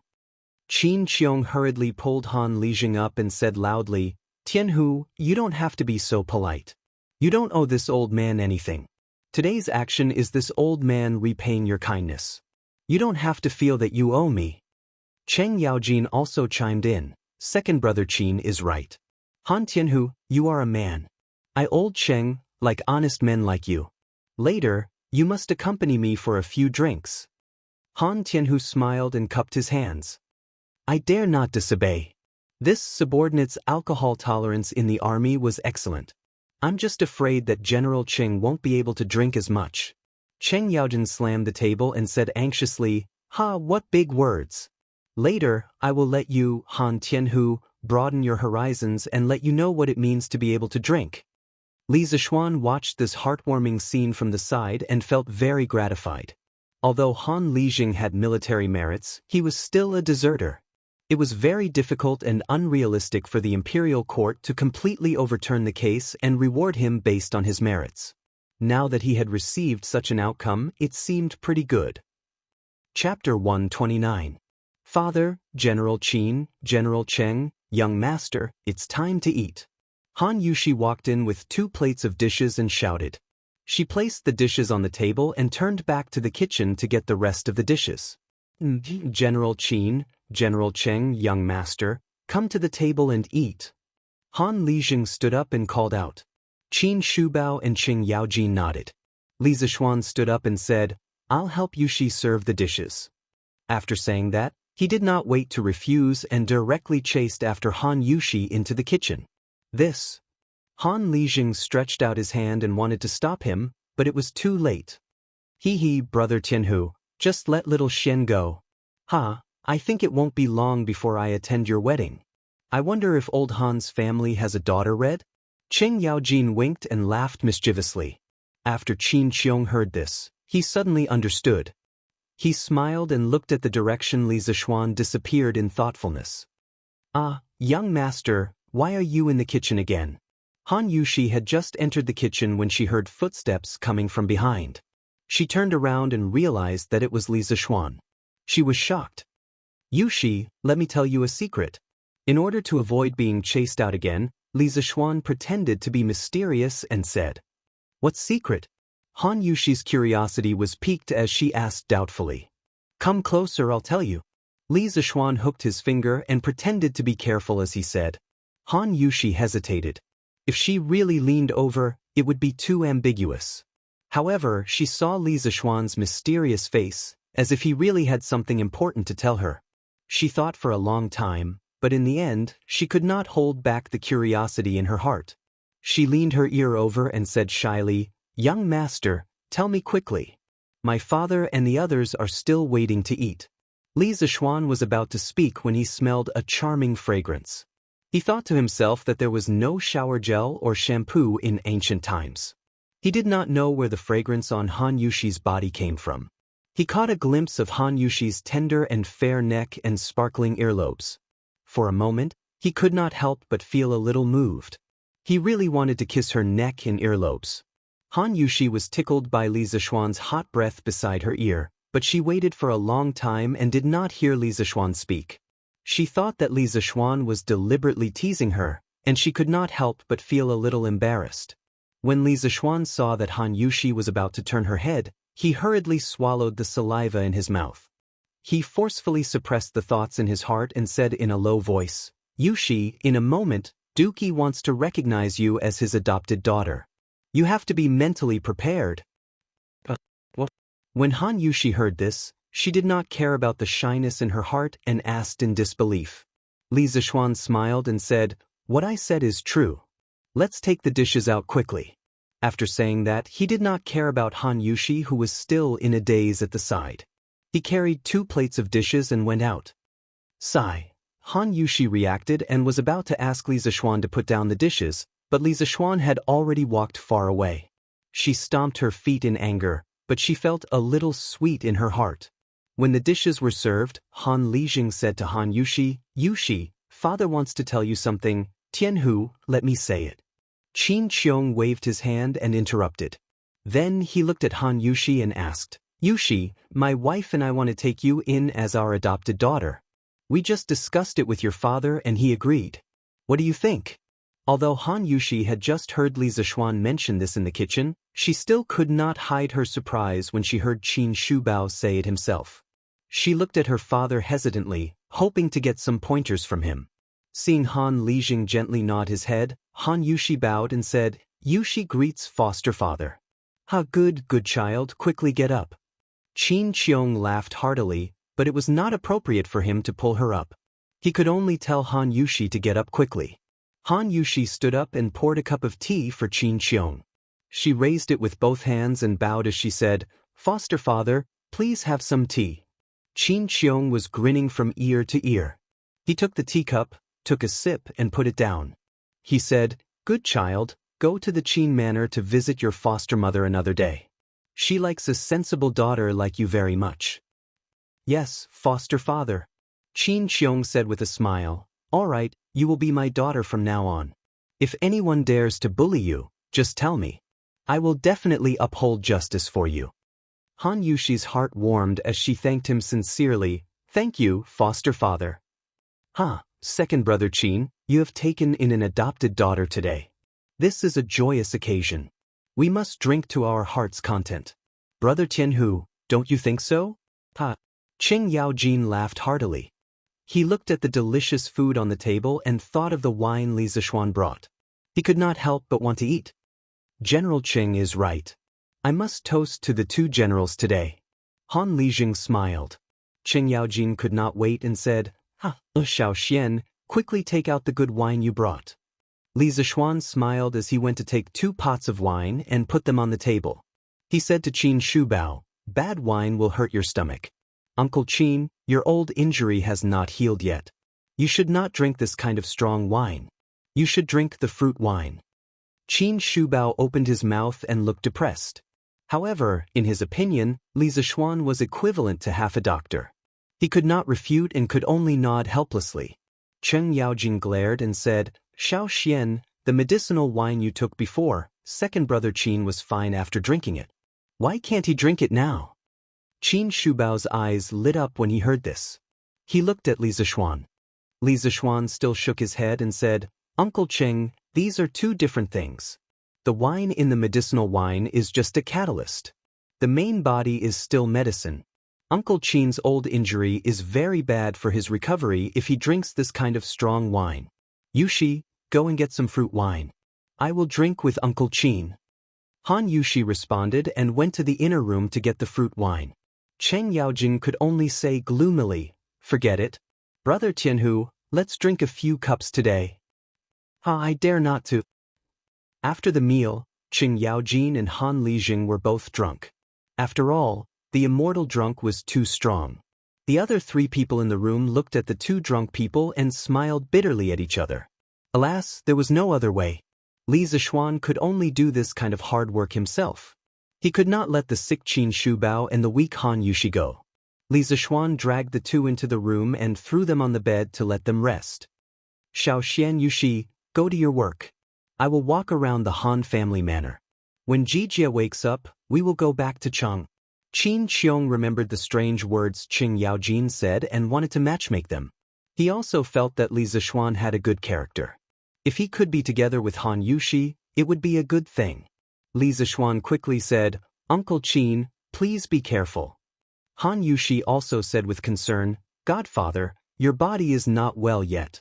Why don't I go with you? Qin Qiong quickly waved his hand and said, No, your godfather is much better now. It's okay. If he let Han Yushi come, wouldn't his efforts be wasted? So he quickly left the courtyard after saying that. P.S. The subscription data is terrible. Readers who like this book, please pay a few cents to subscribe so that Swordsman will have the motivation to continue writing. Thank you. I can't continue writing like this. Please subscribe. Don't read the pirated version. Brothers, you still have to subscribe when you need to. Chapter 130. Yushi, do you want to enter the city with me today? We can go to Uncle Qin's house and visit Aunt Qin. In the courtyard, a man and a woman were alone. It was very ambiguous. Li Zishuan really wanted to spend the rest of his life quietly with Han Yushi. Han Yushi looked at Li Zishuan, who was sitting on the swing beside her. She felt a little amused. This swing was tied to the iron egg by Han Lijing in the past. Now, Li Zishuan was sitting on it to play. Her young master was sometimes mature and steady, but sometimes he was like a child. Hearing Li Zishuan's words, Han Yushi thought for a while and replied, Young master, when you go back today, it will definitely be late. If I go, I probably won't be able to make it back in time, so I'll go tomorrow. Li Zishuan subconsciously wanted to say, if you can't go back, then stay at my house. However, he was afraid that he would offend the beauty, so he could only swallow the words that were about to come out of his mouth. Then you have to be careful when you go alone tomorrow. Or you can go with the farmer who is going to the market tomorrow. Li Zishuan thought for a while and still instructed. He still had no clue about the martial arts expert who stole the wine that Han Lijing mentioned last time. He always felt that the person's goal was not that simple. Han Yushi's heart warmed. She replied softly, Young master, don't worry. Yushi will be careful. Li Zishuan's heart was slightly relieved. He looked up at Han Yushi, who was holding the rope of the swing. Suddenly his childish heart was awakened. He smiled and said, Yushi, sit on top. I'll help you on the swing. Han Yushi frowned and said, Young master, this is for children. Who said that this thing can only be played by children? Didn't you see that I played with it just now? Han Yushi was speechless. Come up quickly. If you don't come up, I'll carry you up. Li Zishuan was a little unrestrained at this moment. Don't, I'll go up myself. Ah, young master, put me down quickly. It's too high. Han Yushi closed her eyes and grabbed the rope tightly with both hands as she shouted. Don't worry, I'll protect you. You won't fall. No, put me down. Don't, Yushi, don't you think it's very interesting? Don't be afraid. With my martial arts, even if you fall, I can catch you. After a while, Han Yushi finally adapted to this height. She stopped screaming and gradually quietened down. Under the setting sun, a flower-like young girl sat on a swing. Behind her, a handsome man was slowly pushing the swing. Both of them were silently enjoying this rare tranquility and warmth. Cuff cuff. Qin Qiong felt that he had returned late enough, but he did not expect to see something that he should not have seen. He hurriedly coughed twice to remind them that someone had come. Han Yushi was like a frightened rabbit. She hurriedly grabbed Li Zishuan's hand and signaled him to stop pushing. Then Han Yushi got off the swing. Li Zishuan only felt a burst of warmth and smoothness in his hand, and he couldn't help but stop. Then, the wonderful touch disappeared, and he couldn't help but feel a sense of loss. Godfather, you're back. Han Yushi clenched her hands and greeted Qin Qiong like a child who had done something wrong. Yes, I'm back. Qin Qiong naturally pretended that he didn't see anything and replied. Uncle Qin, how was your tour of the manor? Li Zishuan spoke to hide his awkwardness. When Qin Qiong heard this, he stroked his beard and said half-jokingly, this old man discovered that the villagers of this Han manor are clearly much wealthier than the people in other manors. Xiao Xian, you're a good landlord. Li Zishuan chuckled and said, you're flattering me. Qin Qiong wanted to say something but hesitated. In the end, he said, Little Xian, come out with me. I have something to ask you. With that, he walked out of the courtyard, leaving Li Zishuan with his back. Li Zishuan looked at Han Yushi and said, Yushi, I'm going out for a while. Go and see if Uncle Han and Uncle Cheng are awake. Han Yushi nodded. At the same time, she was a little nervous. She didn't know what her godfather wanted to say to Li Zishuan. Could it be that he and she... Aya, please don't be like that. Han Yushi blushed at the thought of this and hurried into the house. Outside the courtyard, Qin Qiong stood under a tree with his hands behind his back, waiting for Li Zishuan to come over. Uncle Qin, why are you looking for me? Qin Qiong turned around and looked at Li Zishuan. He asked with a serious face, Little Xian, tell me the truth. Why are you raising so many chickens? Li Zishuan said curiously, Uncle Qin, didn't I already say it at the morning court? You were there too. Qin Qiong shook his head and said, I believed you before, but I went to the chicken farm in the back mountain of the Han Manor today. I don't believe your excuses now. Tell me the truth. Li Zishuan asked curiously, why? Qin Qiong sneered, you're still lying to me. I just went up the mountain to take a look. Every chicken farm on the mountain has a person training the chickens. If it's just because of the two reasons you mentioned before, why do you have to do this? What are you hiding? Can you tell me? Li Zishuan suddenly understood. So this was the problem. However, he really couldn't tell anyone about the locust plague. Otherwise, there would be trouble. He was in a dilemma. Uncle Qin, you're right. This matter is indeed not that simple. However, please forgive me for not being able to tell you the real reason. Li Zishuan gritted his teeth. Qin Qiong heard this and quickly stepped forward. He grabbed Li Zishuan's arm and said anxiously, What can't you tell me? I'm not a talkative person. Don't you trust me? Li Zishuan hurriedly waved his hand and explained, It's not like that. Uncle Qin, don't misunderstand. I definitely don't mean that. It's just that I really can't tell anyone about this. Uncle, please don't make things difficult for me. Qin Qiong released his hand and turned around. He looked at the setting sun and sighed. Forget it, I won't force you. However, I feel that something big is going to happen behind this. This old man joined the army when he was young, and after many twists and turns, he finally joined the Great Tang. After hundreds of battles, the world was finally at peace. Even if this old man fell ill, this old man has no regrets, because the Han people can finally settle down and recuperate. Little Xian, you're the disciple of an immortal. You may not know the suffering of the human world. A few years ago, the world was in chaos and the Central Plains was empty. People's lives were worse than dogs. I really can't bear to see the people suffer, because the people's suffering is the shame of us Tang Empire soldiers. We didn't protect them well. Qin Xiong turned around and stared into Li Zishuan's eyes. He said seriously, I've heard that spiritual master Ling Su is one of the immortals. He has great wisdom and ability. As his disciple, you must know many things. I don't care what you're hiding, but I hope that before you do anything, you can consider the people's lives. The people have suffered enough. Chapter 131. Under the tree outside the Han family's courtyard, the old man and the young man were silent. Finally, Qin Xiong broke the silence. He looked up at the sky and said, It's getting late. Call Jijia. Let's go back to Cheng. After saying that, he walked towards the courtyard door, leaving behind a bleak figure. Li Zishuan looked at the old man who had fought for the country all his life. He couldn't bear it. Seeing that Qin Xiong was about to reach the door, he said, Uncle Qin, please wait. I'll tell you the truth.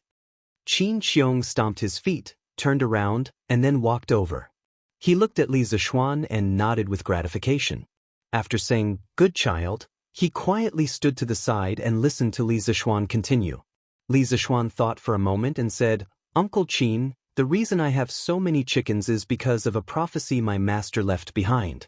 My master said that in June next year, there will be an unprecedented plague of locusts in the Tang Empire.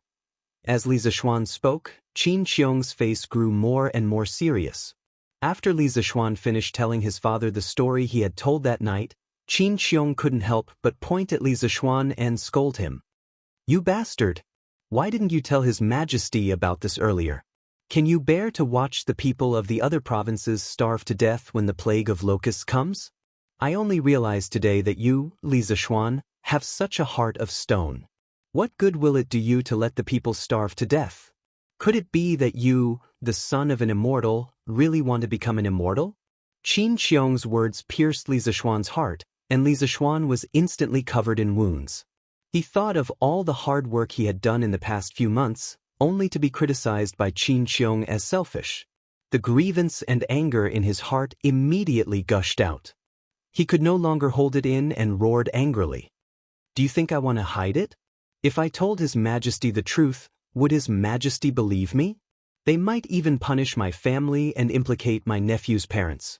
Moreover, once this matter spreads out, it will surely cause panic among the common people. At that time, countless people will madly fight for food, and it will surely cause the price of food to soar. How can this nephew bear such a crime? Qin Xiong was stunned. Li Zishuan took a deep breath and continued. The plague of locusts is only my master's prophecy. If the plague of locusts doesn't come when the time comes, wouldn't the people of the world have worried for nothing? When that time comes, I will definitely be condemned by everyone and be cursed for eternity. I'll be fine. At worst, I'll be like my master back then, living in seclusion and living a carefree life. But what about my father, mother, and sister? They still had to continue living on the land of the Great Tang. Moreover, do you really think this nephew can bear to watch the common people suffer?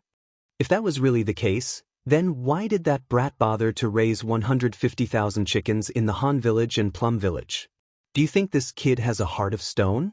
Like you, this nephew loves the land of the Great Tang and deeply loves the people of the Great Tang. This nephew also wants to save them very much. After Li Zishuan finished speaking, he let out a long sigh and leaned against the tree trunk dejectedly. He closed his eyes and said no more. If one looked carefully, one could see that there were tears in his eyes. Qin Xiong stood there with a complicated expression. His expression changed for a while before he finally sighed. He walked over and patted Li Zishuan's shoulder lightly. Little Xian, this old man misunderstood you just now. Please don't take it to heart. Li Zishuan hurriedly said, Uncle Qin, what are you saying? I know that you truly care about the country and the people, and your heart is for the common people. This nephew's tone just now was very offensive. Please don't take it to heart. He had suppressed the matter of the locust plague in his heart for a long time. He knew that what he was doing now could only save a portion of the common people. When the time came, there would still be tens of thousands of common people who would suffer. He felt very uncomfortable, but he had no other choice. Call him selfish or cold-blooded, but he had to consider his family before doing anything. Today, he finally found someone to vent his feelings, but he was criticized. The negative emotions that he had suppressed for a long time finally erupted. Although he felt much better now, he also realized that his tone just now was too harsh. Qin Qiong shook his head and said, "It's normal for young people to be angry. This old man will not blame you. But little Xian, is there really no other way?" Li Zishuan thought for a while and replied, "Since ancient times, haven't the kings of the past been helpless in the face of the locust plague? I also want to save more common people, but this nephew's ability is limited. There really is no other way." Qin Qiong was silent for a long time. Then he sighed deeply. At this moment, he seemed to have aged 10 years. He angrily punched the tree trunk and said unwillingly, "This old man will go back today and draft a secret report. Tomorrow, I will present it to His Majesty. If His Majesty has any blame, this old man will bear it." Li Zishuan was shocked. He waved his hand to stop him and said, "Absolutely not. The locust plague is only a prophecy. There is no conclusive evidence. Uncle Qin, please think twice. Don't be rash." Qin Qiong shook his head and said, "Little Xian, it's better to believe in this kind of thing than not. Otherwise, when the locust plague really comes, all we can do is wait for death. Moreover, the weather this year is so abnormal. It's just May and it's already so hot. This old man estimates that there will be a drought this year. As the saying goes, after a drought, there will be locusts. Your master's prophecy is not without reason. Your strength is limited. If you want to save all the common people of the Tang Empire, you have to rely on the power of the imperial court." But Li Zishuan wanted to continue dissuading him, but Qin Qiong waved his hand and stopped him. "Little Xian, you don't have to persuade me anymore. This old man has been on the battlefield all my life. It's not easy to see the world at peace and the common people living and working in peace. I will not watch them starve to death because of the locust plague. My hands are already stained with the blood of countless people. I should have been taken away by the heavens long ago and fallen into the cycle of reincarnation. Now, I can still use this broken body to do something for the common people. Even if I am condemned by His Majesty or condemned by everyone, this old man will have no regrets." Li Zishuan was moved by the old man's sad words. He felt that he was so small compared to Qin Qiong. At this moment, he felt that a man should take responsibility like Qin Qiong, so he said, "Uncle Qin, this happened because of me. How can I let you take responsibility? Uncle Qin, please report to His Majesty. If His Majesty wants to punish you, I will take responsibility with you." Qin Qiong said in surprise, "How can I do that? Little Xian, you are still young and have a long way to go. Don't let your emotions affect your decisions." Li Zishuan said firmly, "I am not letting my emotions affect my decisions. This is a decision I made after careful consideration. If Uncle Qin does not agree, I will write to His Majesty alone." Qin Shubao saw that Li Zishuan had made up his mind, so he could only nod and say, "All right, I will also write your name in the secret memorial. The two of us will write together. It's getting late now. Call Jijia and let's go back to the city." Li Zishuan returned to the small courtyard and found Han Yushi waiting for him in the courtyard. He smiled at her, indicating that he was fine. Cheng Yaojin sat in the courtyard with his eyes slightly closed. He probably hadn't completely recovered yet. He didn't see Han Lixing. He was probably still drunk. Li Zishuan went over to say a few words to Han Yushi and reminded her again to be careful when she entered the city tomorrow. Then he pulled Cheng Yaojin, who was slightly sober, and called Hu Jing and his brother over. Anyway, they were just two children and weren't heavy. Each of them could sit on one more. Just like that, the five of them rode 3 horses and left the Han family village. Under the setting sun, They rush towards Chang and city. Chapter 132. In the evening, the five of them finally returned to Chang. After parting with Qing Yaojin and Qin Qiong at Yanxing Gate, Li Zishuan dismounted from his horse and walked home with Hu Jing and his brother. He had the servants settle the siblings in 2 rooms on the west side of Mingyue Pavilion. At this time, Wang Zhong came to find him. "Young master, this is the account book that shopkeeper Lu sent over today. He said he wants you to take a look." Wang Zhong handed over a small booklet and said respectfully. Li Zishuan nodded and took the booklet curiously. He was shocked when he opened it. It turned out that it was the profits of the Drunken Immortal restaurant for the past few days. The day before the launch of the Drunken Immortal restaurant, the Drunken Immortal restaurant earned a total of 352 strings of cash. On the day of the launch of the Drunken Immortal restaurant, the Drunken Immortal restaurant earned a total of 672 strings of cash. On the second day, they earned 956 strings of cash. On the third day, they earned 1,167 strings of cash. Today, they earned 1,450 strings of cash. Li Zishuan was shocked. The profits were too terrifying. They earned more than 1,000 strings of cash in a day. The Drunken Immortal restaurant had become a money tree. It seemed that he only needed to lie at home and count money in the future. Li Zishuan thought happily. "Ha! Not bad, not bad. Uncle Wang, tell shopkeeper Lu to do well." Li Zishuan chuckled as he handed the account book back to Wang Zhong. After thinking for a moment, he said, "Uncle Wang, bring Hu Jing and his brother to the Imperial Physician Bureau tomorrow and hand them over to Dr. Sunday.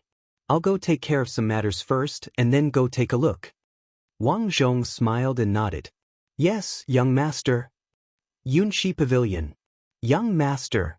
Xiaoying trembled as he bowed to the young master by the window. Just as he was about to say something, he saw a ball of paper flying towards him. He didn't dare to dodge and could only let the paper ball hit his head. "Trash, I left the Yunxi Pavilion to you to manage. Look at what it's become now. I helped you find the Imperial Chef, but you still can't beat the Drunken Immortal restaurant. Now our restaurant has fewer and fewer customers and the Drunken Immortal restaurant has more and more people. What use do I have for you?" The young master turned around and scolded Xiaoying while pointing at his nose with a sinister expression. After scolding him, he still wasn't satisfied. He picked up the teacup on the table and threw it at Xiaoying's feet. Xiaoying's voice trembled in fear as he said, This subordinate has failed in his task. Please calm down, young master." "Calm down? What can you use to appease this young master's anger? Do you know how much the Drunken Immortal restaurant earns in a day? Nearly 1,500 strings of coins. That's equivalent to 4 days of profit for our Yunxi restaurant. This young master has always had high hopes for you, and this is how you repay me? What a waste." The more the young master spoke, the angrier he got. In the end, he couldn't help but kick Xiaoying twice. Xiaoying gritted his teeth and endured it. He did not make a sound. He immediately got up from the ground and cupped his hands. "Young master, I've investigated. The reason the Immortal Indulgence Inn has been so popular recently is mainly because they've launched 2 new wines, the Immortal Drunken Wine and the Paradise of Warmth. These 2 wines have unique concocting methods and extremely unique tastes, so they've attracted batch after batch of returning customers." The young master calmed down a bit and ordered, "Then send someone to their winery and steal the secret recipe for their new wine. We also want to imitate this new wine." Xiaoying awkwardly said, "Young master, I'm afraid this won't work." Li Zishuan placed his new wine in Duke Lu's winery to brew it. There are many guards from the Cheng residence around the winery. Those people used to be soldiers and their skills are not bad. If we force our way in, I'm afraid we'll get into big trouble. After all, in Jingguan Great Tang, the title of Demon King Qing Yaojin was very intimidating. No one was willing to provoke this old demon. Then who else knows the secret recipe? The young master helplessly asked. Replying to young master, the craftsmen of the winery naturally know the recipe, but they have signed a contract with the Chung family. I'm afraid they won't easily reveal it. But according to what this subordinate knows, there should be another person who knows the recipe. Who? Speak quickly. Xiao Ying cautiously said, replying to young master, that person is Han Tianhu's daughter. According to this subordinate's investigation, Han Tianhu's daughter is very likely to have participated in the brewing of the new wine. Moreover, she's one of the earliest participants. Oh! The young master raised his brows in surprise. Then, he paced back and forth in the room with his hands clasped behind his back. Xiao Ying hesitated for a moment before he clenched his teeth and cupped his fists. Young master, this subordinate has another matter. I don't know. The young master unhappily waved his hand and said, Speak. Yes, young master. The subordinate reported that Miss Ling Yuyao has also arrived in Cheng. Yesterday, she and eldest young master went to Li Zishuan's residence and stayed there for a total of 2 hours. As for what they discussed, this subordinate doesn't know. The young master halted his steps upon hearing this. His expression changed before he finally scolded with a cold expression. It's this little bitch again. Send someone to investigate what my big brother discussed with Li Zishuan yesterday. This young master feels that this matter isn't simple. Xiao Ying cupped his fists and replied, Yes. This subordinate will arrange it now. Wait. The young master muttered, There's no need to investigate. According to my big brother's usual style, I reckon that he most likely went to find Li Zishuan to cooperate. It's too late to investigate now. The Immortal drunken wine's profits are huge. No matter what agreement they reached, it's extremely disadvantageous to us. We must find a way to turn the situation around as soon as possible. Otherwise, this young master will definitely lose this clan's trial. Xiao Ying softly said, I'll follow young master's instructions. The young master thought for a moment before saying to Xiao Ying, Come closer. Xiao Ying hurriedly did as he was told. The young master whispered a few words in his ear before returning to his normal voice. Do you understand? Xiao Ying replied, This subordinate understands. Young master, please rest assured that nothing will go wrong. The young master coldly said, If there are any more mishaps, you don't need to live anymore. Xiao Ying's body trembled as he cupped his fists and said, Yes. The young master continued, This Immortal drunken wine's profits are so huge. We're definitely not the only ones keeping an eye on it. You have to move quickly and pay attention to propriety. Don't kill anyone.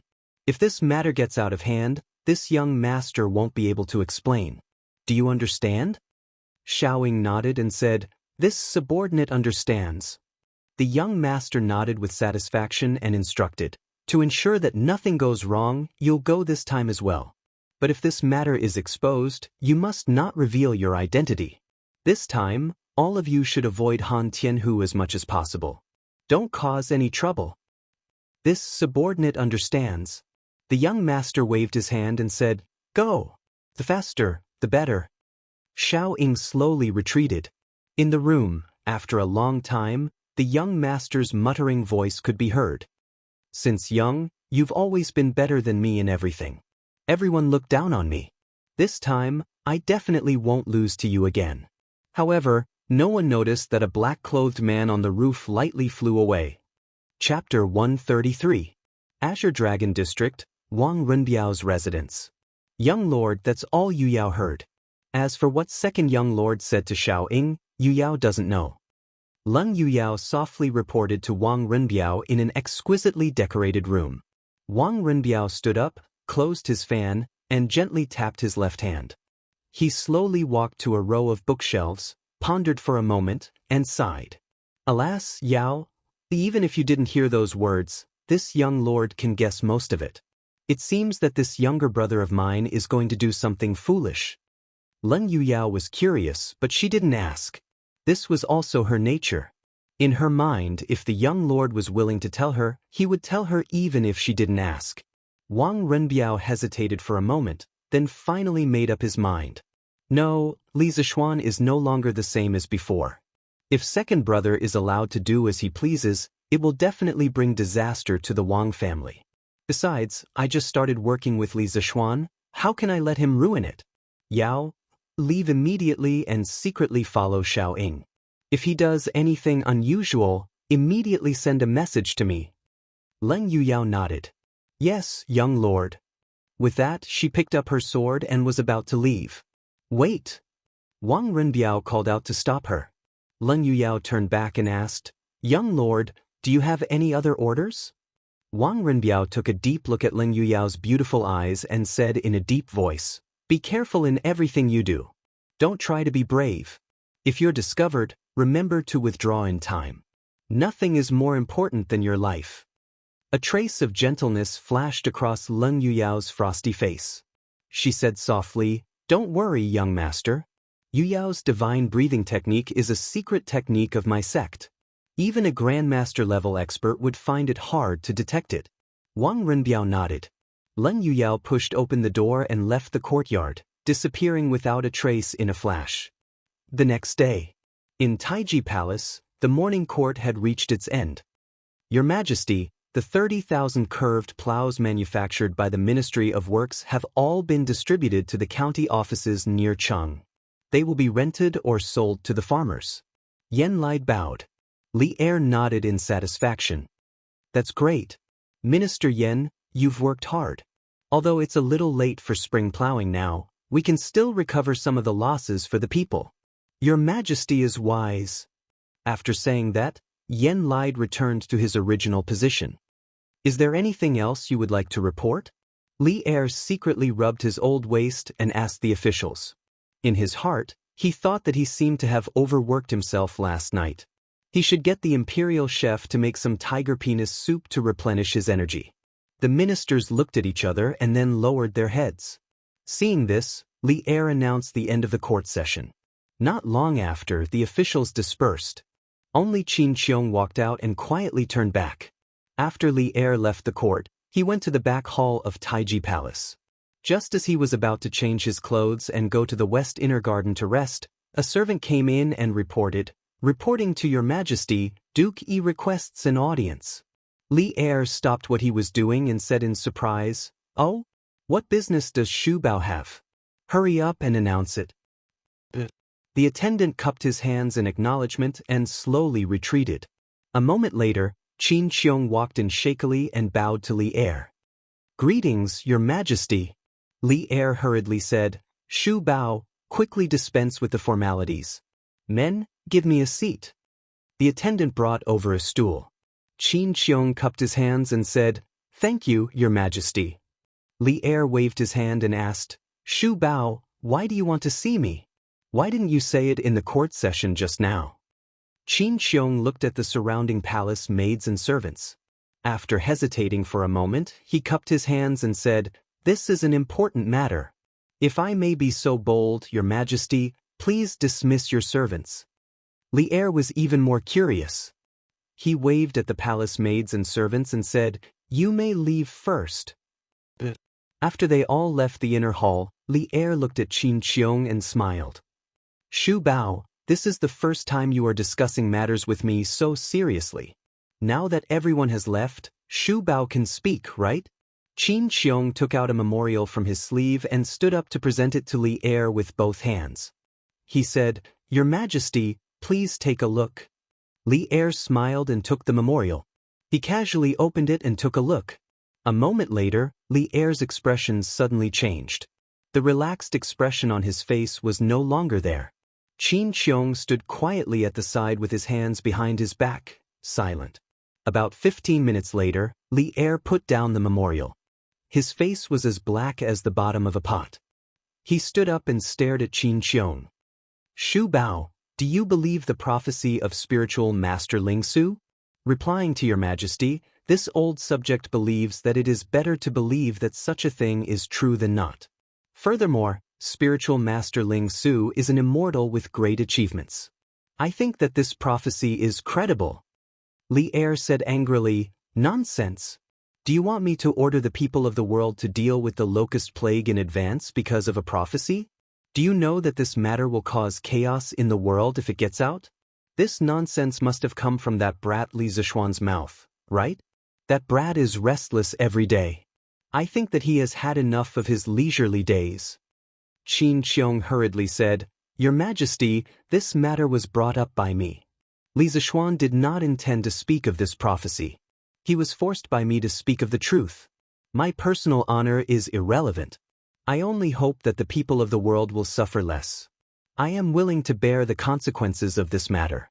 Qin Xiong bowed deeply to Li Er. Although he and Li Zishuan had agreed yesterday that they would jointly sign the memorial and share the responsibility when something happened, Qin Xiong had thought about it and decided not to write Li Zishuan's name when he was writing the memorial last night. In his opinion, Li Zishuan was still young and had a long road ahead of him. As for himself, he was already a crippled person. He would just take it as sharing the burden for the younger generation. Only then did Li Er's expression change. He hurriedly helped Qin Xiong up and said, "Shu Bao, why do you have to do this? You are dedicated to the country and the people. How can I not distinguish right from wrong? But Shu Bao, are you so sure that this prophecy will come true?" Until now, Li Er was still unwilling to believe that there would be a locust plague. Because once the locust plague happened, there would definitely be people spreading rumors that the ruler was heartless and that this was a punishment from the heavens. Qin Xiong said, "Your Majesty, have you noticed that this year's weather is really abnormal? It is just May and it is already so hot. In the history books, there have been several locust plagues. The first year was a drought. So when I heard this prophecy, I felt that something would happen next year." Li Er touched his chin and said in disbelief, "But there have been countless years of drought. I have never seen so many locust plagues in history." Seeing that he could not persuade Li Er, Qin Xiong hesitated for a moment and gritted his teeth. "Your Majesty, according to Li Zishuan, spiritual master Ling Su had another prophecy a few years ago." Li Er instinctively asked, "What prophecy?" "Your Majesty, that prophecy came true on the 4th of June last year at the Xuanwu Gate." Silence. The entire hall suddenly fell into a strange silence. Only Li Er's heavy breathing could be heard. Qin Xiong frowned and held his breath. His expression was serious as he stood to the side with his head lowered and did not speak. Li Er's eyes were red as he stared fixedly at Qin Xiong. The Xuanwu Gate change. There was someone who dared to mention the Xuanwu Gate change in front of him. If it was someone else in front of him, Li Er would definitely not hesitate to have someone drag him out and behead him. But the person in front of him was Qin Xiong, the second brother Qin who had saved him from danger many times in the past. Qin Xiong was the only general among Li Er's trusted aides who did not participate in the Xuanwu Gate change. Later, the court officials all thought that Li Er would completely ignore Qin Xiong because of this. But they did not know that Qin Xiong's position in Li Er's heart had never been shaken. After a long time, Li Er flicked his sleeves and turned around. He shouted coldly, "Come, summon Li Zishuan into the palace." Chapter 134. Li Residence. After Li Zishuan finished his breakfast, he called for Hu Jing and her brother. After the two children came yesterday, they had been very careful and well-behaved, afraid of causing trouble for Li Zishuan. Mrs. Li had heard about the two children's experience from her son and was very sympathetic to them. She personally went to Mingyue to give them many exquisite pastries. Li Zishuan looked at Hu Jing and said, "You and Gueji, follow Butler Wang to the Imperial Physician Department to find Taoist Sunday. I'll go out to do something and then come see you. Don't worry, Taoist Sun's medical skills are superb, he will definitely be able to cure you too." Hu Jing smiled sweetly, "Thank you, young master." "Don't worry, young master, my brother and I will be fine." Hu Gueji scratched her head and laughed, "Hee, young master. Don't worry, you take good care of sister." Li Zishuan patted Hu Gueji's head with a smile. When this chubby child giggled, Li Zishuan couldn't help but think of Da Bai from the movie Superland Troopers in his previous life. This kind of giggle was always able to bring an inexplicable warmth to one's heart. "Uncle Wang, please take good care of them." Wang Zhong clasped his hands and said, "Young master, don't worry." Li Zishuan nodded and Wang Zhong left with the two siblings. Hu Jing turned around and waved goodbye to Li Zishuan with a smile. Li Zishuan smiled with relief and turned back to the west courtyard. He changed his clothes and prepared to go out. He planned to go to the workshop today to see how the carriage was doing. This carriage took him a lot of effort. Just as he walked to the door, he saw Cheng Chumo and Li Chengqian walking together. The two of them met at the entrance of the workshop by chance. Li Qingqian came today mainly to thank Li Zishuan for giving him the new wine. This helped him a lot in front of Li Er. Of course, he was also helping to pass on his father's decree a few days ago. Although this decree was a bit of a scam, he could not come. The reason why Chengchumo came to look for Li Zishuan was very simple. This guy had nothing better to do, so he came out to play. These days, the drunken immortal and the land of warmth and tenderness were extremely popular, which made him and his father extremely happy. Today, he came over to drag Li Zishuan to a restaurant to celebrate. Who knew that he would meet Li Qingqian so coincidentally? Because of his relationship with Li Zishuan, Chengchumo wasn't as estranged as before. They even chatted with each other on the way. Of course, the center of their conversation was always about Li Zishuan. When Li Zishuan saw the two of them, he hurriedly greeted them, "Your Highness, Chonyo, you're here. Please come in." Inside the room, Li Zishuan expressed his gratitude. Li Zishuan smiled and said, "Your Highness, there's no need to be so courteous. It's just a few jars of fine wine. It's not worth mentioning." However, Li Zishuan's next sentence made Li Zishuan unable to smile anymore. "Oh right, my father also said that in the future, the palace's wine will be purchased from your winery. It's just that the price will be 50% off according to the market price." Li Qingqian hesitated for a moment, but still said it. After saying it, he felt a bit embarrassed and felt that he couldn't stay any longer. When Li Zishuan heard it, his old face immediately darkened. This Li Er was really an old hoodlum. 50% off the market price? Why didn't he just rob a bank? Chengchumo also almost jumped. His family had 10% shares in the winery. The atmosphere in the room suddenly became very awkward. In the end, Li Qingqian said embarrassedly, how about I ask my father to take back the order?" Li Zishuan rolled his eyes and waved his hand, saying, "Your Highness, there's no need for that. Our winery will provide new wine to the palace as scheduled." This matter didn't only have disadvantages. It also had advantages. After the land of tenderness and immortal drunken wine became the imperial wine, it was equivalent to having an invincible protective umbrella. If others wanted to touch it, they would have to think twice. Chengchumo glared and wanted to refute, but Li Zishuan gave him a look to calm him down. Chengchumo then sat down reluctantly, thinking that His Majesty was really black-hearted. Li Qingqian said happily, "Thank you, Zishuan, for understanding." Li Qingqian's goal was achieved. He chatted with Li Zishuan for a while and was about to leave. Li Zishuan and Chengchumo sent him to the door. At this moment, a group of people suddenly came from afar. They were carrying a badly mutilated injured person and rushed over. Young master, something bad happened." Li Zishuan looked carefully and saw that these people were the villagers of the Han village. He couldn't help but be shocked and quickly went to greet them. "Uncle Nyo, what happened?" "Young master, something bad happened. Old Hu was almost beaten to death. We wanted to go to the East Market today and found Old Hu on the way. He was already unconscious," Old Nyo said while wiping his sweat and panting. Li Zishuan then noticed Old Hu was being carried by a few people behind him.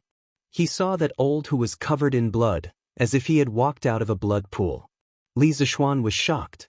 He quickly squatted down and patted Old Hu's face and shouted, "Uncle Hu, wake up, wake up." After shouting for a long time, Li Zishuan tried to pinch Old Hu's philtrum. Old Hu groaned and opened his eyes with a painful expression. When he saw Li Zishuan in front of him, he immediately shouted excitedly, "Young master, quickly go and save the Han family's girl. She was taken away." Boom! Like a bolt from the blue, Li Zishuan was immediately shocked by this news and was stunned on the spot. "Little Xian, what's wrong?" Chengchumo walked over and saw Li Zishuan as if he had lost his soul. He quickly shook his arm and asked with concern. Li Qingqian also looked at him with a worried face. Li Zishuan immediately reacted. Now was not the time for him to be sad. He looked at Old Hu and asked anxiously, "Uncle Hu, quickly tell me where Yushi was taken, who took her, and where did they take her?" Old Hu held his breath, afraid that he would faint at this critical moment. He quickly bit the tip of his tongue, and blood immediately flowed out of the corner of his mouth. He said weakly, "Young master, it's for for black-clothed masked men and a group of bandits. Han Girl, at Rhinoceros Slope, were blocked by them. Old Who couldn't beat them. Han Girl was taken away by them. They went to the Qinling Mountains. Young master, quickly save. Before Old Who could finish speaking, he fainted again. Ridiculous, little Xian, don't worry. I'll go back now and ask my father to send someone to help you find her. Han Yushi is now Uncle Qin's adopted daughter. I believe Uncle Qin will also send someone to help you. Cheng Chumo understood the whole story and immediately shouted. Li Qingqian also said, these bandits are too arrogant. Zishuan, don't be impulsive. I'll go back to the palace and report to my father. I'll send the Yulin guards to help you find her. Li Zishuan's heart was in a mess. The woman he loved the most had been taken away. He only wanted to kill someone at this moment. He wanted to save her. Even if the other party had thousands of experts, he was not afraid. He still wanted to go. He couldn't even protect his own woman. What kind of man was he, Li Zishuan? Your Highness, I'll have to trouble you to send Uncle Hu to the Imperial Medical Department. I'll go save Yushi. His voice was bone-chilling, without a trace of emotion. After he finished speaking, he went into the house to take the wind-chasing sword. Ignoring the dissuasion of his two good brothers behind him, he mounted his horse and was about to leave. Then he heard a sharp voice from the side. Lord Li, His Majesty summons you to the palace for an audience. Quickly follow me into the palace. Li Zishuan fiercely slapped the horse's belly. He ignored the attendant who delivered the decree and rushed out like a gust of wind, leaving only an angry roar. I don't have time. The attendant was so scared that he fell to the ground, not knowing how to return to the palace and report the decree. Li Qingqian hurriedly had people carry Old Hu to the Imperial Medical Department and called for the captain of his personal guards, Wu San. Quickly mobilize all the Imperial guards in the Eastern Palace to assist Li Zishuan in investigating Miss Han's whereabouts. Wu San bowed in agreement. Then he quickly called for 2 personal guards and ordered them to protect the Crown Prince. He mounted his horse and returned to the Eastern Palace to mobilize the troops.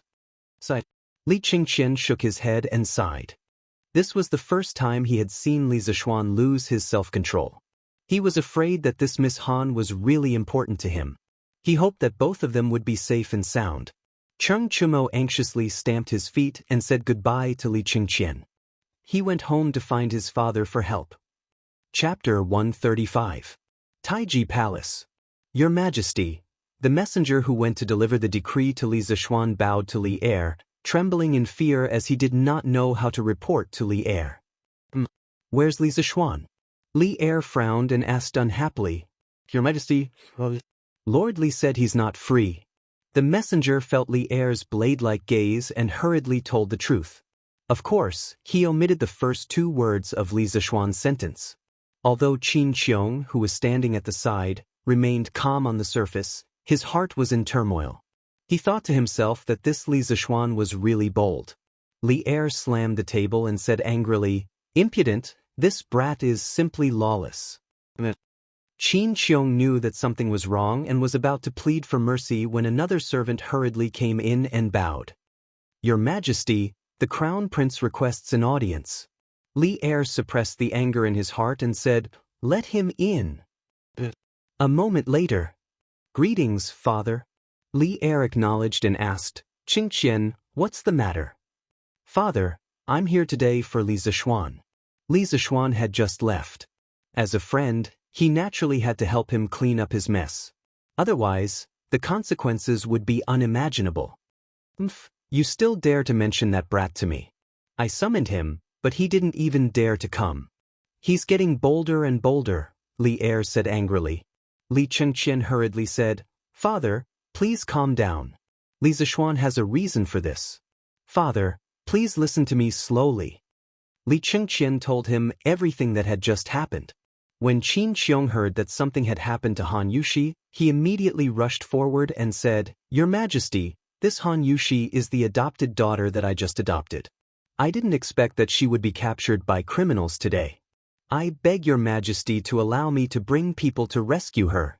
Li Er said in surprise, Shu Bao actually adopted a daughter? Qin Qiong nodded anxiously and said, "Your Majesty, I just acknowledged it yesterday." Li Er saw the anxious expression on Qin Qiong's face and knew that now was not the time to ask for details. He said, "Shu Bao, you are injured and cannot go. Men, summon Duguxin." "Greetings, Your Majesty." Duguxin, clad in radiant armor, cupped his fists at Li Er. Li Er ordered, "Duguxin, take 1,000 featherwood guards and immediately search for Han Yushi's whereabouts in the vicinity of Mount Qinling. If you encounter bandits who resist stubbornly, you can kill them without mercy." Duguxin said awkwardly, "Your Majesty, I don't know Han Yushi." Li Er thought for a moment and said, "Go to the Imperial Physician's office and bring an uninjured Han villager with you. Have him search with you." Duguxin cupped his fists and left.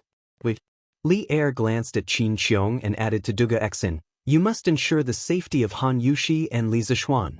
Although he was angry at Li Zishuan, he did not want Li Zishuan to die. He also admired Li Zishuan's talent. "Yes, Your Majesty. Your Majesty, I wish to return home and send my men to search. Your Majesty, please allow me," Qin Qiong said with a sorrowful expression. At this time, there was no time to continue discussing the locust plague. Thus, Li Er nodded and said, "Shu Bao, take care of yourself. Go." Soon, only Li Er was left in the hall. After thinking for a long time, he shouted, "Summon Li Junxian." Then, a valiant young man in martial attire entered the hall. He bowed and said, "This general, Li Junxian, greets Your Majesty." Li Er nodded and told Li Junxian about Han Yushi's capture. Then he ordered, "Junxian, take 500 cavalry and investigate the background of these bandits. How dare they cause trouble near the capital?" This general obeys the decree. At the same time, in the Cheng residence, "What? You said that Han Yushi was captured?"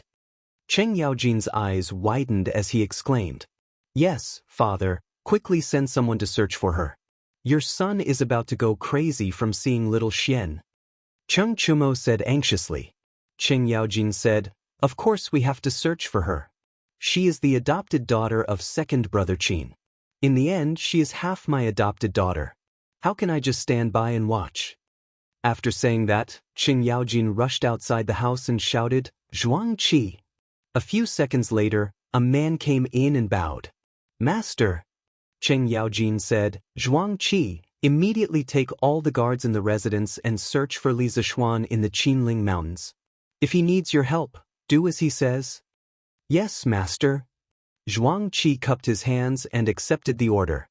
He was about to go out to search for him. "Wait, father, I'll go with them," Cheng Chumo said anxiously. He remembered how cold-blooded and violent Li Zishuan was like a demon from hell. He was worried about his good brother.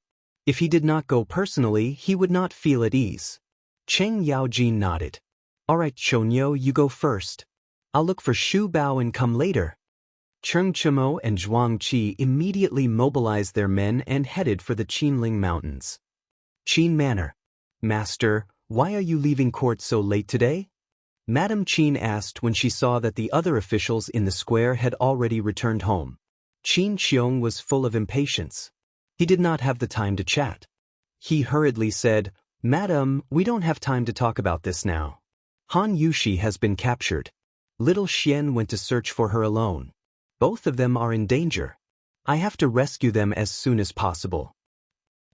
Madame Qin was shocked at first, then she was endlessly anxious. Yesterday, Qin Qiong told her that Han Yushi had agreed to acknowledge him as her godfather. Madame Qin was overjoyed from the bottom of her heart. She and Qin Qiong only had one son, Qin Huayu. Although before giving birth, she hoped that she would give birth to a son, after giving birth, she would greedily think about how good it would be if she had a daughter. Han Yushi was obedient and strong. She was also the daughter of their benefactor. Madame Qin was very satisfied to be able to take in such a daughter.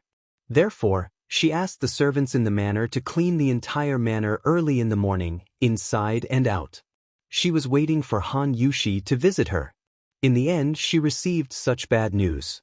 "Master, you must not let anything happen to our daughter." Madame Qin sounded like she was about to cry. Qin Xiong waved his hand in annoyance and asked someone to take out his pair of golden maces.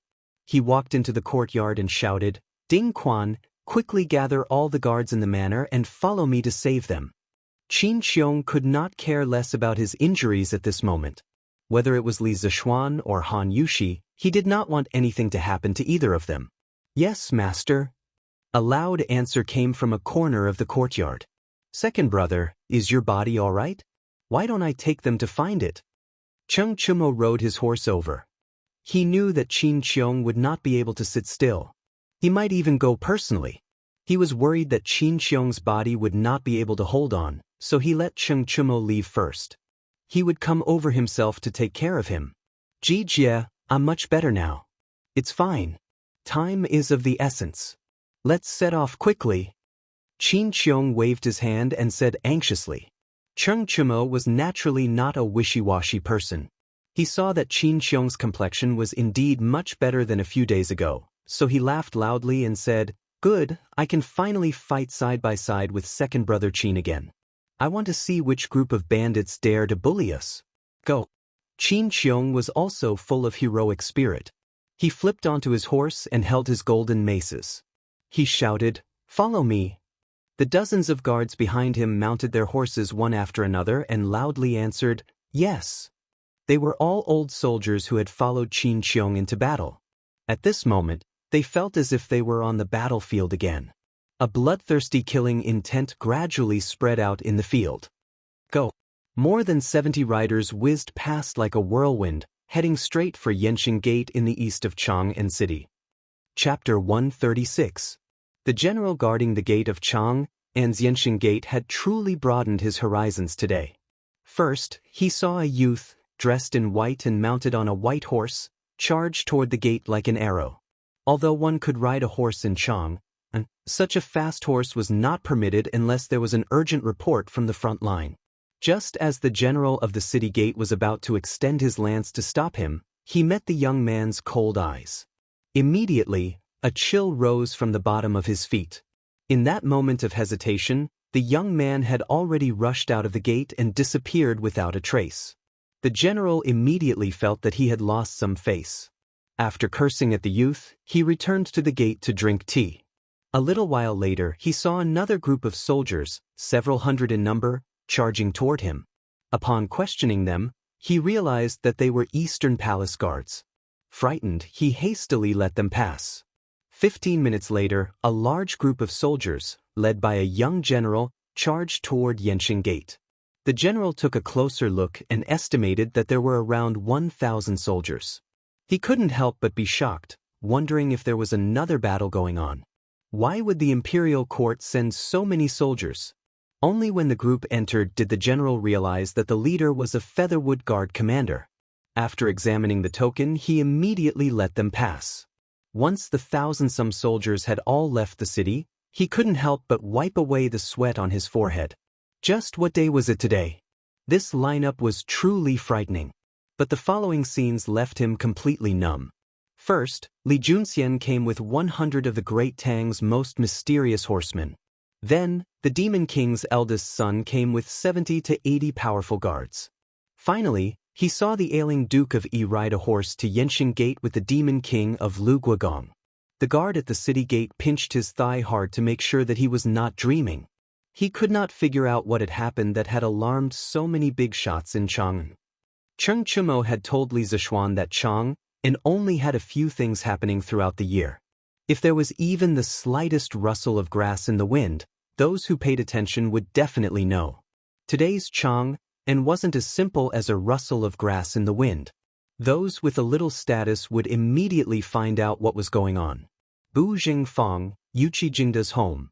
Jinda, I heard that Shu Bao and Jie went out of the city together. It seems they are going to search for Li Zishuan and a girl. Yuqi Jingda stroked his large beard and said solemnly. Niu Jinda nodded and said, I've also heard about it. Jingda, Shu Bao's body has yet to fully recover. How can we just watch with folded arms? Why don't we bring our family generals and lend him a helping hand? Yuqi Jingda laughed heartily and said, That's exactly what I was thinking. Speaking of which, us brothers haven't fought side by side for a long time. Moreover, Li Zixuan is also a pretty good young man. Who knows how many people have been saved by the curved plow he invented? Azure Dragon District. Young Master, the army in Chang, and has been deployed everywhere. His Majesty has even sent out hundreds of riders. Li Zixuan was the first to leave the city, followed by the Eastern Palace Imperial Guards of the Crown Prince. Then Qing Yaojin, Qin Qiong, Yuqi Jingda, Niu Jinda, and other military generals have also led their families out of the city. In the courtyard, Lu Yun reported the unusual movements in Chang, in city to Wang Renbiao. Hearing this, Wang Renbiao's face turned ashen. He frowned in disbelief and shouted, "How did this matter become so big? Han Yushi is just a peasant girl. It's fine if Li Zixuan is crazy about her, but why are these military generals also?" Lu Yun carefully said, "Young master, it said that Han Yushi is the adopted daughter of Duke yesterday." Wang Renbiao's face suddenly froze. After a long while, he said in a deep voice, "We can't let second brother continue to mess around like this. He's going to harm our entire Wang family. Where is Yao now?" "Young master, Miss Yu Yao is following Xiao Ying and the others. They are going to the Bloodwind stronghold." Wang Renbiao's face changed and muttered, "Second brother is actually mixing with such desperados. This is simply ruining the family's reputation. Quickly send a message to Yao, and ask her to do her best to assist Li Zixuan and save Han Yushi."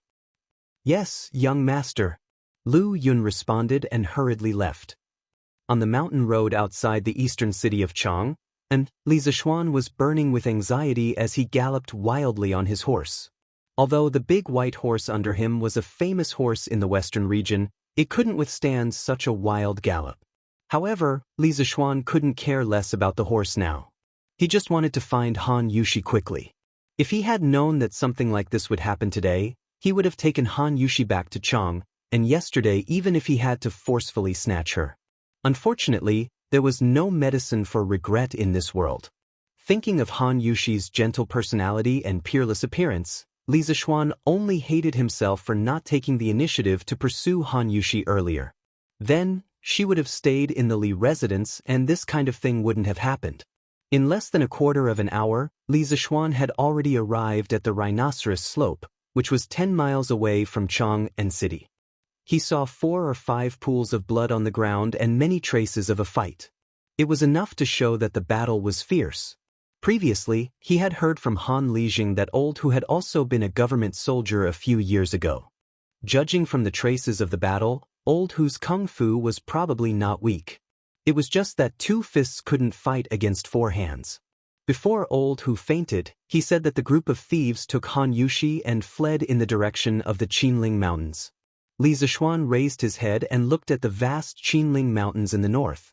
He couldn't help but feel despair in his heart. Where could he start looking for such a large mountain range? The more delay, the more danger Han Yushi would be in. Li Zixuan had never been so desperate and anxious as he was at this moment. He was unwilling to give up and shouted to the north, "Yushi, where are you?" The roar lasted for more than a mile before it gradually subsided. The pedestrians on the road heard the roar and stopped to look in this direction. Li Zixuan vented the depression in his chest, adjusted his mood, and mounted the horse. No matter how big the Qinling Mountains were, even if he had to search for a lifetime, he would find Han Yushi. At this moment, a ball of object flew towards Li Zixuan's face. Although the speed was fast, Li Zixuan didn't feel any killing intent. He tilted his head and used his strength to grab the ball of object in his palm. "Who is it?" Li Zixuan looked around and saw that there was nothing around except trees and weeds.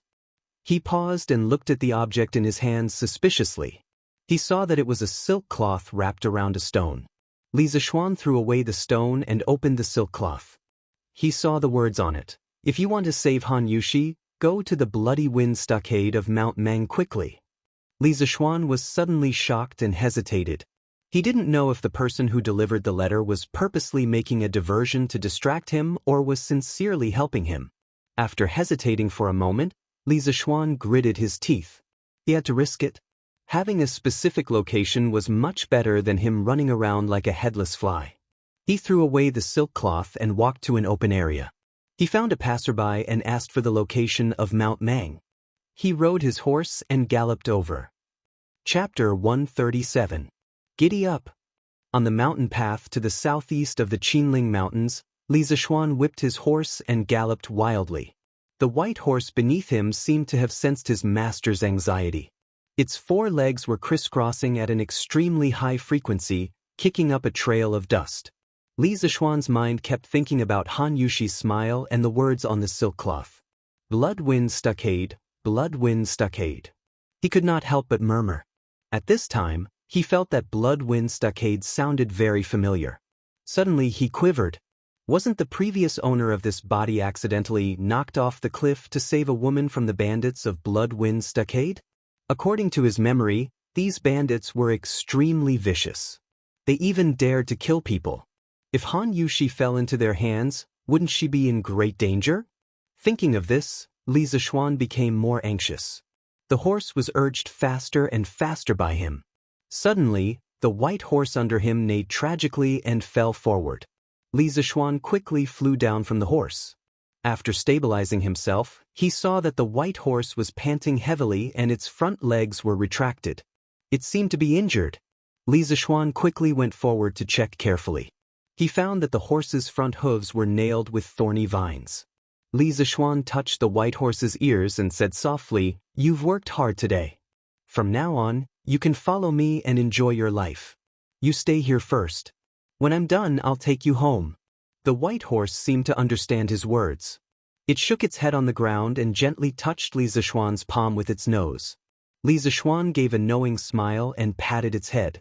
Using the cloud-piercing steps, he rushed towards Mt. Mang in the north. Time was of the essence and he did not have the time to find another horse. He could only rely on his Qinggong to hasten his journey.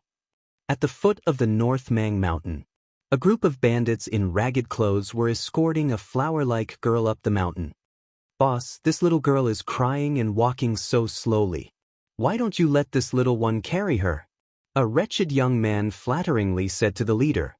After he finished speaking, he couldn't help but glance at Han Yushi's stunning face. "If you dare to touch me, I will immediately bite my tongue and commit suicide." Han Yushi's eyes reddened when she heard this. She had been sad for the dead old Hu the whole way. After all, old Hu had been beaten to such a state. Han Yushi thought that old Hu must be dead. That family, which was already very unfortunate, had now lost its pillar of support because of her.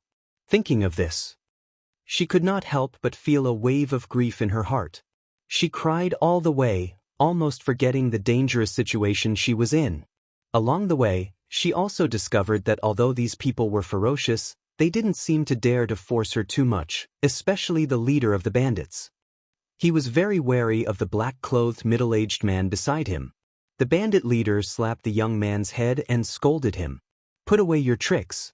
Do you think I don't know what you're trying to do? If this juicy little girl could do it, would it be your turn? Get lost." After saying that, he kicked the wretched young man twice.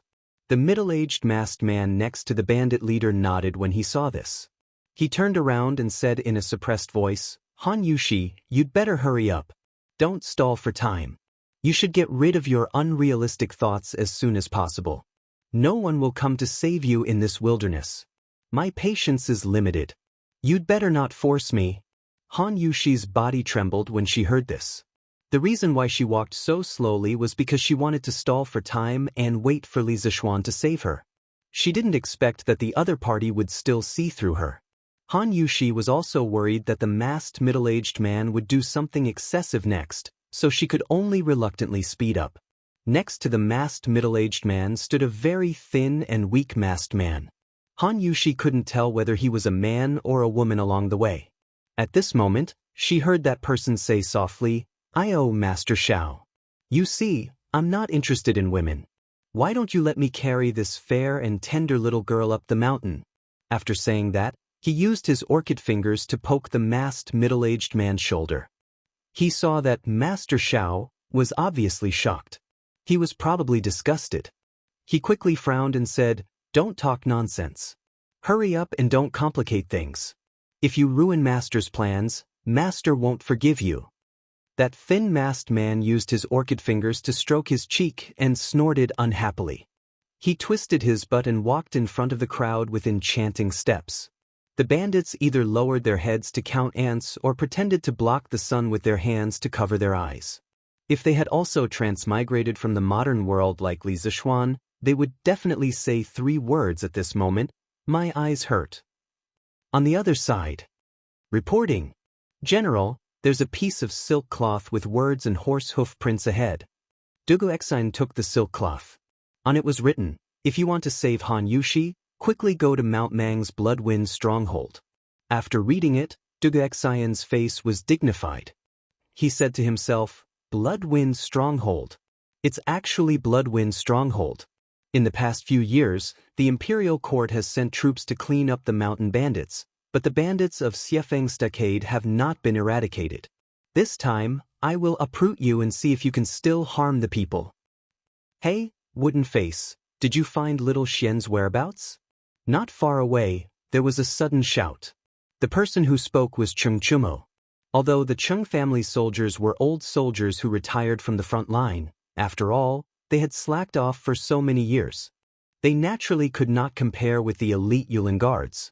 Therefore, they arrived a little later than the Yulin Guards. As the second-generation leader of the military, Cheng Chumo certainly knew Duguexin. However, this person often put on an indifferent expression that kept strangers away. Therefore, everyone privately called him Wooden Face.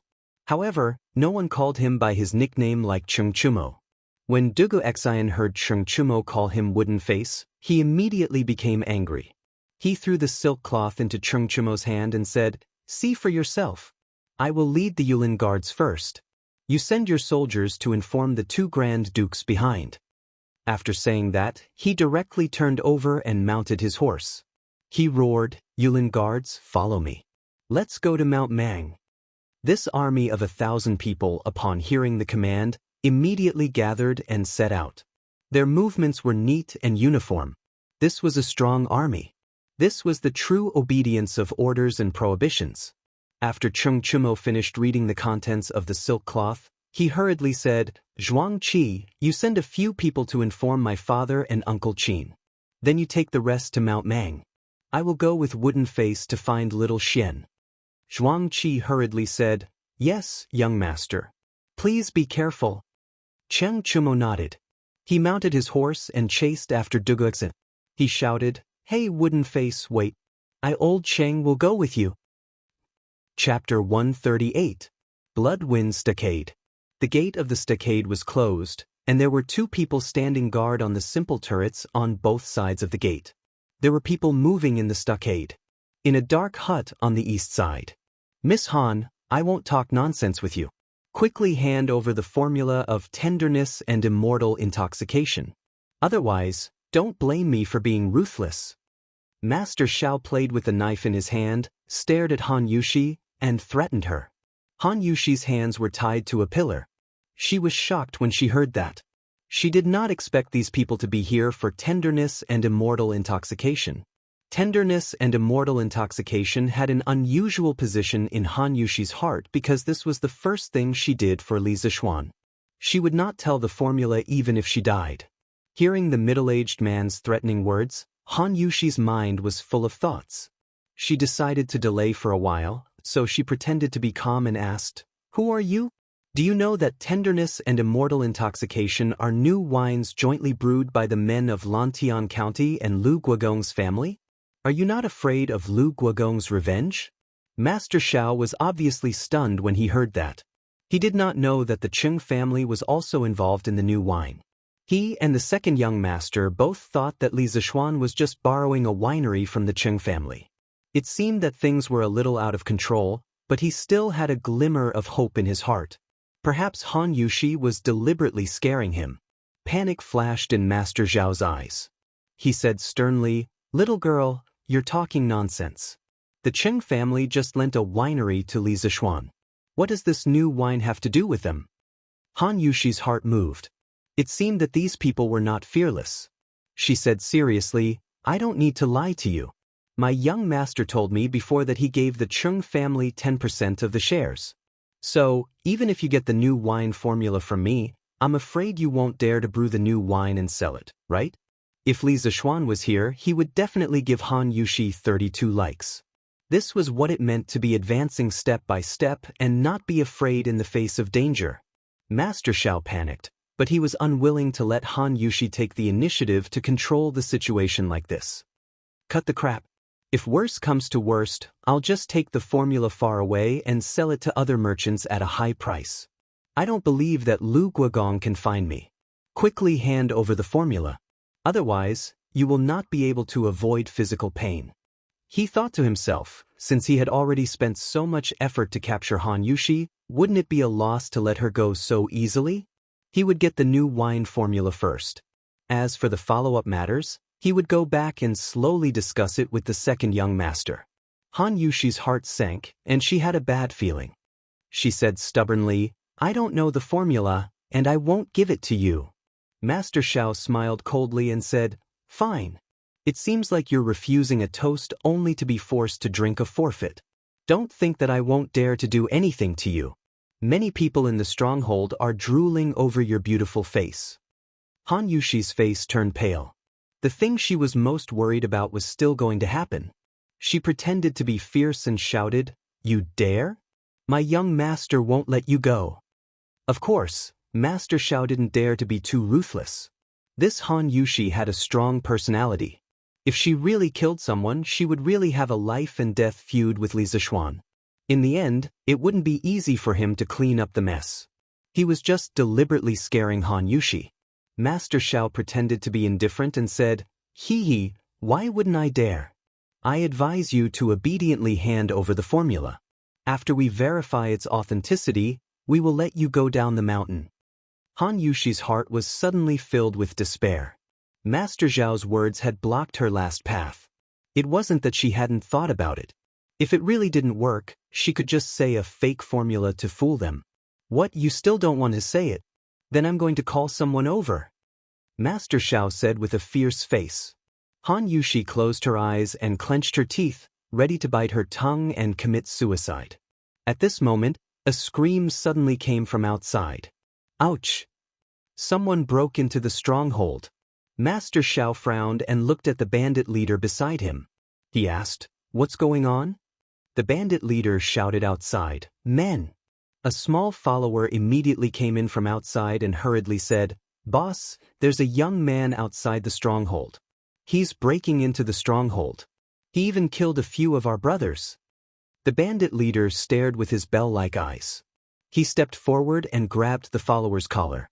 He angrily said, "You guys can't even beat a little kid?" The follower quickly said with a bitter face, "Boss, that young man's martial arts are too powerful." Master Xiao frowned and said, "Song Tendao, get someone to guard this door. Don't mess around. Let's go out and take a look." It turned out that the bandit leader was called Song Tiandao. Song Tiandao nodded. After arranging the men, he went to the stronghold gate with Master Xiao and the others. The person who was breaking into the stronghold was Li Zishuan. He ran all the way and finally came to the vicinity of Mount Mang. After spending a lot of effort, he finally found the stronghold. He saw that the stronghold was located in the middle of a lofty mountain range. It was surrounded by cliffs. Only this 30 feet wide stronghold gate could be passed through. It was easy to defend and hard to attack. Li Zishuan took a breath and no longer wasted time. He planned to force his way in. At least he had to see Han Yushi first. He gathered his chi in his palm and threw out 2 pebbles. With his current power, just his hand strength alone had the strength of 1,000 pounds. The 2 pebbles instantly shot out like bullets and sank into the space between the eyebrows of the 2 bandits who were dozing off on the turret. Yes, Li Zishuan did not plan to leave anyone alive. From the moment he heard that Han Yushi was captured, he had been suppressing a killing intent in his heart. Anyone who dared to touch his woman must die. He used the cloud-piercing steps and directly crossed the stronghold gate. After the 2 bandits guarding the gate were killed, they directly fell to the ground. At that time, the bandits in the stronghold were already alarmed. At this time, they saw a young man jumping in from outside the stronghold gate. They immediately shouted and gathered their companions to surround Li Zishuan. Where did this kid come from? How dare he kill our brothers of Bloody Wind Stronghold? Does he want to die? Yes, how dare he come to our Bloody Wind Stronghold to make trouble? Does he want to die? Brothers, chop him up and avenge Doggy and Doggy. Kill. Time was tight. Li Zishuan did not have the patience to listen to their nonsense. There were only 20 or 30 people in front of him. He was confident that he could deal with them. He directly used the third move of the 9 Taishin swords, snow treading. Li Zishuan's footsteps changed cleverly. He waved his sword and attacked in all directions. The bandits only saw a blur in front of them. A moment later, they saw more than 10 bandits covering their throats and falling to the ground, dead. This was the suppression of strength. Facing a group of bandits, most of whom had not even succeeded in chi drawing, Li Zishuan, a master at the peak of chi forming, was like an adult strong man bullying a newborn baby. Today was the first time Li Zishuan had killed someone. He did not feel any discomfort, nausea, or dizziness. He only thought of Han Yushi in his heart. There was only endless killing intent. He did not even look at the fallen bandits. The rest of the surviving bandits were scared out of their wits. Suddenly, a chill rose from the soles of their feet. They desperately retreated, and no one dared to come forward. Therefore, such a funny scene appeared. In the stronghold of the bandits, a young man with a long sword forced a group of bandits to retreat. When Song Tiandao came out, he happened to see this funny scene. Chapter 139. Beimeng Mountain, Blood Wind Stronghold. Song Tiandao, Master Shao, and the feminine man walked out side by side, followed by a black mass of bandits. Li Zishuan roughly glanced and estimated that there were at least 700 or 800 people. His heart sank as he did not expect the scale of this stronghold to be so large. His martial arts were indeed strong, but as the saying goes, 2 fists are no match for 4 hands. Even if he was a master, he could still kill a master. He could deal with dozens of small fries, but with nearly 1,000 bandits, even if he was a master, he would still be beaten badly. Moreover, he had used Qinggong to rush 7 or 8 miles. The true qi in his body was seriously consumed, which made things worse. I was wondering who it was. It turned out to be you, little bastard. I did not expect you to not fall to your death and dare to take the initiative to come to my door. But you came just in time. I, Song Tiandao, will avenge my second brother and third brother today. It was Song Tiandao who came to the front of the crowd. When he saw Li Zishuan, he suddenly felt a little familiar. Looking carefully, wasn't this the little kid who ruined their Blood Wind Stronghold's business 2 months ago in the Zhongnan Mountains? New hatred and old hatred surged in his heart. Song Tiandao stepped out of the crowd and pointed at Li Zishuan and scolded. Master Shao and the feminine man had not seen Li Zishuan before, but they often heard of him. At this time, they looked at Song Tiandao suspiciously. They did not expect Song Tiandao to have an old grudge with the young man in front of them. Li Zishuan smiled contemptuously. Loser, how dare you be arrogant? If you know what's good for you, quickly let Han Yushi go. Otherwise, I will flatten your stronghold today. When Song Tiandao heard Li Zishuan call him a loser, his face could not help but flash a trace of anger. 2 months ago, the robbery in the Zhongnan Mountains was the shame of his life. Not only did he not get the beauty, money, and goods, but he also lost his men and was ridiculed by the Lulin people. When he heard Li Zishuan threaten to flatten the stronghold, Song Tiandao laughed angrily. Oh, I did not expect the little kid to be a lord. I don't know which Java country you are a lord.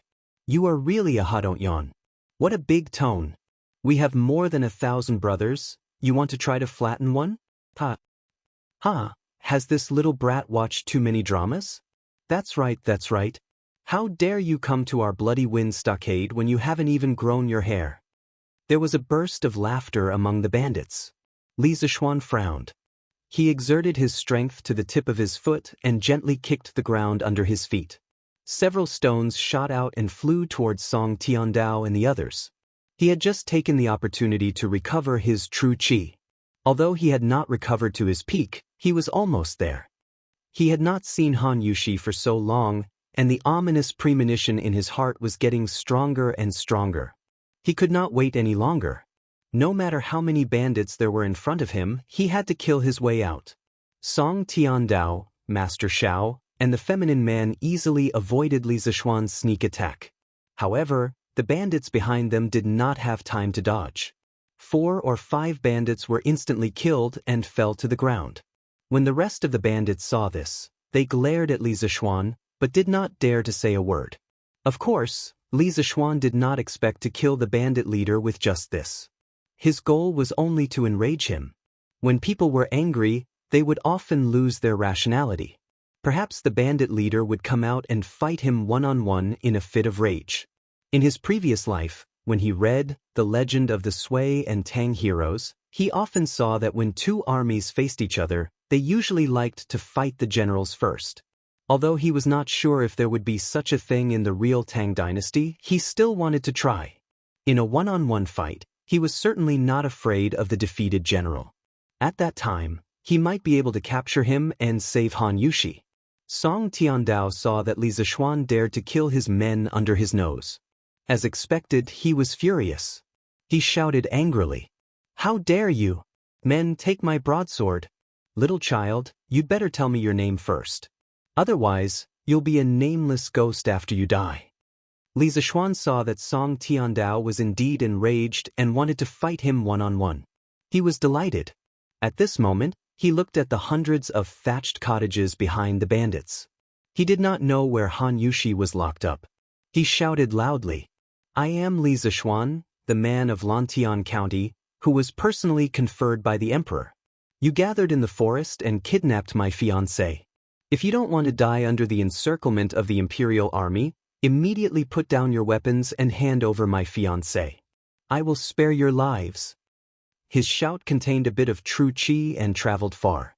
His purpose was to tell Han Yushi that he was here and to tell her not to do anything stupid. Han Yushi was in the house, like a lamb waiting to be slaughtered. Her heart was filled with despair. Suddenly, she heard Li Zishuan's voice. Her desperate heart was instantly filled with joy. When she heard Li Zishuan say, "My fiancé," Han Yushi could no longer hold it in and cried emotionally. She had waited for this sentence for a long time. Finally, it came. In front of the stronghold, Master Xiao was obviously stunned. He never expected that Li Zishuan could find Han Yushi so quickly after he captured her in the wilderness. He also did not expect that Li Zishuan would dare to break into the stronghold alone. He also did not expect that Han Yushi was Li Zishuan's fiancé. The situation was getting more and more serious. They only wanted the new wine formula. They did not intend to fight to the death with Li Zishuan. The hatred of snatching his wife was comparable to the hatred of killing his father. This time, the grudge was big. Song Tiandao did not have so many scruples. His heart was full of hatred and anger. He raised the 9-eared chain knife that his subordinates carried over and scolded, "Bah, Grandpa, I don't care if you are some *T Master Jew. Last time, you ruined Grandpa's good deed and caused my 2nd and 3rd brothers to be captured and beheaded by the imperial court's dog officials. Today, Grandpa, I want you to pay with your life. Hey, watch the knife." Song Tiandao took 2 steps and jumped up. He aimed at Li Zishuan's forehead and chopped it with great force. When the blade was less than an inch away from Li Zishuan's forehead, Li Zishuan's body leaned back, showing a strange 20-degree angle with the ground. Taking advantage of this gap, he lifted the sword with one hand and pushed the blade away. His other hand gently supported himself on the ground. His whole body drew a semicircle with his heel as the center. With such a fall, a lift, and a turn, Song Tiandao's powerful killing blow was easily resolved by Li Zishuan. Li Zishuan did not stop. He used the 3rd sword of 9 Taishin swords, Snow Treading. Song Tiandao suddenly felt his eyes blur. Then, he felt that every part of his body was about to be attacked. Song Tiandao was shocked. He did not understand why this little boy's skill had improved so much in just 2 months. He desperately waved the big knife, trying to protect the vital parts of his body. However, he was only at the peak of body refining and had not yet reached the Qi transformation realm. How could he be Li Zishuan's opponent? After a while, he could not hold on anymore. His body had suffered more than 10 minor injuries. Li Zishuan saw that the time was right. He poured genuine qi into his feet and used the orchid butterfly steps, ready to capture Song Tiandao. At this moment, Li Zixuan saw a strange black shadow suddenly flash in front of Song Tiandao. Its speed was so fast that it was not inferior to his orchid butterfly steps in the slightest. He saw the black shadow reach out and pull Song Tiandao out of the battle. Li Zixuan was furious. This person did not follow the rules. He directly used his fastest sword, the fifth sword of 9 Taishin swords, parting the dust. The sword parted the dust and was bleak and cold. It went straight for Song Tiandao's back. Since he could not capture him, he would kill him. After killing so many people, Li Zixuan's killing intent was getting heavier and heavier. Song Tiandao only felt a cold chill piercing his back. He secretly said, "My life is over." The feminine man next to him had no time to save him. The main reason was that Li Zixuan's sword was too fast. At the critical moment, Master Xiao flung his sleeve. An iron ball flew out and hit Li Zixuan's sword. This sure-kill sword finally deviated from its trajectory and only cut off Song Tiandao's left arm. A thick and heavy arm fell to the ground with a clang. Even though Li Zixuan hurriedly retreated, he was still splashed by the blood from Song Tiandao's shoulder. Suddenly his white clothes turned red. The elegant young master turned into a demon god. Chapter 140. Silence. The bandits were cheering for their leader's bravery, but in the blink of an eye, Song Tiandao's arm was cut off and he almost died. They were all scared out of their wits and stood rooted to the ground. Master Zhao's heart was also in turmoil. He and the second young master had focused on Li Zixuan's ability to make money, but they didn't make a correct assessment of Li Zixuan's strength. They didn't expect this weak youth to have such high martial arts. It was really unexpected. Li Zixuan returned to his original spot and secretly used the Taishin Sutra to recover his internal energy. In the battle just now, he had used up 20 to 30% of his qi. "Leader Song, you can't beat him one-on-one, so you plan to fight together?" Li Zixuan said sarcastically. Song Tiandao covered his right arm and his face was pale. Facing Li Zixuan's sarcasm, he had nothing to say and could only stare back angrily. On the other hand, the skinny man who had just rushed and walked out with one hand on his waist and the other hand on his thumb and middle finger. He said in a sweet voice, "Io, our Lord Li is young and has a high position. His martial arts are also so good. My little heart is beating fast. Lord Zhu, why are you so angry? Why don't I accompany you to the front of the flowers under the moon?" Ugh, Li Zixuan was disgusted. He quickly jumped away and scolded, "Damn transvestite, stop. You're neither yin nor yang, hiding your head and tail. I don't think you're a good person either." He didn't expect to meet a transvestite in ancient times. It was really disgusting. The transvestite pointed at Li Zixuan with his thumb and middle finger and said unhappily, "How can you say that to me? I'm so sad. Do you think I'm willing to cover my face in such hot weather? I'm just afraid that you guys won't be able to walk if I take off my veil. Also, what's a transvestite? Why do you say I'm a transvestite?" Cough cough. Master Xiao couldn't help but retch. He shouted, "Flying snake, come back. Don't mess around." Flying snake? This person was actually the flying snake who went to the Han village to steal wine last time. Flying snake waved his hand discontentedly and said, "Master Xiao, let me interact with this handsome young man." Li Zixuan was furious. He pointed his sword at the flying snake and cursed, "What bullshit, flying snake? You just disturbed my duel with Song Tiandao. Now I will turn you into a dead snake." Li Zixuan had secretly observed that this flying snake was only in the middle stage of qi transformation, but his movements were too strange. As long as Master Xiao didn't interfere, Li Zixuan was confident that he could defeat him. "Yo yo yo, since you're so fierce to me, I'll play with you." After saying this, the flying snake's aura suddenly changed. He was no longer as frivolous as before. He took the initiative to move forward, and 3 arc-shaped spikes suddenly extended from his sleeves. They emitted a faint blue light and were obviously dipped in poison. The flying snake waved his spikes and clawed fiercely at Li Zixuan's face. Li Zixuan had long been on guard against this person's ghostly speed.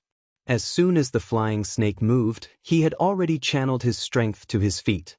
Seeing the flying snake's poisonous spikes attack, he dodged to the side, raised his sword, and slashed at the 3 poisonous spikes. The swords and spikes clashed. Metal clanged and sparks flew in all directions. Both of them were sent flying. The chasing wind sword could cut through iron like mud. Li Zishuan originally thought that this sword could cut through the spikes. Who knew that the result would be like this? It seemed that the flying snake's weapon was not ordinary. Li Zishuan adjusted his body and used the first 5 moves of the 9 Taishin swords: Riding Wind, Graceful Grace, Snow Treading, Wave Breaker, and Parting Dust. He wanted to end this battle quickly. The flying snake had previously seen Li Zishuan use Snow Treading and Parting Dust. At that time, he had been amazed by the exquisiteness of Li Zishuan's swordsmanship. However, he had never imagined that this was a complete set of swordsmanship. Furthermore, as he continuously used them, his attacks were endless. Each move was fiercer than the last. The flying snake could only rely on his ghostly body movements to barely block. However, when Li Zishuan used his final move, Parting Dust, the flying snake could clearly see that this move was exactly the same as the one that had cut off Song Tiandao's left arm. However, it was even faster than before. It was truly as fast as flowing light. This was the superposition effect of the 9 Taishin swords. Faced with this extraordinary Parting Dust sword, the flying snake had no time to dodge. Even Master Xiao, who was beside him, could not save him. Without any suspense, this sword pierced the flying snake's throat. The flying snake cried out twice. His neck tilted and he became a dead snake. Master Xiao's eyes widened. Just as he was about to attack Li Zishuan, a masked man suddenly appeared and whispered a few words into his ear. A trace of panic flashed through Master Xiao's eyes. He ignored Song Tiandao and the other bandits and led the rest of the black-clothed men to retreat. Li Zishuan felt somewhat baffled. Song Tiandao felt even more incredulous. He cried out, "Hey, Master Xiao, where are you going?" However, the other party simply ignored him. Song Tiandao stomped his feet in anger. He looked at Li Zishuan and said hatefully, "Little bastard, you're really good at fighting. Then I, your grandfather, will see if you can beat over 1,000 of us. Brothers, let's go. Chop this bastard up and avenge the 2nd and 3rd masters.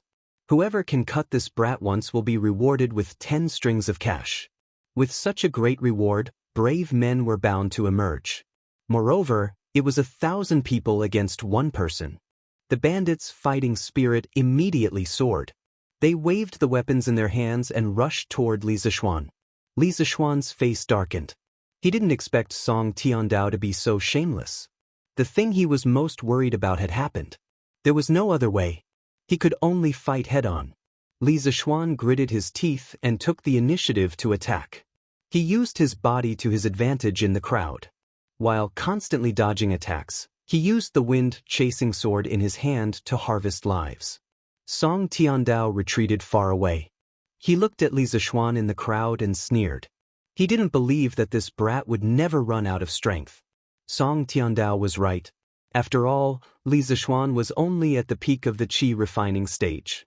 He hadn't reached the supreme power level yet. After half an hour, although he had killed 70 or 80 bandits, his genuine qi had been almost exhausted. He also had more than 10 knife wounds on his body. Li Zishuan felt a little powerless. No matter how good his kung fu was, he was still afraid of a kitchen knife. If he could get out of here alive today, he must get some high-tech weapons to defend himself. Damn it, how dare you bully my brother? Wooden face, hurry up and let your men kill them. Just when Li Zishuan was feeling desperate, he suddenly heard Cheng Chumo's voice behind him. He used the last of his genuine qi and used the orchid butterfly steps to escape the battle in an instant. He retreated to Cheng Chumo's side and said angrily, "Damn it, if you had come a little later, I would have died." Cheng Chumo hurriedly supported him and said heartlessly, "Didn't I come? Little Xian, hurry up and rest. These bastards dare to bully people with numbers. I, old Cheng, will let them see what it means to have a lot of people. Wooden face, hurry up." Li Zishuan looked back and saw an old acquaintance. He smiled and said, "Thank you for your trouble, General Dugu." Duguexin bowed and said, This general's duty. Today was different from the past. Li Zishuan was now a noble, so the necessary respect was indispensable. Dugu Exine waved his hand. 1,000 featherwood guards in bright armor entered in a line with murderous intent. It's the imperial court's officers and soldiers. It's the featherwood guards. It's over. When the numerous mountain bandits saw the dense mass of soldiers swarming in from the stronghold gate, they were immediately thrown into disarray and were about to scatter and flee. They were nothing more than a motley crew. How could they dare to cross hands with the elite regular army of the Featherwood Guard? All officers and soldiers, listen to my order. Don't let anyone go. If there is resistance, kill without mercy. Yes. The bandits pushed and shoved each other in panic. The well-trained Featherwood Guards wrapped all the bandits like dumplings in a moment. There were also bandits who were unwilling to be captured and wanted to kill their way out of the encirclement. However, they were cut down by the Featherwood Guards in a few rounds. As the Imperial Army, if they couldn't even defeat the bandits, then wouldn't they, the Featherwood Guards, be laughed at by the other armies? Song Tiandao also wanted to run, but he was surrounded by people. He was seriously injured and couldn't run. A small bandit next to him said with dissatisfaction, "Boss, who did you catch in the end? How did you provoke the Featherwood Guards?" Song Tiandao said angrily, "How the hell did I know that girl's background was so big? It was Master Xiao who paid me 3,000 strings of cash to catch her. It doesn't seem like it's just the Featherwood Guards. How come there are people behind them? Hey, that seems to be Lu Guogong. I've seen him before in Chang'an City. First Master, you've put us in a lot of trouble. Why did you provoke that madman Lu Guogong?" Song Tiandao said with displeasure, "Mother Ker, you were more active than anyone else when it came to splitting the money. Now you have the face to say this? Hey, that's Yi Guogong. And Wu Guogong." It turned out to be the Eastern Palace Imperial Guards following behind the Featherwood Guards. Qing Yaojin, Qin Qiong, Yuqi Jingda, Niu Jinda, and the others all rushed over one after another. The bandits were scared out of their wits. They never thought that they would alarm so many important people. Now their legs were weak. How could they dare to run? They could only pray that they would suffer less after being caught.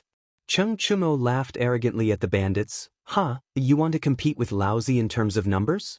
Mother Ker, come out and fight again." Li Zishuan ignored that fool.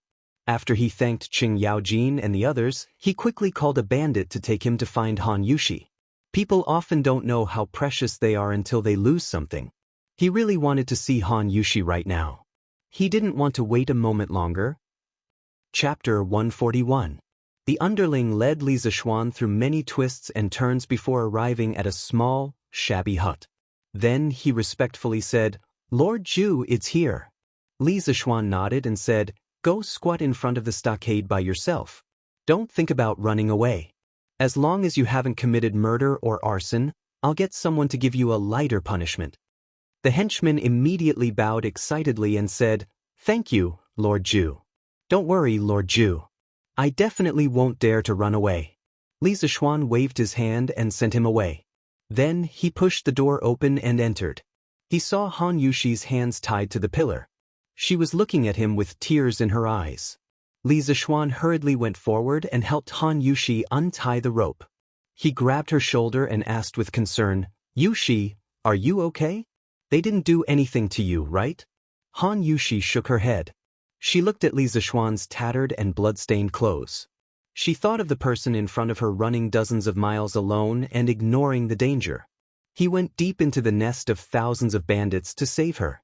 She could not help but say sadly, "Young master, why are you so seriously injured?" "It's all my fault. I caused Uncle Hu's death and young master's injury. Yushi is an inauspicious person." Sob sob. Li Zishuan's heart melted when he heard Han Yushi's crying. He ignored the pain in his arm and pulled Han Yushi into his arms. He said gently, "Nonsense. How can you be an inauspicious person? Yushi, you're a fairy given to me by the heavens. At the same time, you're a demon sent to me by the heavens." Han Yushi was obviously stunned when she heard these contradictory words. She stopped crying and looked up at Li Zishuan. Young master, how can I be a demon? Li Zishuan stared at Han Yushi's beautiful face that was still stained with tears. He brewed his emotions and said in a slightly magnetic voice, Yushi, no matter how many lives the flower blooms and how many times the flower falls, no matter where the wind rises and where the wind stops, you will never be able to escape, because you know in your heart that you are my inner demon. Han Yushi had never heard such touching words of love. She could no longer hold it in and threw herself into Li Zishuan's arms. She hugged him tightly and cried bitterly, sob sob, young master, Yushi is not worth your effort. Yushi is not worth it. Yushi even killed uncle who before, sob sob. Han Yushi hugged him too tightly. Although Li Zishuan grimaced in pain and gasped, he couldn't bear to break such a warm and romantic atmosphere. He could only grit his teeth and endure. He stroked Han Yushi's soft long hair and said softly, silly girl, who said that uncle who is dead? He's not dead yet. He's being treated at the Imperial Physician's Department. Han Yushi raised her delicate tear-stained face and said in disbelief, young master, are you saying that uncle who is still alive? Young master, is this true? Li Zishuan nodded. Although old Li Zishuan's injuries were serious, his vital parts were not injured. Li Zishuan believed that with Sun Simiao's medical skills, he would definitely be able to save old Hu. Uncle who is indeed still alive. Yushi, don't blame yourself for everything. It's my fault. I didn't protect you well. Han Yushi quickly shook her head and said, it's not young master's fault. It's not young master's fault. Li Zishuan stroked her cheek and said affectionately, Yushi, marry Yushi. Yushi, marry me. Let me protect you for the rest of your life. You are my inner demon. I can't leave you. I want to turn my inner demon into a fairy who will accompany me for the rest of my life. I want to love you until we grow old. Ah, young master. Han Yushi was so embarrassed by such straightforward words of love that her face turned red. With a cry, she plunged into Li Zishuan's arms like an ostrich. Li Zishuan scratched his head awkwardly. He had racked his brains to recall these words of love from some movies and television works in his previous life. Did Han Yushi agree or not? Yushi, are you not willing? Li Zishuan probed carefully. When Han Yushi heard Li Zishuan ask such an idiotic question, she couldn't help but secretly roll her eyes.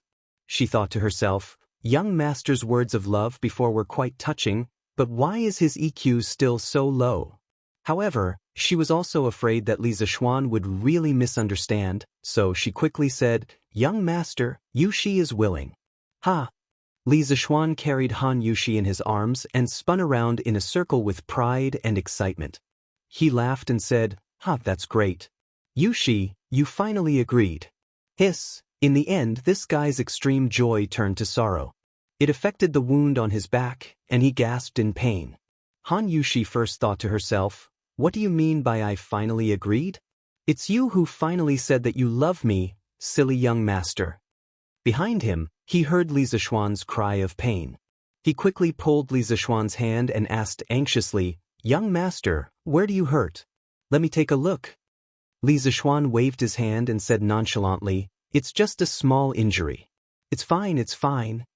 He looked at Han Yushi's stunning face and delicate red lips. For a moment, he couldn't help but feel a little restless. He swallowed a few mouthfuls of saliva and murmured, Yushi, Han Yushi raised her small face and looked at Li Zishuan curiously. She saw that handsome face getting closer and closer to her. She also realized what was going to happen next. After hesitating for a moment, she didn't refuse. She closed her eyes and nervously clenched her hands, waiting for the sacred moment to arrive. When Li Zishuan saw that Han Yushi finally put on a look of letting him do whatever he wanted, his index finger couldn't help but move. His heart was also beating wildly with excitement. He tried his best to slowly get closer to Han Yushi's delicate lips, afraid that he would wake up this stunning beauty who was in a deep sleep. At this moment, he could even smell Han Yushi's body fragrance. He was only 0.01 centimeters away from Han Yushi's red lips. He heard Cheng Chumo shouting from not far away, little Xian, we're going back to the city. Hurry up. Han Yushi suddenly woke up. She was afraid that Cheng Chumo, who was not far away, would barge in. She hurriedly broke free from Li Zishuan's embrace and stood at the side with her head lowered shyly. Chow, Chengchumo, I won't live under the same sky as you. Li Zishuan roared at the sky unwillingly. The thousands of troops finally set off and returned to Chang. Among them were less than 1,000 bandits. Li Zishuan held Han Yushi's hand and walked at the back, mainly to take care of Han Yushi's emotions. This little girl was now so shy that she didn't dare to see anyone. Even when Qin Qiong came over to talk to her, she didn't dare to raise her head. She only stared at the tip of her feet and reluctantly replied with a mosquito-like voice. Cheng Yaojin, Qin Qiong, and the others all laughed knowingly. They let the accompanying military doctor treat Li Zishuan's wounds simply and let the young couple show off their love sweetly at the back. Cheng Chumo also wanted to come over and be a troublemaker before, but he was slapped back by Cheng Yaojin and scolded, "You little bastard, why don't you hurry up and find a good girl to marry into the family? Why are you running over there blindly to meddle? Look at little Xian.